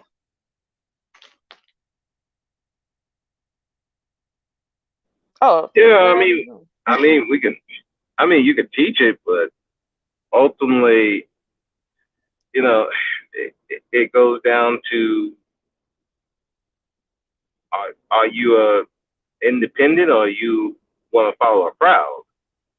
And I think also I think people want to belong, and especially when they get online, they want to belong somewhere so bad that the ideology, even if it contradicts whatever they believe in, they'll go along with it. And when these people get found out, that's when they be fighting so hard against you. But it's like, well, your ideology don't fit what you're talking about. You don't even live it. It's like you say you don't like poop, but you're fully behind a poop. You say you don't like Keisha, but you're fully behind a Keisha. I mean, what are you talking about? You're not living your life. And right. It's just, it's just that, to me, that's crazy. Oh yeah, the men who will line the pockets of super hot avatars, not even women, we don't know, but line the pockets of those women while commenting in the chat about it's a travesty that so many men are simping these days, and you're like, okay, okay. So the man who goes on a date and pays for it is simping, but you just pouring money into this chick's channel for repeating your rhetoric back to you, not simping. And I think that there's a generalized issue. Again, it's just the lack of critical thinking skills, and this is why I think that we do need to teach them, because it was actually like a standard thing that was taught here, both in high school, but also like it was an available course in college and university. Whereas apparently it's not taught in American high schools. Like there is no critical thinking course that you take in high school at any point. You don't learn about logical fallacies and syllogisms and faulty syllogisms and all. You don't learn that in high school. We learn that in high school, right? So like even just the way you structure an argument, or you structure the premises to conclusion, we learn that in high school. Actually, I think we might have started learning that in middle school, but Americans don't learn it at all, apparently, unless you choose to in post-secondary. So that means you have a lot of people who have never learned how to read even like an editorial in a paper or an essay or a research paper and whatever, and just actually break down the argument on their own to see, does this logically make sense? Does this conclusion follow logically from the evidence they've presented, right? And that's why you have so many people who actually literally have no choice but to like just believe whatever is told to them. Because even if they tried to look up the research themselves, they wouldn't know how to break it down themselves to evaluate it. So they have to find people that they trust, or they think are trustworthy online, and just believe everything they say, because they don't have the skills, the ability to do it themselves. And Ruby, you brought up a great point, and I'm 100% with you about critical thinking in the U.S. And from the nuclear family, rugged individualism, in those American concepts, that critical thinking is before school is passed down from a father. And like I said earlier, while a lot of guys rushed online to follow Rolo, and KS amongst, all the men out there, it's because they ain't got no daddy, no uncle, no granddaddy. They're sitting around raised by their mama and them, and they're lost. And if there's a great message coming across and it hits them emotionally, which unfortunately they don't think, they don't have the critical reasoning skills. All they know is emotion. Man, what this guy's saying feels good to me. And hopefully, a lot of guys, once they get saved, once that light bulb goes off, that's when they start logically thinking like, oh shit, everything this dude online been saying, he talking about me. Now, then it's up to the point where that dude can make a choice. He can stay in his emotions and be like, no, man, fuck that. I ain't changing. I'm staying like this. My mama was right all along. Or they could be like, you know what? I got to make some changes. Number one, I got to stand up to my mama. So, yeah, it is what it is. You know what? And I agree with you there. T Black said there's too much talk of rights, not enough talk of responsibility. And I wholeheartedly agree with you there. And when there's so much talk of rights, people are always talking about their own rights, right? And in the context of what their rights are, without realizing that, you know, your rights are literally in a group of millions or billions of people who also have rights. Like, you're not the only one. Giving you an example with my house. So for those of you who have ever watched my videos, at the very beginning, I was filming in my house. And then what ended up happening is I got this back injury, and going up and down the stairs was almost impossible. My mom owned a condo, so we moved into the condo. So that way I didn't have to go up and down the stairs. But then my condo exploded right before June 1st. And so then we were homeless for a little bit when we decided to evict the tenant that we had in my house. And the reason why we did that is, first of all, because he already owed us like at least $10,000 in back rent. Some of that from the Rona times, but also just he stopped paying, whatever. But also, I had already known through the grapevine this person had gone on drugs. They had basically abandoned the property. They were almost never at it and whatever, because they were staying at the crack house. So we gave them an eviction notice, and they basically ignored us for like most of the 30 days. So we showed up on the 2nd, and we came to change the locks and whatnot. And, the neighbors, I told him that that's what we were doing. And he shows up, called his mom, like his 80-something-year-old mom, to show up in a cab, even though he drove here. He could have picked her up, but why would he, when he could make his 80-year-old mom with a cane show up with her checkbook to pay off his responsibilities, right? Which, of course, wasn't going to work, because I'm not going to be homeless because some bucket wants to live in my house and never even be there. Especially because we had seen the condition of the house by then. So he was basically, we know he was cooking actual drugs in here. It was very much not clean just the disgustingness. We've been cleaning it for weeks, and we're not even halfway done. That is how bad this house was, okay? That is how just decrepit and disgusting it was. So at one point, this dude talked about, I know my rights. I know my rights.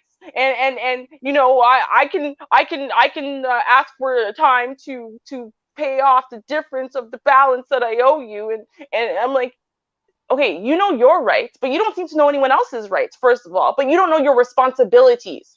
Because the fact of the matter is, we could have called the police on you today. When we walked in here and there's drugs all over the property, yeah, we could have called the police on you, could have had you arrested, you lose your tenancy immediately, right? You don't know your responsibilities, right? You found out that you have a right as a tenant to this, that, and the next thing, but you didn't figure out that you have responsibilities that go along with you being able to maintain those rights, right? And you also think that your rights are allowed to infringe on the rights of others, right? So you have the right to not be homeless and for us to just put you on the streets all unceremoniously, but you forgot that we have the right to get payment for you to be here. We have the right to not have to pay for the mortgage for 2 different properties because you feel like putting all of your mortgage payment up your damn nose, right? Or in your veins.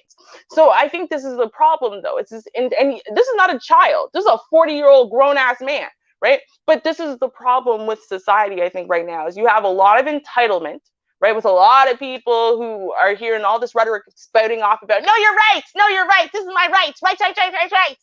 But what are your responsibilities, right? What do you have to do to maintain those rights? You want your right to freedom. You can't go out there and commit a bunch of crimes and think you still have a right to freedom, right? No, you don't, because you don't have a right to commit a crime and infringe on other people's rights. You don't, right? And I think there's like, again, critical thinking skills. People are just lacking the ability to put it all together.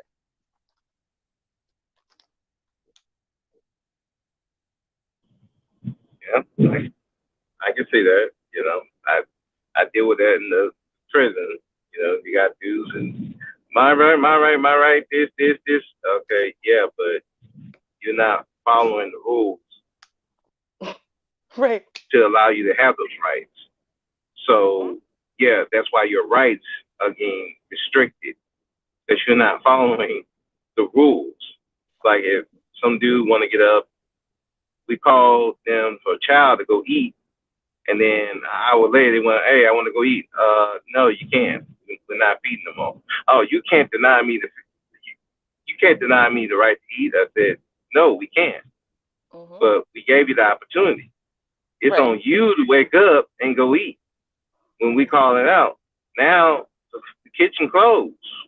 Nobody, we ain't got to feed you. You missed your right. And yeah, they're like, well, I'm a grieve. Okay, go ahead. You can grieve all you want. I'm just gonna put, we called you to come eat. You want to sleep an extra hour, whatever you were doing while you can't sleep, while you can't get up. Oh well. And I think You know? I think the thing about it is like this gender war shit. Like, there's no fucking gender war, man. Like, and if there is, I maybe I missed the draft because I don't know what the fuck this whole esoteric gender war shit is. Like, mind you, if there is a war, then who's winning? And I would ask you, what's your resources, and who's your captains and your generals and your leaders? You're talking to a bunch of people that have some upsets in life. Then you try to outsource some space. Talk about a failed, I don't know, whatever type of estrogen or testosterone you got. Again, space, these spaces or social. It's here. Social media is no more than a psychological connection that you're feeling through that of a telecommunication. This is the reason why they do thousands upon thousands upon thousands of studies. Mind you, people have actually become more disattached from society because of social media versus actually just going outside and living. You remember like The Losers on It, on all them other nerd movies that we came up on? No matter if you was a jock, a nerd, a emo, a goth, a punk, a prissy, or whatever type of person you were, your ass at the end of the day were going outside. Nowadays, I could be whatever the fuck I want to be on here and tell y'all the narrative of my back origin story. You don't care because this is your escapism. This is your escapism. Yeah, they can say it and not prove it. So, I noticed that both sides, or just humanity, has grown. Places where there is none of this shit at, it's still the same. And versus where it is now, like when men say, "Oh, women are getting rights," who are they going to get these rights from? Men. What rights do women not have, bro? That's what I'm like. Trey. That's you asked a good question. I always ask a question. They're taking my rights. I said, well, what rights did they take away? All right, you can't vote. You can't go to school. You can't piss. You can't. I think the last Civil Rights Act was in like '74, man. Like what? Same thing I always ask the men when they're saying they're being kept out of certain things. Show me in what paper that you're being kept out of. But if they don't fuck with you, trust me, when people don't fuck with you, if I were to go to certain Iran as an American, say, I want the fuck in, there'll be some barrels in my face right now that say, no, the fuck, you're not coming through this. Okay, bang, bang, bang, bang, bang, bang. The end of BMT's story. If they don't fuck with you, they don't fuck with you. They don't tolerate you. Well, BMT, if I can just say, though, here's the thing. In America, actually, there's really, I think it's only like 8 or 10 countries where women actually have equal rights, as in it's not a privilege that can be bestowed and taken away at free will. Whereas in America, actually, while women have equal rights in America, the problem is it's a privilege, not a right. As in right now, again, because it's not ratified. Therefore, it's not in the Constitution, and therefore, at any time, any right that women have can be taken away. Any equal right women have can be taken away like this.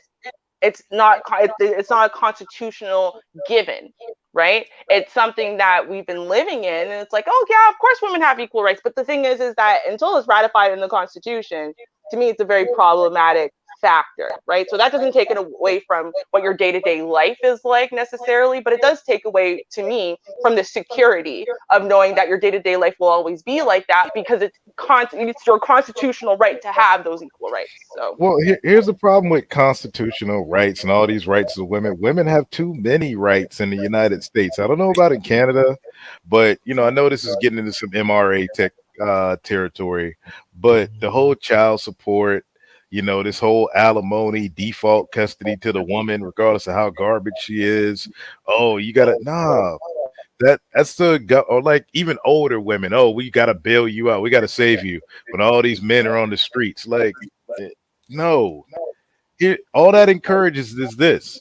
All right, so you get into a relationship with a man, you can act completely out of pocket because all you got to do is say whatever, and the government's going to take care of you. The government's going to make that man pay you. The government's going to the government's going to take that kid away from that man and give it to you, and you're going to be able to extort that man until that kid's 18, and then that kid's going to hate you, and then that kid at 25, 26 is going to be like, oh snap, my mom was the horrible one.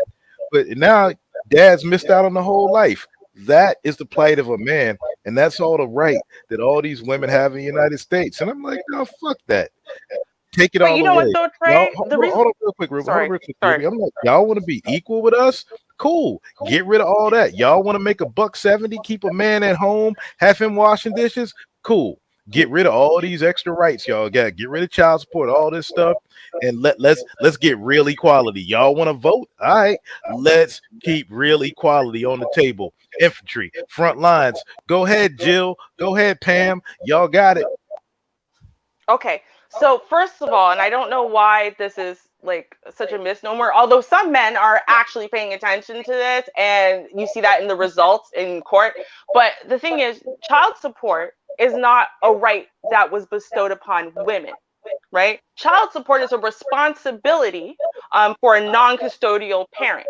That is any non-custodial parent. Just because men are less likely to seek child support when they are the full-time custodial parent doesn't mean that they don't have a right to it. In fact, they do. And when women, because women have been believing this bullshit too, so the problem is they show up in court, right, thinking that somehow they should be getting child support, and then they end up owing child support now, when before the man wasn't making them pay anything because he was the one raising the kids. And again, with alimony, it's the same thing. It goes to the person who is not the main contributor of the finances, right? So when women think that this was a right given to women, it wasn't, right? They start playing around. I'm going to go for alimony then, but they were the ones who were earning 120K. He was only earning 50. Guess what they end up owing? They end up owing alimony. And so what you end up seeing, in fact, and this is my thing when it comes to child support specifically, is I think parents owe their children the right to be raised and to be financially supported, and that time, energy, effort, right? And I think that's from both parents. I don't care which one is custodial. My parents shared me 50-50, literally 50-50. They made sure they lived within a 5-minute walking distance of each other at all times in my childhood, and literally shared me back and forth 50-50. Monday, Wednesday, every other Friday with my mom. Tuesday, Thursdays, every other Friday weekend with my dad. But if you can't do that, right, then the one who has the kid the majority of the time, right, the other parent should be helping to support the child and the child's welfare, well-being, and lifestyle financially.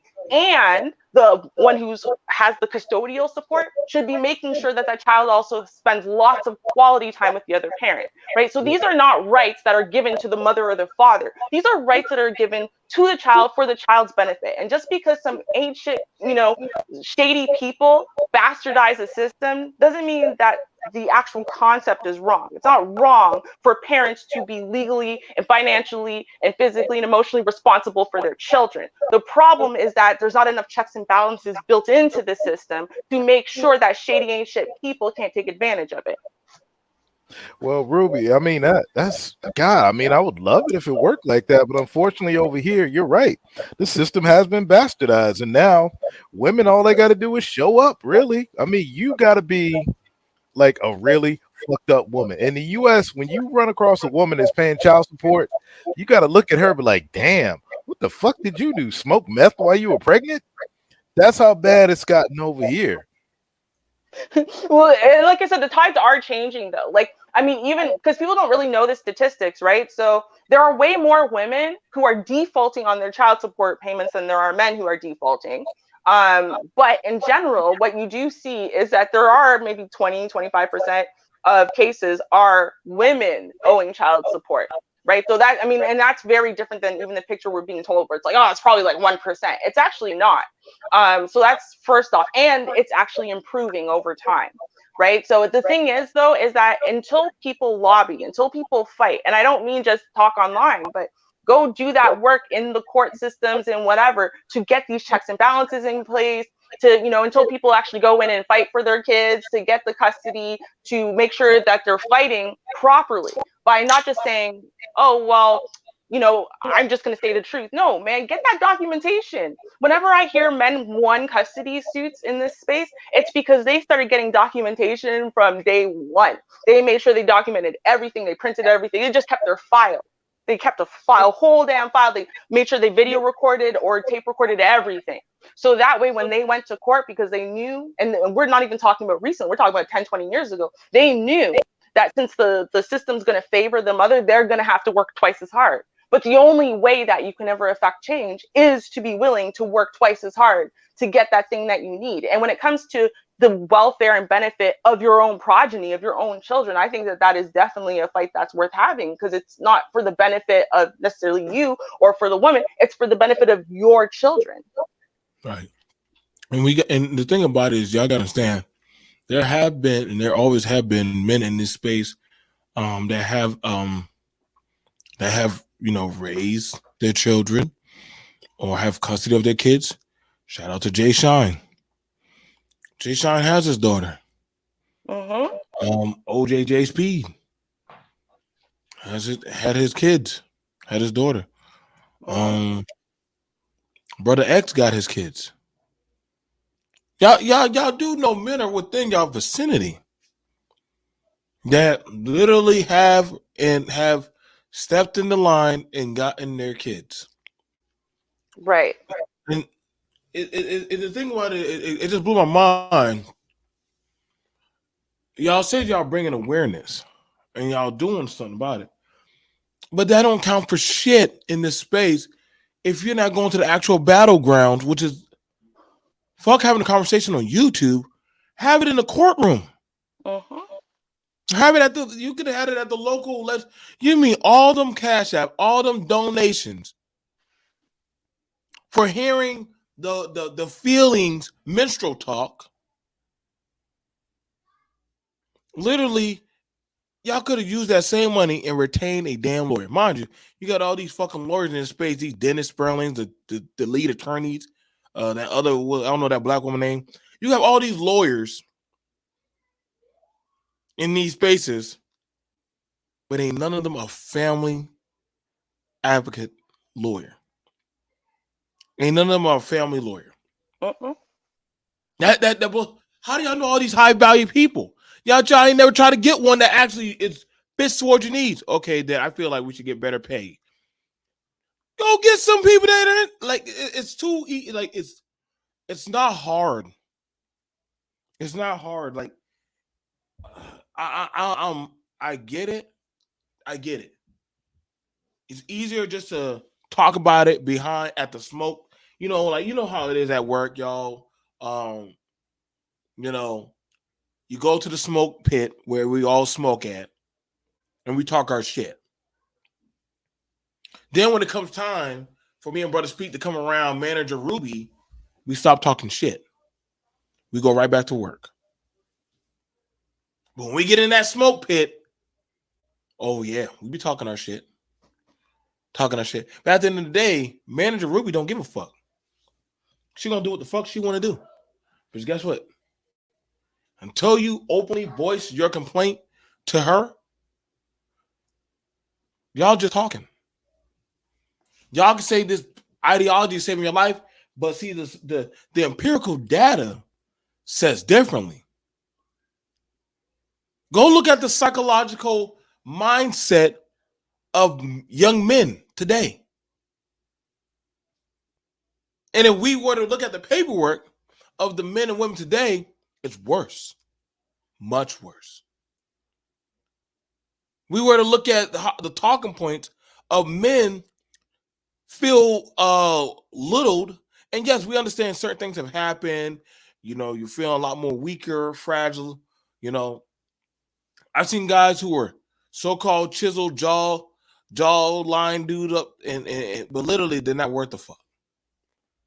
I'm saying, man, like this shit, a lot of stuff is coming to the end, man. The talking points of what y'all believe in are being torn down by the people that y'all said were y'all messiah saviors. I find it very interesting that we're watching white dudes that do not look like chisel jaw. Let me see. Let me go grab it. Where is it at? Listen, you have the nerds, the weebs, the squawking geeks. Ruby, you probably would enjoy listening to these people have this inquisitive talk. You know, let me grab it. These are the guys. These are the guys. These guys having the talk with a retired kickboxer about masculinity. Dudes who be online playing Fortnite that sit in their rooms in neon background. You know they're doing, clowning this guy. Like, look at that, destroy Andrew Tate. Like, this is what these guys do. I'm telling y'all, man, like the same ideology that y'all want to believe in, these guys with the glasses, the hair, that go to Berkeley, all the other places, and all these, they literally just, this has all been, this stuff holistically was never meant to go mainstream. The actual first forums were on Craigslist, backward 4chan chats, Ruby Princess Unicorn, X Shadow Man, Brother Speaks No Lies, BMT Jawline. Like, those would have been our, you would never, it was just being typed out. It was just emailing the email and email. Men that were afraid to come out. Now y'all coming out. Everybody thinks y'all weird as fuck. We're joined here by my brother X. X, you know what's crazy? People actually find it hard to believe that you used to have the panels that would have Ruby, me, SKC, and Jay Shine all on the same panel. They find it hard to believe. They find it hard to believe. Peace. Yeah, go ahead, bro. Peace, brother BMT. What's good with it, man? And what's good, Lady Ruby? I see you up here. What's good, brother Speak? What has happened? What has happened on this whole YouTube thing? Because think about what YouTube was in the beginning, right? YouTube was what? Dogs riding skateboards and cats playing a damn organ. That's how it started. With the emergence of the live stream, it took it to another direction, right? So now many of these things you see, man, because YouTube is like the land of make believe, right? This is where everybody can come to say my problems are worse than yours, or my problems are not as bad as yours. This is where everyone can say my life is worse than yours, my life is better than yours. I mean, the list goes on and on and on and on. Because when you come here, right, you can say anything, right? You can say anything, you can be whoever you want to be, and it seems like the more authentic you are, the less serious you are taken. I mean, because at this point, as far as this whole YouTube thing is concerned, it's always going to be this way because it's like an open space, right? So always going to have people up here that you strongly agree with. You're going to have people that you strongly disagree with. You're always going to have people up here that you fall somewhere in the middle with. Me, I believe in the freedom of association and disassociation. If I like what you do, I'll watch you sometime. If I don't like what you do, I won't watch you any.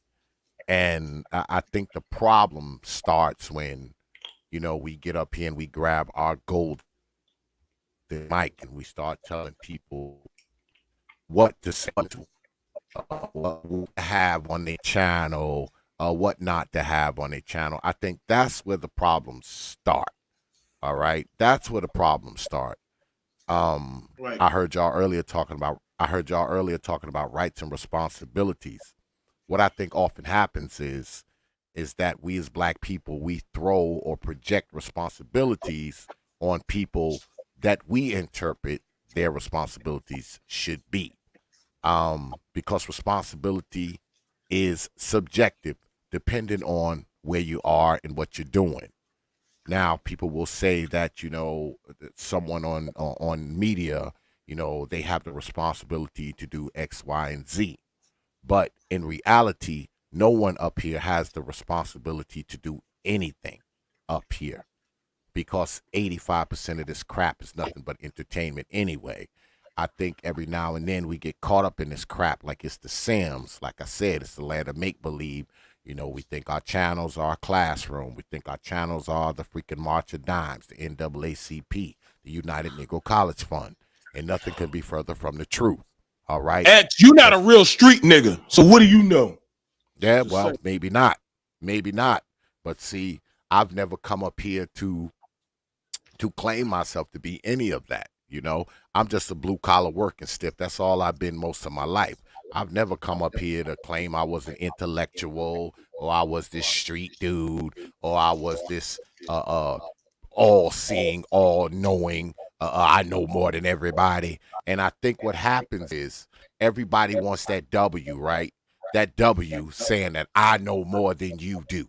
All right. I'm the smartest person in the room.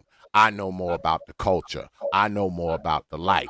I know more about the society. I know more about this. I know more about that. And I think that creates a problem. That creates a problem because you hear people talk all the time about how a person shouldn't say this or do this, but that very same person will say that or do that about someone else.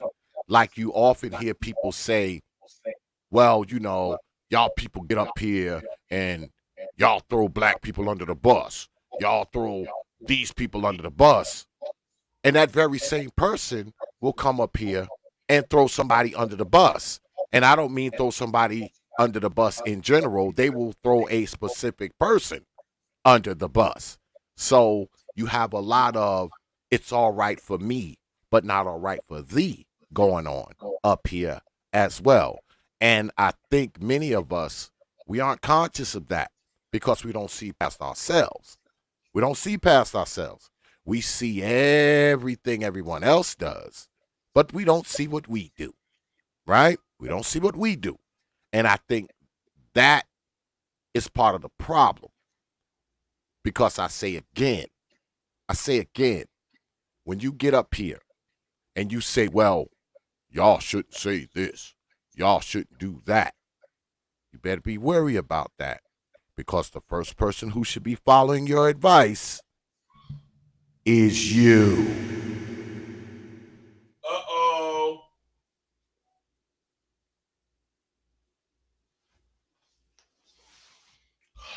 You know, this is why when I hear people say this ideology saved them, and I said, damn, how fragile are you? No, I've never heard a prophetic speaking on here. You know, I've never been saved. I've never been born again. I've never been feeling like we're all gonna make it. Like, you gotta understand, like, I always laugh when certain people say, well, y'all are getting these people in line. I said, you can't do that. If the government couldn't do it, if the goddamn their parents couldn't do it, How do you, a total stranger that they do not know, get them in line? You don't question that? Because see, you can't just walk up to anybody's old household and say, we're gonna get Ruby's husband in line. Brother Speed, we're gonna get you and your girlfriend in line. X, we're gonna get you and your children in your house. We're gonna get them in line. Y'all all will laugh at me and say, nigga, who the fuck you talking to? You can't control what I tell a lot of men this. They think, well, when I get with a woman, I'm gonna be in control. You should have known that shit before you got married. She would have let you know, like, hey, I'm gonna let you know right now. You big daddy, you paying the bills, X, Y, and Z, I'm following suit. But please don't get online and say, damn it, man, this woman is boring. Hold up.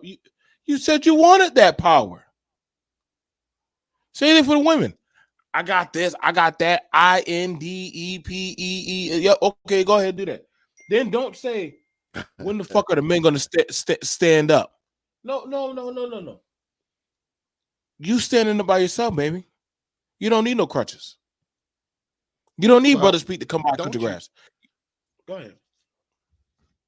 Don't you think, WMT, that I mean, if YouTube is your primary source for deferring to with your problems, I think your problems are bigger than what's on YouTube. Let me say that again. If YouTube is your primary source for problem solving, your problem is bigger than what's on YouTube. And I think that's where we are. I think a lot of people are so wrapped up, in this media shit, not just YouTube, but all kinds of media, man. They're so wrapped up in this because, see, I have a saying that I've been saying for a while. My life continues once I close this laptop. But a lot of people, their life continues when they open it. When they open this laptop, life begins. That's when the world opens up. That's when they can get up here and vent all their frustrations. They can vent all of their concerns. This is where they can come up here and pretend to be a teacher, a scholar, a doctor, a scientist, an expert. This is where they all can come to do it. Because you got to think about it, right? A lot of people in this world, they don't have the vehicle to do all this expression when they're not on here. Especially those of us who don't have wives and girlfriends and boyfriends and husbands and children. Those of us who don't have a lot of friends. So where are we expressing ourselves if we don't have any of that? You think they're doing that shit when they're at the job? You think all these people who get up here who talk this white supremacy and black this and black that and rights and freedom and all this kind of crap, you think they're doing that when they're at work? You think they're doing that when they're in front of that? Nope. Punching.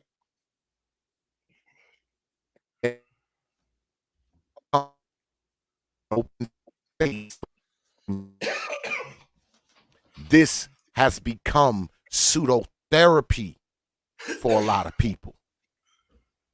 Not only has it become therapy, it has become a connection to other people. Because let us be clear, man, this YouTube shit ain't nothing, man, but a high-tech goddamn conference call.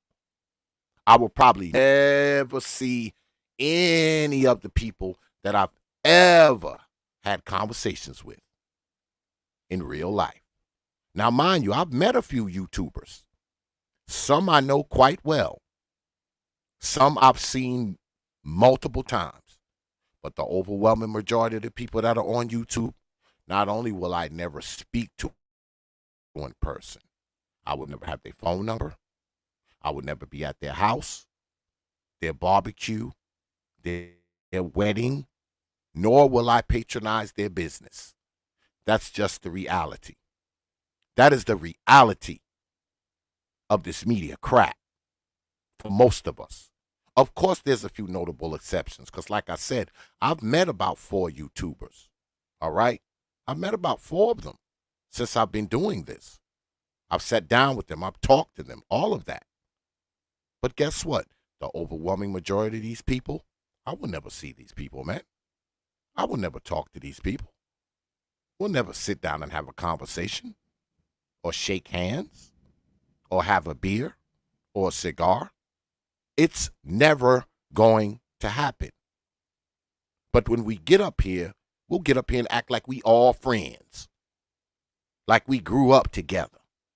Because we done been on 5 streams together. All we know is what we see, what we hear. And that's what we base this so-called digital relationship on. What we've seen and what we've heard. As far as y'all know right now, I could be living in a damn tent and broadcasting off of an Obama phone. How do y'all know I'm not? How? And likewise, I could be a damn astronaut. I could be a multi-millionaire. You don't know. You only go by what I tell you. That's it.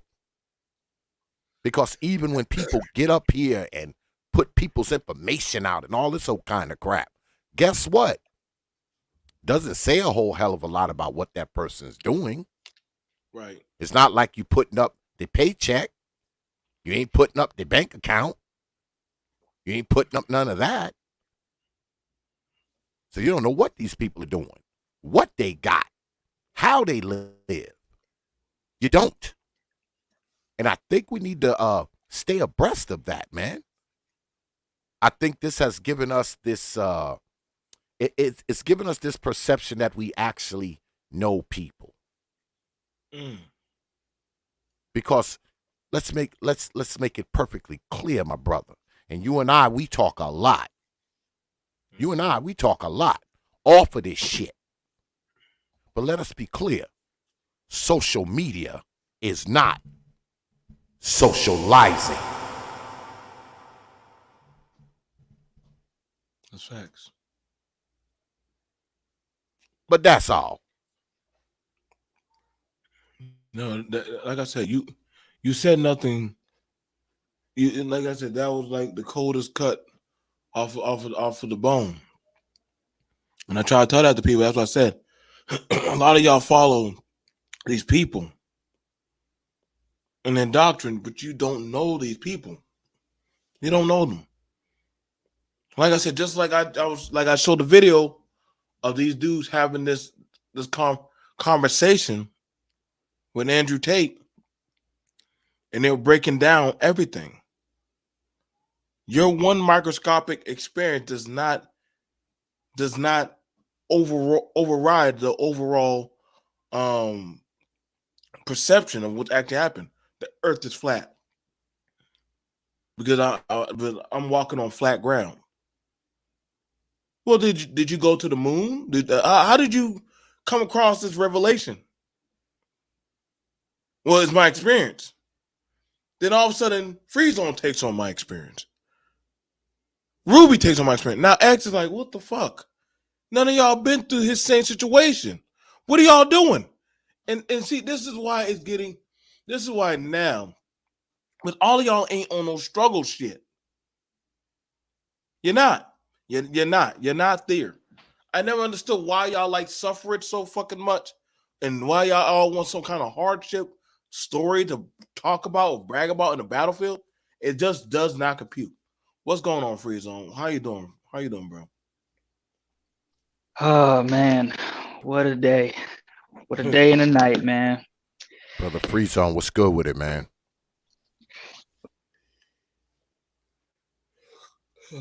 I was told, Free Zone, BMT, you don't look sexy.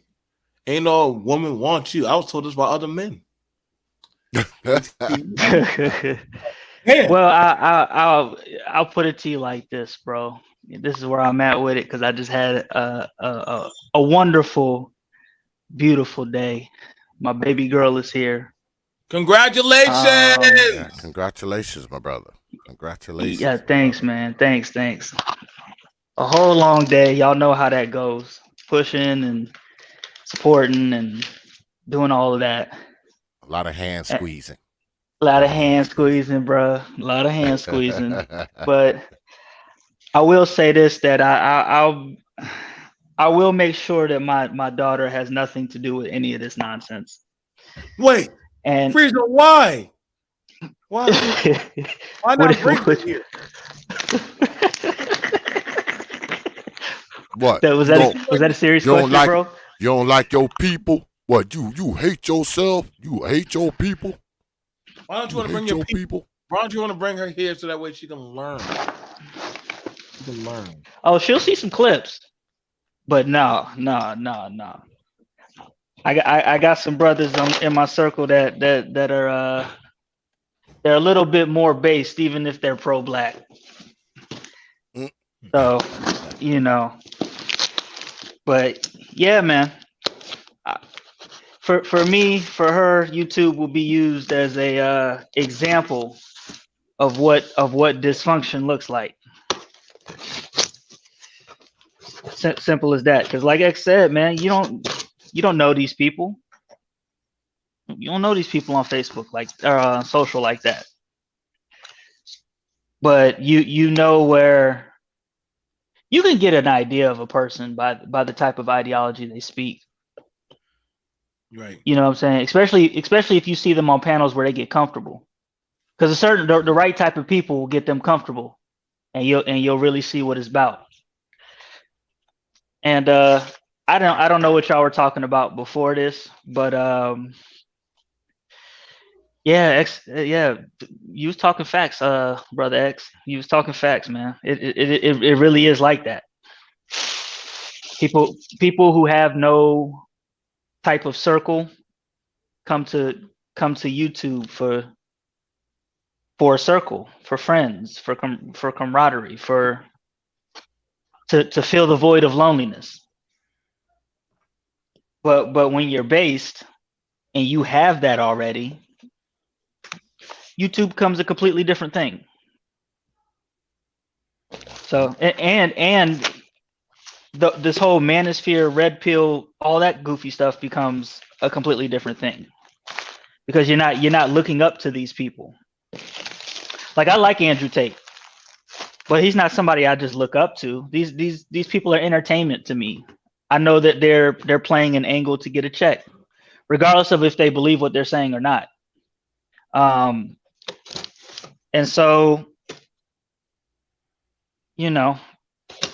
when you have a strong nuclear family / strong foundation, you don't have to go to random YouTube world for anything really, other than entertainment or education. Take it how you will. In a nutshell, man. In a nutshell, because I mean, if you have a life outside of this YouTube shit, man, this YouTube shit just don't seem that important, man. I had went on vacation a while back, man, and usually when I go on vacation, I don't take none of my stuff. Only thing I take is my phone. I don't take my computers or no shit like that, and I just left it all behind, man. I didn't watch any YouTube. I didn't go on nobody's streams. I didn't do none of that shit. And guess what? One thing I came to realize is that I don't need this crap. I didn't even miss it. I was around my nephew, my grandbabies, my folks. I mean, it wasn't like, oh, let me see what's going on YouTube. Oh, let me see what brothers talk about on YouTube. I didn't even miss it. And that made me realize right then and there that, you know what? I don't need this crap. So you know what I'm going to start doing on here? I'm going to start doing any and everything I want to do. And I don't care who don't like it. Because if they don't like it, they can just stop watching. They can just stop watching my shit. Because guess what? I don't do this for the money anyway. All I talk about is the shit I want to talk about. I mean, I tell everybody this, man. I was on YouTube for like 2 years before I made one red penny on this shit. I mean, more money has went into it than what comes out of it. Because guess what? I have to pay for my goddamn cable. That's like $105 a month. So I'm $1,300 in on that off top for the year. All right? I have this streaming service. This streaming service costs money. It's about $300 a year. All right? And I pay that for the year. And my light bill is about $200 a month. So you're talking about $2,400 a year for that. I buy a new computer every other year. All right? Every other year, I buy a brand new computer. So, in fact, way more money has went into it than comes out of it.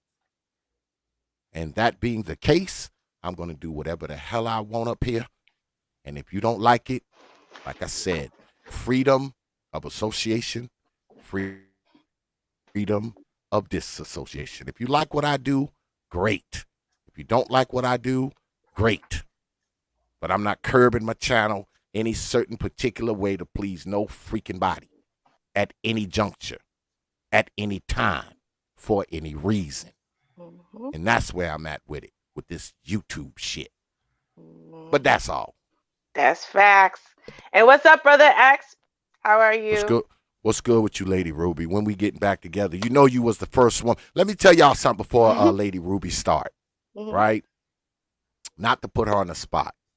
But back when I started doing YouTube many, many years ago, Lady Ruby was the first female I ever collaborated with. Many, many years ago. So I got a lot of respect for Lady Ruby for many, many, many reasons. Some that I'm not even going to mention here, but she knows what they are. All right. I got a lot of respect for this lady. All right. And I've been around her on YouTube for a very long time. But, you know, not to put you on the spot, Lady Ruby, but what's good with it? Well, thank you. And of course, likewise. Of course, likewise. I was very happy. I stepped away for 5 minutes, which turned into half an hour to take a shower. But I was listening. So I was like, oh, Brother X is here. I hope he stays long enough for me to get out of the shower. And what's up, Free Zone Loot? I don't want to leave you out. What up, Ruby? What's going on, girl? Nice to see you again. Yes. You know, but it's funny because, you know, and I'm glad Brother X brought it up. I've been here for a very long time. And if you were to go back to those times, just go to the very first interview I did on Brother X's channel. You could go back to me writing 10 years before that day on my website, classicruby.com.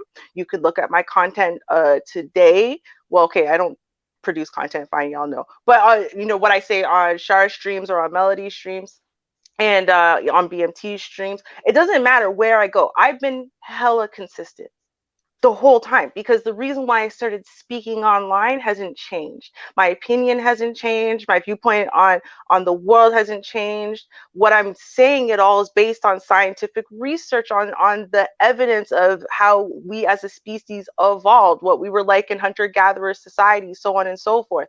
And so that's why it makes it very easy to stay very consistent when your opinion isn't just based on your feelings, isn't based on what makes you feel good, isn't based on current trends. It's based on something factual. And what I find, and it's an amazing thing, it's an absolutely amazing thing, Brother X, when you said it, same thing. My life has been in a perpetual emergency, literally for 2 months, perpetual. Started with 1 in a million chance that the sprinklers in your condo go off for no reason. I don't know if anyone's ever been in a condo when a sprinkler goes off or in a hotel room.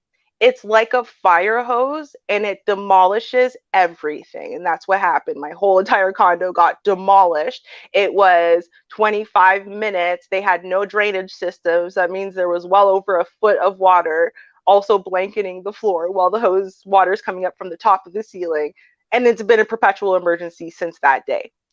And so what I noticed the first thing is I don't have time for YouTube, right? It was something I did in my free time and my off time and my chill time, and I didn't have any more of that. The second thing is that not only did I not miss YouTube, right? I didn't miss the Black sector at all. I stopped watching anything in the Black sector. I'm going to be real with y'all. Stopped watching all of this.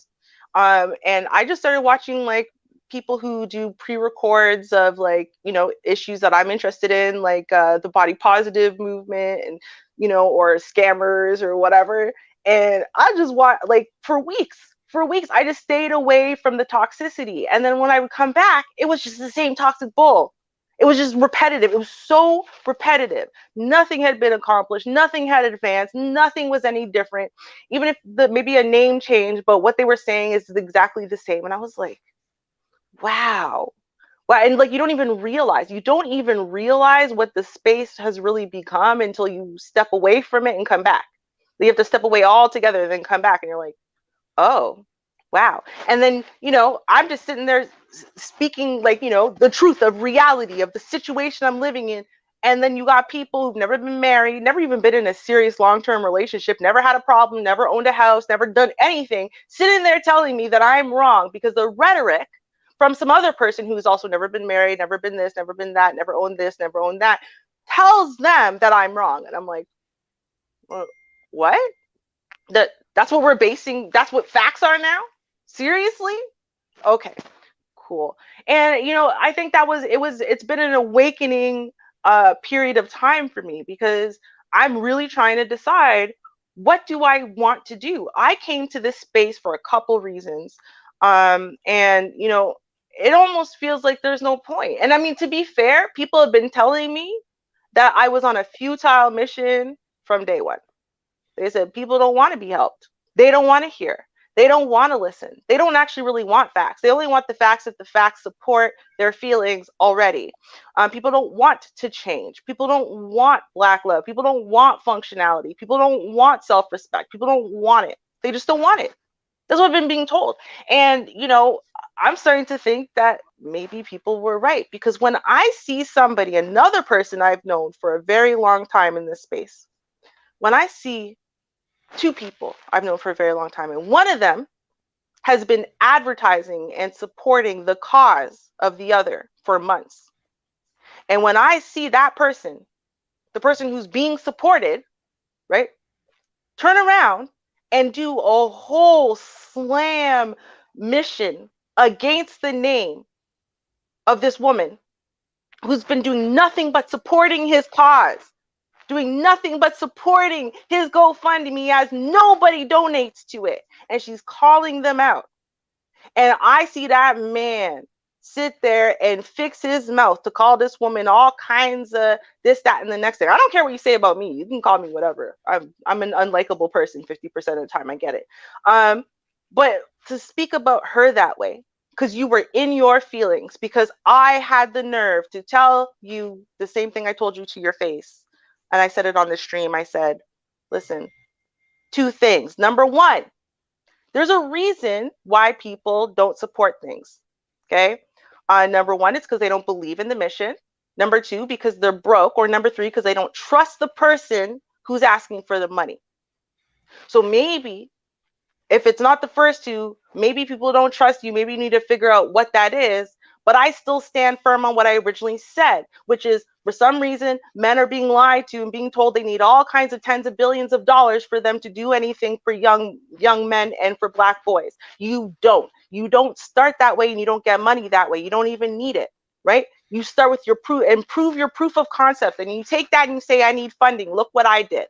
And people will be willing to trust you and pay out the nose if they know you have something that works. But trying to get people to invest in something without proof of concept first is incredibly difficult, if not impossible. Just watch Dragon's Den. They do it all the time to people. They say, okay, where's your proof of concept? Where's your proof that this will sell?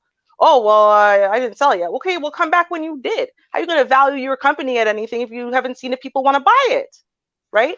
And that's all I said. But somehow that turned into a 3-hour slam mission against not just my name for saying it, but against her name, even though all she's done on her community chat and on her every single stream she has done in 2-3 months is support that man's GoFundMe. You see what I'm saying? Why? Because she's a woman? Because you're in your feelings and drinking on a Friday night? I don't really care why. My point is that the space didn't used to be like this a few years ago. And I think that, you know, I mean, the Rona did a disservice to humanity, right? No one goes outside and touches grass anymore. Nobody sees real people anymore. No one works in workplaces anymore, right? So it's like it's giving people too much distance from reality. It's giving people too much distance from what the real world is versus what rhetoric is versus what entertainment is and whatever. And they're buying in, and it's like it's corrupting minds. It's corrupting what I will say are like red pill. That's why I keep saying I believe in pure red pill ideology. But what's happening in this space is not pure red pill ideology anymore. So I don't know. I think a lot of people, this is what happens. A lot of people, we're losing some of our best content creators, and we always have, right? Because they get sick of this, because they watch it happen and they go, yeah, no. Where's everyone from Manosphere 1.0? You think they changed their opinion? No, they just got the hell out of here. And now Manosphere 2.0, half them people are gone. Just wait. Give it another year or two. The rest of Manosphere 2.0 will be gone because they're going to be like Brother X and be like, yo, y'all don't want to listen to me? Yo, I have the blueprint. I have a successful business. I raised my kids into successful people. I have a successful marriage. I've done everything successfully. And y'all don't want to listen to me? Because what? Because I'm not telling you stuff that makes you feel good? Get the hell out of here. And he's going to bounce. Watch. Y'all are going to lose the value that Brother X's channel has been bringing to this space.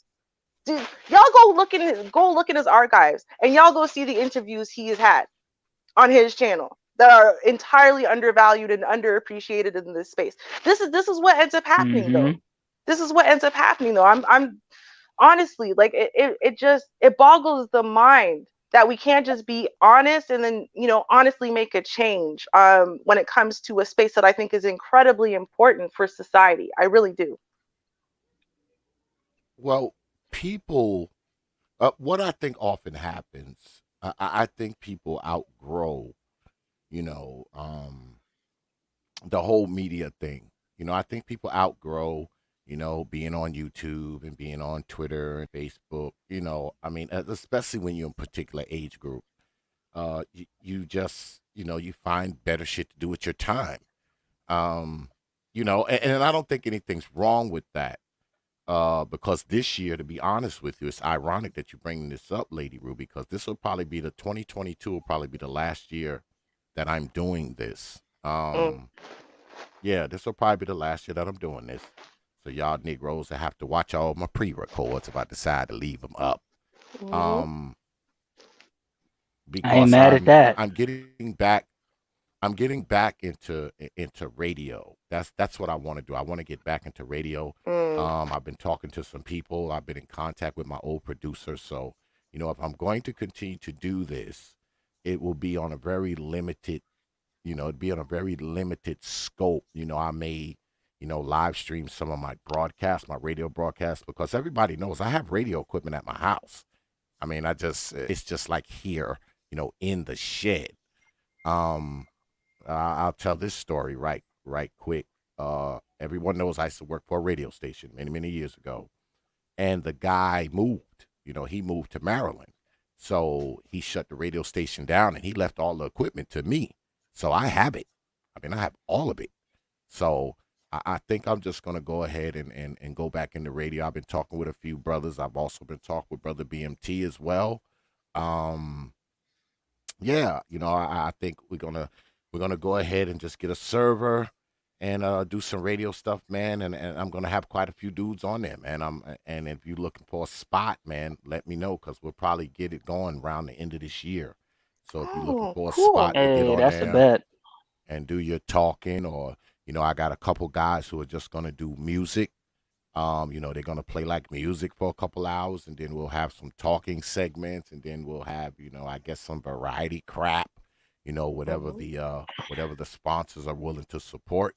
So that's kind of where we're going, man. We're gonna we're gonna jump up off of this YouTube shit, man. This will There be you the go. last year I'm doing it. Probably sometime around November. That'll probably be the last of me doing this shit, to be honest. Unless something really dramatic happens. I think 2022 is going to be the end of it for X. I mean, I'll be probably popping up on other people's streams, from time to time, but I'm ready to do something different, man. I've kind of outgrown, to be honest with you. I've kind of outgrown this whole YouTube shit. I've kind of outgrown it, man. You know, more work goes into it than it's really worth. You know, I mean, I've been fortunate though. I've had a lot of people around me, you know, who have taught me a lot of things and, you know, made shit easier for me, like my brother SKC. You know, shout out to him, man, because I done stole a lot of his ideas, you know, to make my channel do the things that it does. So, you know, I've had brothers like that, you know, in my life, you know, so, you know, I like doing it. All right. That's why I do it. It was never for the money. I never came to YouTube to get famous or, you know, to be a star. I never came to YouTube for any of that. I came to YouTube because I like talking about certain things and I like chopping it down with the brothers. But now I'm getting to the point where I'm starting to not like it. I'm starting to not like it. So I always said to myself, I told my wife, I told my family, once I get to the point where I'm kind of not liking it no more, it's time to hang it up. And, you know, I'm pretty damn close to that right now. So, you know, we're moving on to other things. Like I said, I've been in talks with a few brothers, man, and we're gonna do something different, man. You know, and like I said, any brothers, you know, you interested in getting involved with it, you know, hit me up, you know, and I can, you know, I don't want to go ahead and blurt out all of what we're doing right now, but, you know, those of you who think you're interested in being involved with it, just hit me on my email, man, and you know, hopefully by the end of the year, man, you can get your spot on there and talk your shit, you know. So that's where we at. Nice. I like. And Char Willie announced that a few weeks ago too. She's leaving too. She's gonna try to make it to the end of the year, but no promises. So I mean, you know, and that's what I said. Manosphere 2.0 is leaving, right? And I mean, for you, you've outgrown it, right? But I think that, you know, you have a lot of people. Like I've heard Wacky, he's from Manosphere 1.0, and you know, basically what I said, like he said, like, what the hell? First of all, what the hell is happening to space? What's happening to the rhetoric? What's happening to the people? When you see that the OGs are here trying to spit game, evolve the game for y'all, and to really show y'all how it's changed, given how society's changed and whatnot. But you know, the support isn't going to that. It's not going to this grounded information. It's not going to grounded content creators who are not there for all the hype and the drama and the beef and the this and the that and whatever. It's going more to female channels than it is to male ones. Like, you know, they get it I think it gets easy to outgrow something that you see. Like you said, you're putting in so much work. Like people don't understand when you actually create content. People don't understand how much work it takes to create content. Unless you've created content, you don't understand. Unless you have minded even a live stream, you don't understand the work and effort that it actually goes into to plan this, to coordinate it. If you're filming and doing pre-records, to pre-record, to edit, to do all that stuff, like people don't understand. That's a lot of work. The labor that goes into that. It's got to be a labor of love or labor of passion, you know. And it's like, it's one thing to not make money from it. It's another thing to not be supported at all. And then to see what people are willing to support instead. And you know, again, it's like, well, if you don't want it, then what am I doing it for? You know, because you might start, I mean, everyone starts, you know, again, labor of love, passions, what you believe in, you want to get the messages out there and whatnot, but let's be real, right? We live in a capitalistic society. No one likes working for free, and this is work, right? So eventually you're going to stop enjoying working for free, unless there is some greater benefit to you, to your life, or you see it's really making a difference. Right. And it's like, when you know that you could make a difference, when you know there's so many channels out there that could be making a difference, but those aren't the ones that are being favored, right? The ones that are some drama foolishness where, you know, there's a bunch of scantily clad idiot girls on there and the guys can talk down at them and the girls can make themselves look funny and the guys can go, see, look, these hoes, these modern women. And that's it. Like, that's what we were looking for. Seriously, that's it. That's where we come. I will commit to this though. I mean, I don't think I'll be totally disconnected, you know, from YouTube, because I'm pretty sure I'll be bringing YouTube brothers on, you know, and stuff like that, you know, because when I was in radio, what a lot of people don't know, when I was in radio, a lot of your more famous YouTubers that are on YouTube now, you know, I interviewed a lot of these guys back when I was on radio, man. back when they was doing their blogs and shit out of their cars and in their bathrooms and shit. Mm-hmm. You know, I mean, I was interviewing these guys on my radio show way before you people even knew who they were. All right. Yeah, Now, I was just about that. I'm not I gonna was say just their about to names. I'm not ask gonna you say real their names. quick, like what kind of radio show did you have? Oh well, I worked for a radio station called Nubia Hood Radio, and back then, because TPOT's been around for a while. All right, it's not some new shit that I just happen to name off of YouTube. It actually came from something called the Prophet of Thought Series Media Group, and it used to be like 8 of us. All right, it wasn't just me; it was 8 of us because I had. Oh wow. Yeah, I used to have a New York City correspondent.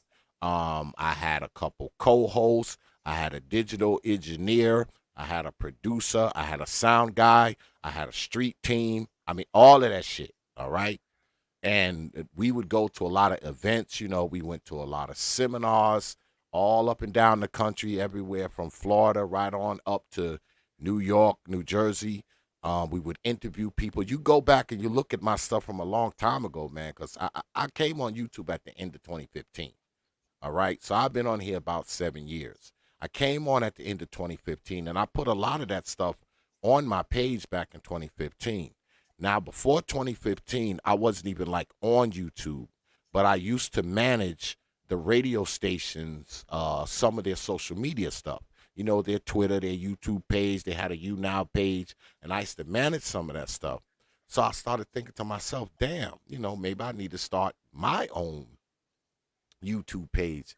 And that's where it all came from. I mean, I was still working in radio when I got on YouTube. The radio station didn't go down. He didn't shut the radio station down till I believe the end of 2016, I believe, or the beginning of 2017, I think. That's when he shut the radio station down. But I was still working at the radio station while I was on YouTube. I started my YouTube page in 2015. I didn't start working in radio till I think 2016, 2017. But by that time, I had been doing it for years, man. And it was kind of just like this. It came on Thursday nights, 8 to 10, sometimes 8 to 11, and we'd pretty much talk about the same stuff. I would interview Sister Shahrazad Ali. I would interview the president of the NAACP. I would interview Dr. Umar. I would interview celebrities. I would interview rap artists. You know, we would talk about, you know, political stuff. We would talk about things that affected black people. I used to interview bishops. We used to talk about police brutality. I mean, police brutality was big. That was like one of our staple places because we went to many, many rallies. We went to the Michael Brown rally. We went to the Tamir Rice rally, the Trayvon Martin rally, the Eric Garner rally, the Ramali Graham rally, the Kamani Gray rally, Jonathan Farrell. I mean, I went to so many of those things, man. And you look at my stuff, back from 2015, 2016, you'll see it. You will see me there. You will see us there. All right. So that was kind of my thing. I came to YouTube, man, from radio. That's where I came from. I used to be a radio talk show host. I was a radio guy for years. And like I said, a lot of your more favorite YouTubers now, I interviewed a lot of them before y'all even know who they were. Back in 2013, 2012, 2014, way before they got big on YouTube. Way before. And if you go back in my archives, you'll see them. You'll see them. Before they were famous, before they were stars, before they had 100,000 subscribers, and way before that, back when they was blogging on park benches and blogging in their bathroom and blogging in their cars, and way back then, they were being interviewed by phone on my radio show. A lot of people that's on YouTube right now, I was one of the first people to interview them. Damn. So, any media dues, man, I've paid them in spades. So I mean, I'm not, and like I said, I've interviewed and talked to, man, some of the bigger names that's out there, man. Not just in YouTube, man, outside of YouTube. Outside of YouTube, man. These big names have been on my show multiple times. Multiple times. I've met with these people. I've interviewed them in real life, too. You go back some years, you'll see that, too. There's not too many people of note. Not that I'm bragging, but let me brag. There's not too many people of note that you can think of that I haven't interviewed. Not too many. Not too many have not been on my show. Especially when you talk about people in the YouTube space. Yeah, any man. famous Talk YouTuber you your name shit. has been here. Has been here. And it doesn't matter who they are. Anyone you can think of. The only one I hadn't had big name on my show was Tommy Sotomayor. And guess what? He's on my I had never had. But guess what? He's been there too. He's been there too. Yeah.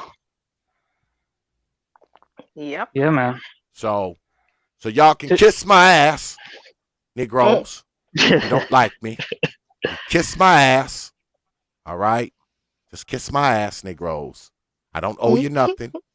I don't owe you an explanation. I don't owe you a fucking apology. I don't owe you shit. And likewise, you don't owe me shit. That's what makes it great. That's the beauty of it. I owe you nothing. And you owe me nothing. See, but X, this is the thing. What they don't realize is this, right? Because there's two different kinds of people in the world, right? There are people who actually have some real clout, popularity, or respect in real life, and then people who are fronting for the gram. And the thing is, unfortunately, is that most of the fronting people are the ones who lead with their so-called credentials, and none of them are true, right? But the problem is that's the majority. So people get used to, well, you ain't shit because you didn't come on here and tell me all the people that you know before you started talking. You didn't tell me all of your credentials. So, and the problem is, right, is that most people who are worth a damn in the real world, right, they don't show up on YouTube to get clout, right? They're not going to come here so a bunch of people they don't know, right, who really are just regular schmegular people, right, respect them and go, ooh, wow, I can't believe you knew this person. I can't believe you live like this. I can't believe it. They're not here to impress you because they don't need to, because their life is impressive in real life, right? So that it's a major issue. I find it's a huge issue in this space. So they'll do that. It's like all these people, I can see right through it because, my real life actually speaks for itself, and I'm not here for people in YouTube to respect me, right? Because what is that going to give me, right? Look, I'm published both as an independent author, but also I'm published in the field of psychology. I'm actually in textbooks and stuff. I've been in documentaries. I mean, blah blah blah. I could sit there list off my qualifications. I could sit there when people play the "my IQ so high" game. My IQ is higher than most. Yeah, I know. Right? I've seen some of your stuff. I've seen a lot of your stuff. But Right?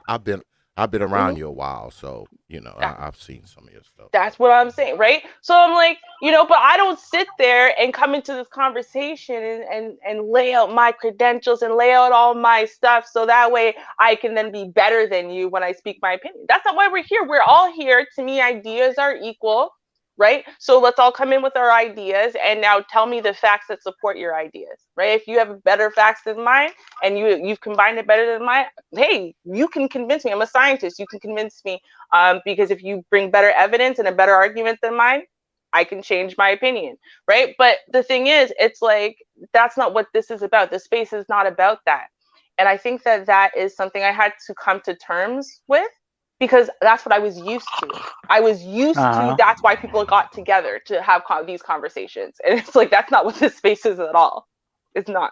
It's here to. I mean, to keep it, let's keep it real. Like, this space is a chitlin circuit. That's really all it is. It's a place where low-level comedians can come get their jokes off in order to hopefully plunge into something better. You know what I'm saying? It just is what it is. Like the the really, like, for me, the goal in this space is to find like-minded people Mm-hmm. and build outside of YouTube and clown on the people This is within for YouTube. exchanging ideas. Yeah. Yeah, this is for exchanging ideas, man. I mean, I never thought YouTube was I never seen it as. That's why I often make the joke. People think they damn YouTube channel is the March of Dimes or Community Outreach or the NAACP. I never thought of my channel that way. I mean, if you look on my channel, man, it always says, we talk about the policies, the prejudices, and the politics that affect Black people. That's it. And hopefully a few minds get open. That's always kind of been where I was at, and I never built it as this classroom or, this place that, you come to my channel, you learn all this shit. No, if you get something out of it, great. If you don't, that's great. I'm still going to stream next week. Right. Even if you don't get shit out of it, I'm still going to stream next Wednesday, even if you get absolutely nothing out of it. So, I mean, that's kind of where it is. And it seems here lately, what people want to do is put this responsibility on you, right? They're like, oh, man, you a Black man. You supposed to be up here doing X, Y, and Z. No, the fuck I don't. I'm not supposed to be up here doing shit. I'm supposed to be up here doing whatever the hell I want to do. Like you do. Like you do. All right? I don't get up here and tell people, oh, man, why you making this video? Oh, man, why you doing this? Oh, why you got this person on? Why you don't talk about that? Come on, man. Grown-ass people. All right? You're under no obligation to me or anyone else, man, for what you do on your channel. Because I say again, if I don't like what you're doing, I just don't watch you. I have enough respect for brothers to leave them the fuck alone, even if I don't like them. All right. Hey, but you missing something, Brother X. Most of the ones that be trying to tell you what to do on your channel don't even have a channel of their own. Isn't that something? That's just like the people who are always talking about, oh, why you don't show yourself, but they got a fucking dot with a letter in the middle of it. Ain't that something? Ain't that some shit? Can't see past their own selves, man. People like to hold others to a standard that themselves cannot hold to themselves, man. They want to hold you to a standard that they don't even hold their own self to. That's what's ridiculous about this crap, man. You got a bunch of people up here trying to hold somebody's feet to the fire. Meanwhile, they got their feet tucked up under their ass so their feet don't touch the fire. Like, come on, man. Come on. And it's so upside down. You got people up here who are very successful, all right? Very successful. They get up here and talk struggle. And then you got the motherfuckers who living in their mom's basement. They talk like they balling out of control. Like, right. I mean, what Ain't is that this, something? man? What are we doing here? All right? You got dudes, man, who easily make 6 figures a year. I know a lot of them, okay, that do very well in real life. Boy, they will get up here, boy, and talk like they just had their last meal yesterday. Motherfucker, know he living in a 6,000 square foot house with two Benzes in the fucking garage, and he talking about how bad we're doing. And then, like I said, on the other hand, you got Negroes in their 30s and 40s, man, still living in grandma's basement. Boy, they talking like, they the richest men in the world. They balling.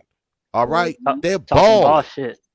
Yeah, they balling, boy. You can't tell them they ain't balling out of control. I mean, it's a combination of all of those things, man.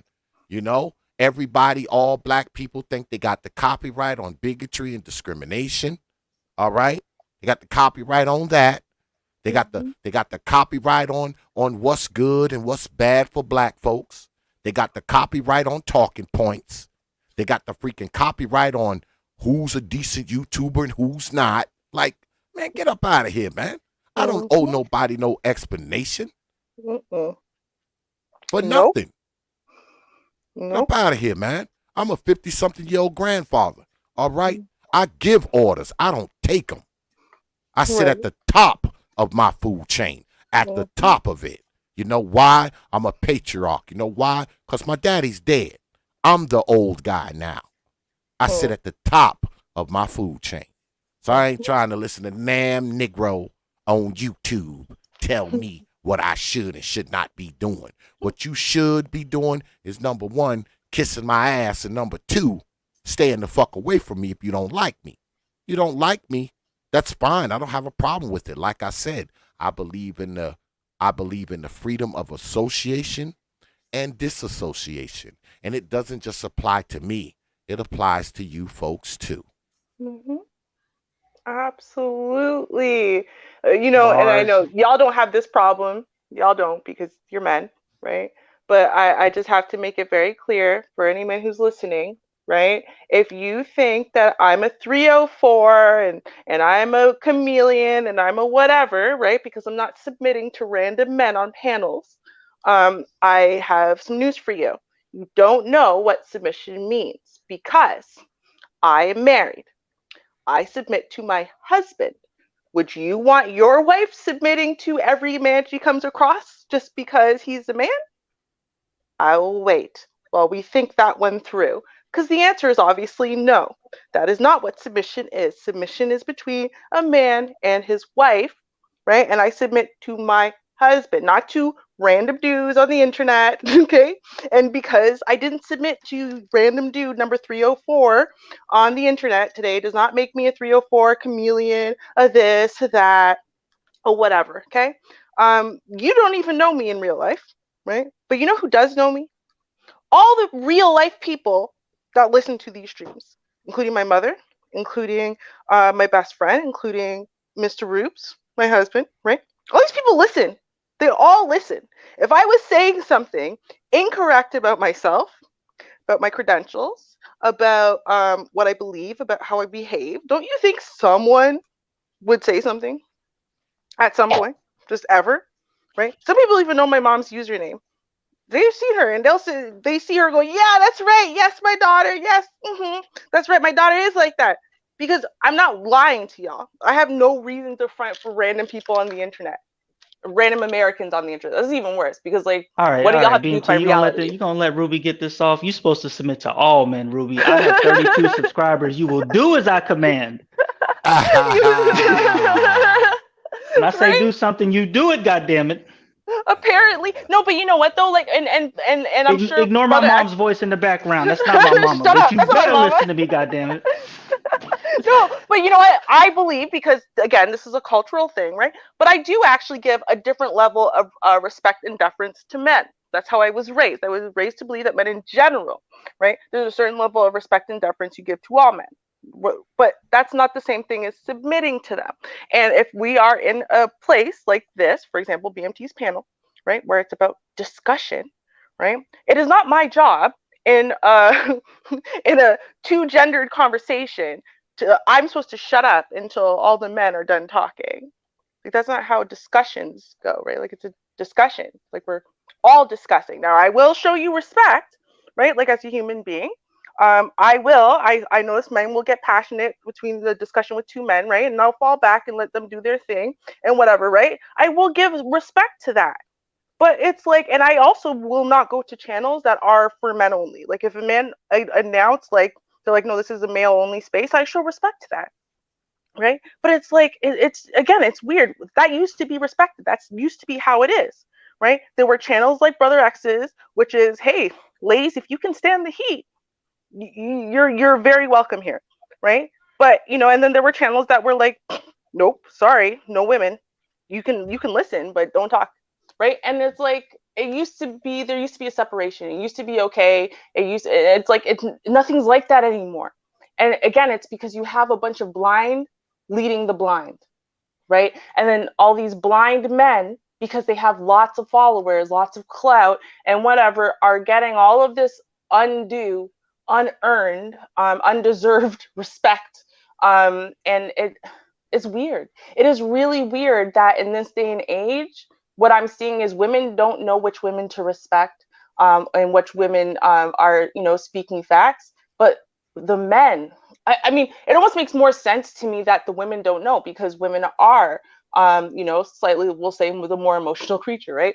But the men don't know anymore. They do not know how to look at a brother like X and say, no, that is, first of all, he's my elder, right? So in and of itself, to me, again, I'm Jamaican, sorry, but you know, just as an elder, he's going to get a certain more amount of respect than someone who is younger is going to get from me. That's just what it is. But you know, also to look at his life. Just listen, like, he doesn't have to sit there and tell you how much money he makes and whatever. He owns a business, right? He owns a family that he runs successfully. You know, you have to look at those things, and that should be more respect worthy and someone you want to hear more from and pay attention more to than someone who is, you know, in their late 20s, early 30s, right? Who has never had a successful relationship, right? Who has never had a successful anything, who doesn't own anything. They don't own their own house. They don't own their own car. They definitely don't own a business, right? And the way that they're making money right now to pay their rent to their mama, whose basement they live in, right, is through you paying them money on YouTube, and that's it. Like that is their whole source of income. It's like there's no discretion, there's no discernment anymore, and I don't know what happened to it, because it seems like it went away really quickly. Like 2018. Let's go to Brother X's channel in 2018. That was when he did the unicorn panel, which I still think was a really good idea. I miss it. But those videos are still up, by the way, folks. If you want to go check them out, it's one of the series on the Proper Thought series. You know, it was a good series. Shameless plug. Shameless plug. Shameless plug. I tell people about Blackville all the time, the Blackville one, because it's just like that was Blackville. Yeah. Here's another thing too. What's wrong with just saying that you're a regular person with a regular job, with a regular family?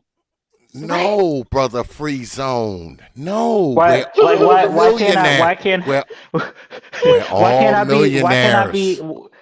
can't I be a successful multi-thousandaire with a strong intact family? No, and good kids. Like why can't you be that? No, we're all millionaires. Right? All of us. We all have planes and helicopters and mansions. And those of us who don't have families, we a balling dude, and all our hoes is dimes. Okay, that is what it is on YouTube. All right, we got a freaking a harem of dimes. All right, that we just don't spend any of the millions that we have on. Okay, and those of us who aren't doing that, we just sit around and count our millions. You know, as we alternate. You know, from mansion to mansion, you know, and we get there by way of our freaking helicopter. All right? That is what we all are. And don't you be forgetting it, Brother Free Zone. You understand? I like it. We're all millionaires. All of us are balling. All of us. Every single one of us. All you right? know what? I know what happened. And all of us are, I forgot, all of us are psychologists, scientists. Everyone! Biologists, doctors. We got the plane tickets. No. Yeah, all of us. Every single one of us. All right, that too. Right. And you know what the funny thing is? I mean, I had this discussion once with this brother, and he said, "So you're a psychologist?" Yes. Okay. So when you sit down with a client, I'm not a clinical psychologist. I'm a researcher. He's like, "Oh, so you're not a psychologist then?"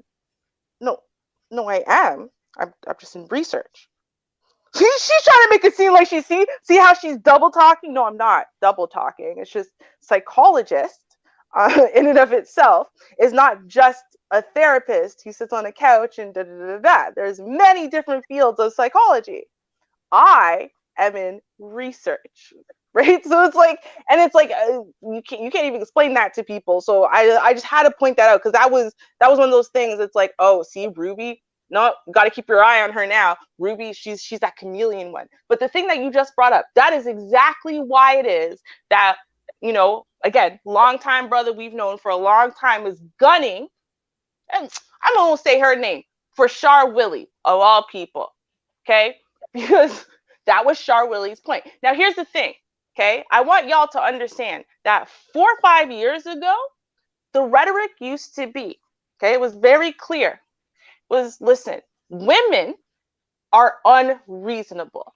Okay. Why are they unreasonable? Because average is not good enough for them, even though the majority of people are average. That's what average means. Average income, average lifestyle, average.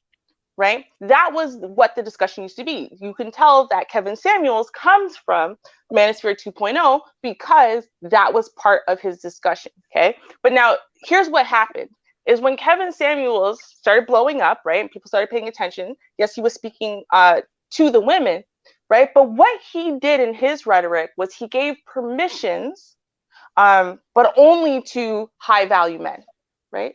So, for example, it's only called exercising your options and not cheating if you're a high value man, right?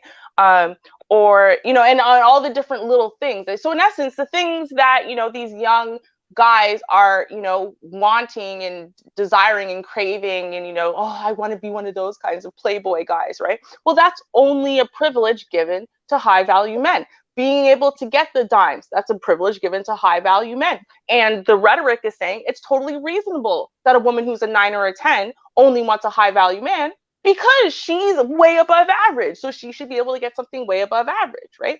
So now the problem is the guys are sitting there going, oh crap.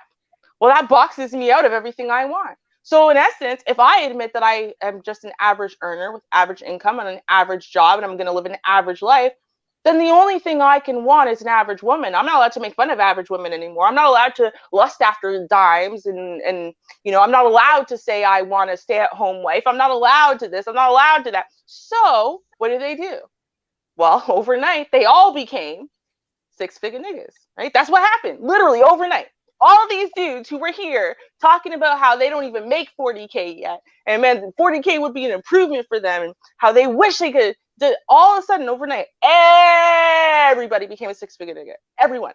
But that's why, right? If you look at the timeline, it was after Kevin Samuels blew up, right? And after Kevin Samuels said, hey, no, guys, men are reasonable. They're logical creatures. And so they understand, right, that they would have to be in the top 10% for them to make top 10% demands. And all of these men wanted to therefore be in the top 10%. That was it. Right? So they just started lying. That's what it is. Right? And I think they feel like it's fair game because the way that they see as women are lying to get into the top 10%. You can't fake your way into making 100K a year, right? But you can fake your way into being a 9 or a 10 as a woman, right? If you have the money, then you can buy the butt, you can get the liposuction, you can get the plastic surgery, you can buy the expensive makeup, you can buy the expensive clothes, you can buy the expensive hair, right? So I think it's like the way that these young guys see it is it's unfair. Women can buy their way in, and that's basically lying. So why can't they lie? And then that way they can comfortably, at least online, be six-figure niggas and therefore, you know, live the dream and demand the dream. And women can't shut them down and say, do you even make 100K? They can all say, yeah, of course I do. Now what, bitch? Right? I think that's what it is, honestly. See, that's interesting because I be like, when I saw the women on Kevin Samuel's show talking about they want a six-figure nigga, I would just look at them like, I would never want any of those women on that show. Right? So these people, those men who would be striving for that are striving to get one of them. Like, I don't get that. I don't get that. But you know, whatever. It is what it is. Yeah, I'm cool on I'm cool on the high value thing.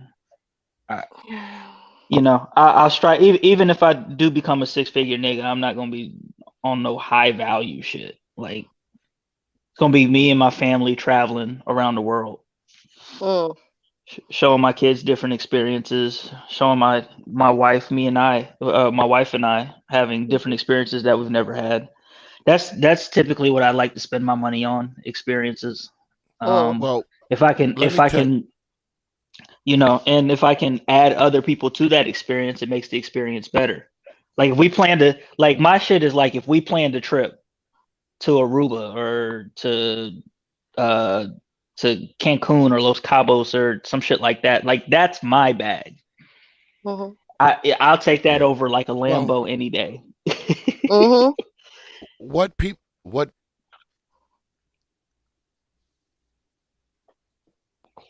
Uh-oh. Oh damn, they Brother got X, him. yeah, Brother XX accidentally kicked himself off somehow. So hopefully BMT's in front of his keyboard in case Brother X needs to come back up. I don't know what happened there. But no, I agree with you. Honestly, Lou, like for me, and I don't like the way I define a high value man never had anything to do with him having six figures. Because the way that I see it, first of all, is money's easy come, easy go. Second, all of the research proves that a man who is married will be 40% more successful than his unmarried counterpart. So in and of itself, that means when I marry him, right, as long as I do my job well, right, and I don't fail on my side, then that is going to increase him 40% in all relevant fields, including finances. So that was the second thing. But the third thing is that to me, character, his character, and what he's made out of is to me is so much more important than money. If you think about it, let's say a zombie apocalypse. And I always use this example all the time, and it drives Mr. Reeves crazy. But anyway, so if there was a zombie apocalypse, am I going to care? Is anyone going to care that this dude was a multi-billionaire? No.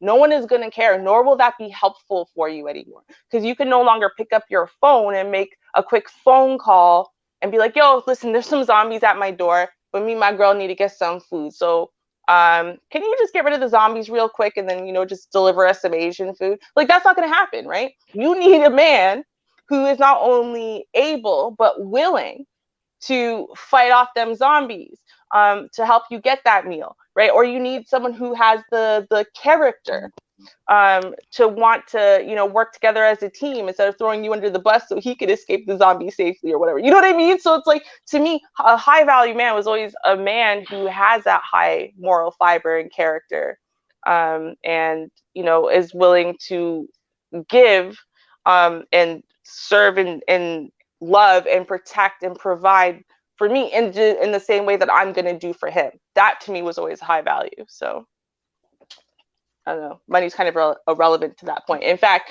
and I'm not just saying that, like, in theory, because I've dated multimillionaires, like ones who are trust fund babies, ones who actually made their money on their own. I've dated multi-billionaires, and I'm telling you, they were far less valuable to me than some broke dudes, honestly.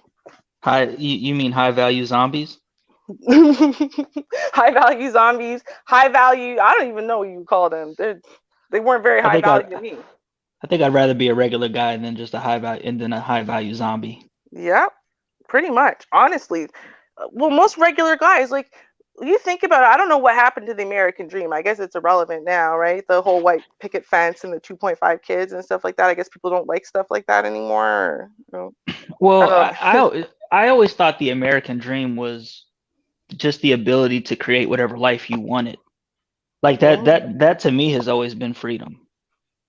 Okay. You know what I'm saying? Like I never really subscribed to the whole white picket fence and 3.2 kids, 2.4 dogs. Like I never really cared about that.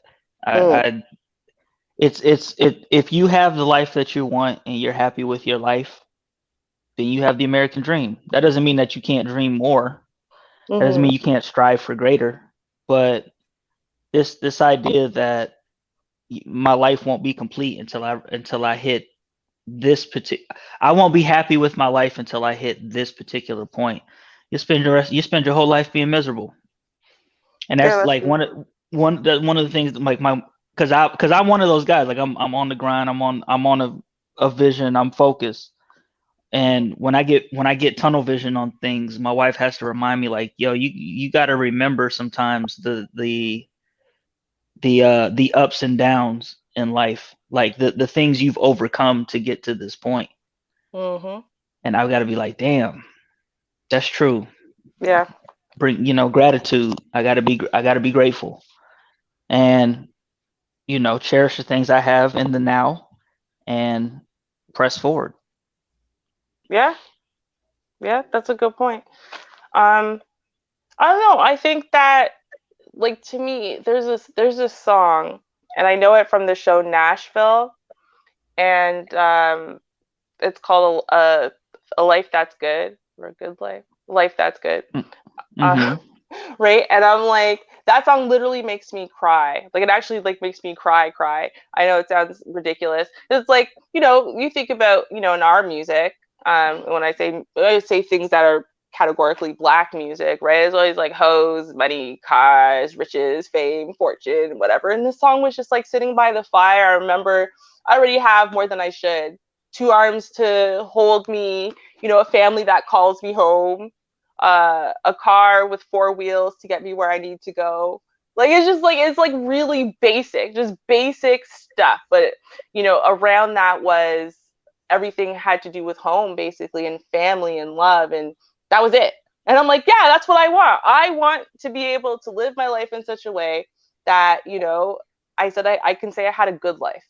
I had a good life, a full, fulfilled life with, lots of love and family and, those memories and whatever, and teachings and all that is going to last, like, generations, right? Like, I mean, sure, I'm sure people also want a little money, but, to me, that was always more valuable, because I was thinking about it. My grandmother, she died, and I just thought, I'm like, this woman could have had millions of people around her, all of her kids here and this and that and whatever. And it's like, no, she was so destructive in so many ways that instead of having a husband and her children just surrounding her by her side as she, died of cancer or whatever, even in her terminal state, she still could not bring herself to just say sorry and make those reparations to her children, to her husband, to anybody, really, just to be able to get that,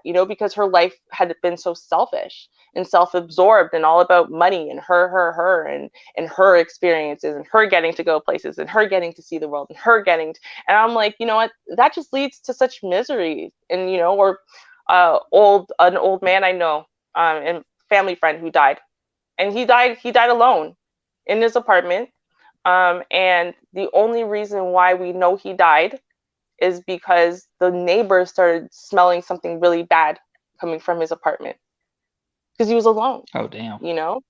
Yeah. I mean, he could still function on his own, so he didn't need to be in a retirement community or whatever. And but he had a heart attack, and he didn't have a wife or even like a serious girlfriend. He didn't live with anybody, right? His kids weren't close to him. Like I said, he's a family friend. We used to see him at, weddings and stuff, nothing super close. And that's how he was. Everything was at arm's length. He paid girls to clean his house. He paid, and not even the same girls. I mean, like, he had a reliable, relationship with one housekeeper because he always needed variety. And, that's how he died, alone on his couch and rotting up an apartment until the neighbors smelled him. And I mean, to me, that's not a good life. I don't care how much. And I mean, it was a nice apartment. He made lots of money. He was living very comfortably in his retirement, but alone. And to me, that's just not high value. It's not a good life. It's not worth it. Like, I would trade family and love any day for millions of dollars. I know most people don't agree with me or don't believe me, but it is true. Word, I feel it. Well, hey, I gotta drop off, y'all. I know, me too. I'm gonna go see my baby girl. I had to come home, check on the dog, and go get something to eat. Did y'all know that? I didn't know this. They had no food for me. Ain't that a bitch? What? They had a whole thing set for my wife so that she could eat after the baby and all that stuff. And then I was like, hey, what y'all what else your do wife y'all just had have a baby? for me? Yeah. Wait. Yeah. Oh, congratulations. Yeah, appreciate it. And they get to me, they're like, well, we got pudding, I can go downstairs and see if somebody got some sandwiches. I'm like, you know what? I got money, I'm cool. I'll be all right. I was like, damn, Yes. ain't that a bitch? You ain't push nothing out your body. That's just saying. Like, fuck, man. Fuck the support. Fuck the B team. Fuck the B squad. Fuck the alpha team. The support squad. Shit. That's what I was gonna say. Listen, you just started a long life of that. That's what it is. That's why wives need to, prioritize the husband or the father, because nothing else in life ever will again. It's just what it is. So Hey, good luck with that. it's all good. I got my own, so I'm straight. I ain't tripping on that shit. Yeah, That's no. I that's just not think that's not worth a hate stream on YouTube. right. No, it's not worth that. But I'm gonna get up out of here. Salute BMT, salute Ruby. Y'all take it Guys. easy. Yes. All right, guys. Peace. See ya. Enjoy. Thank you. Holla. All right.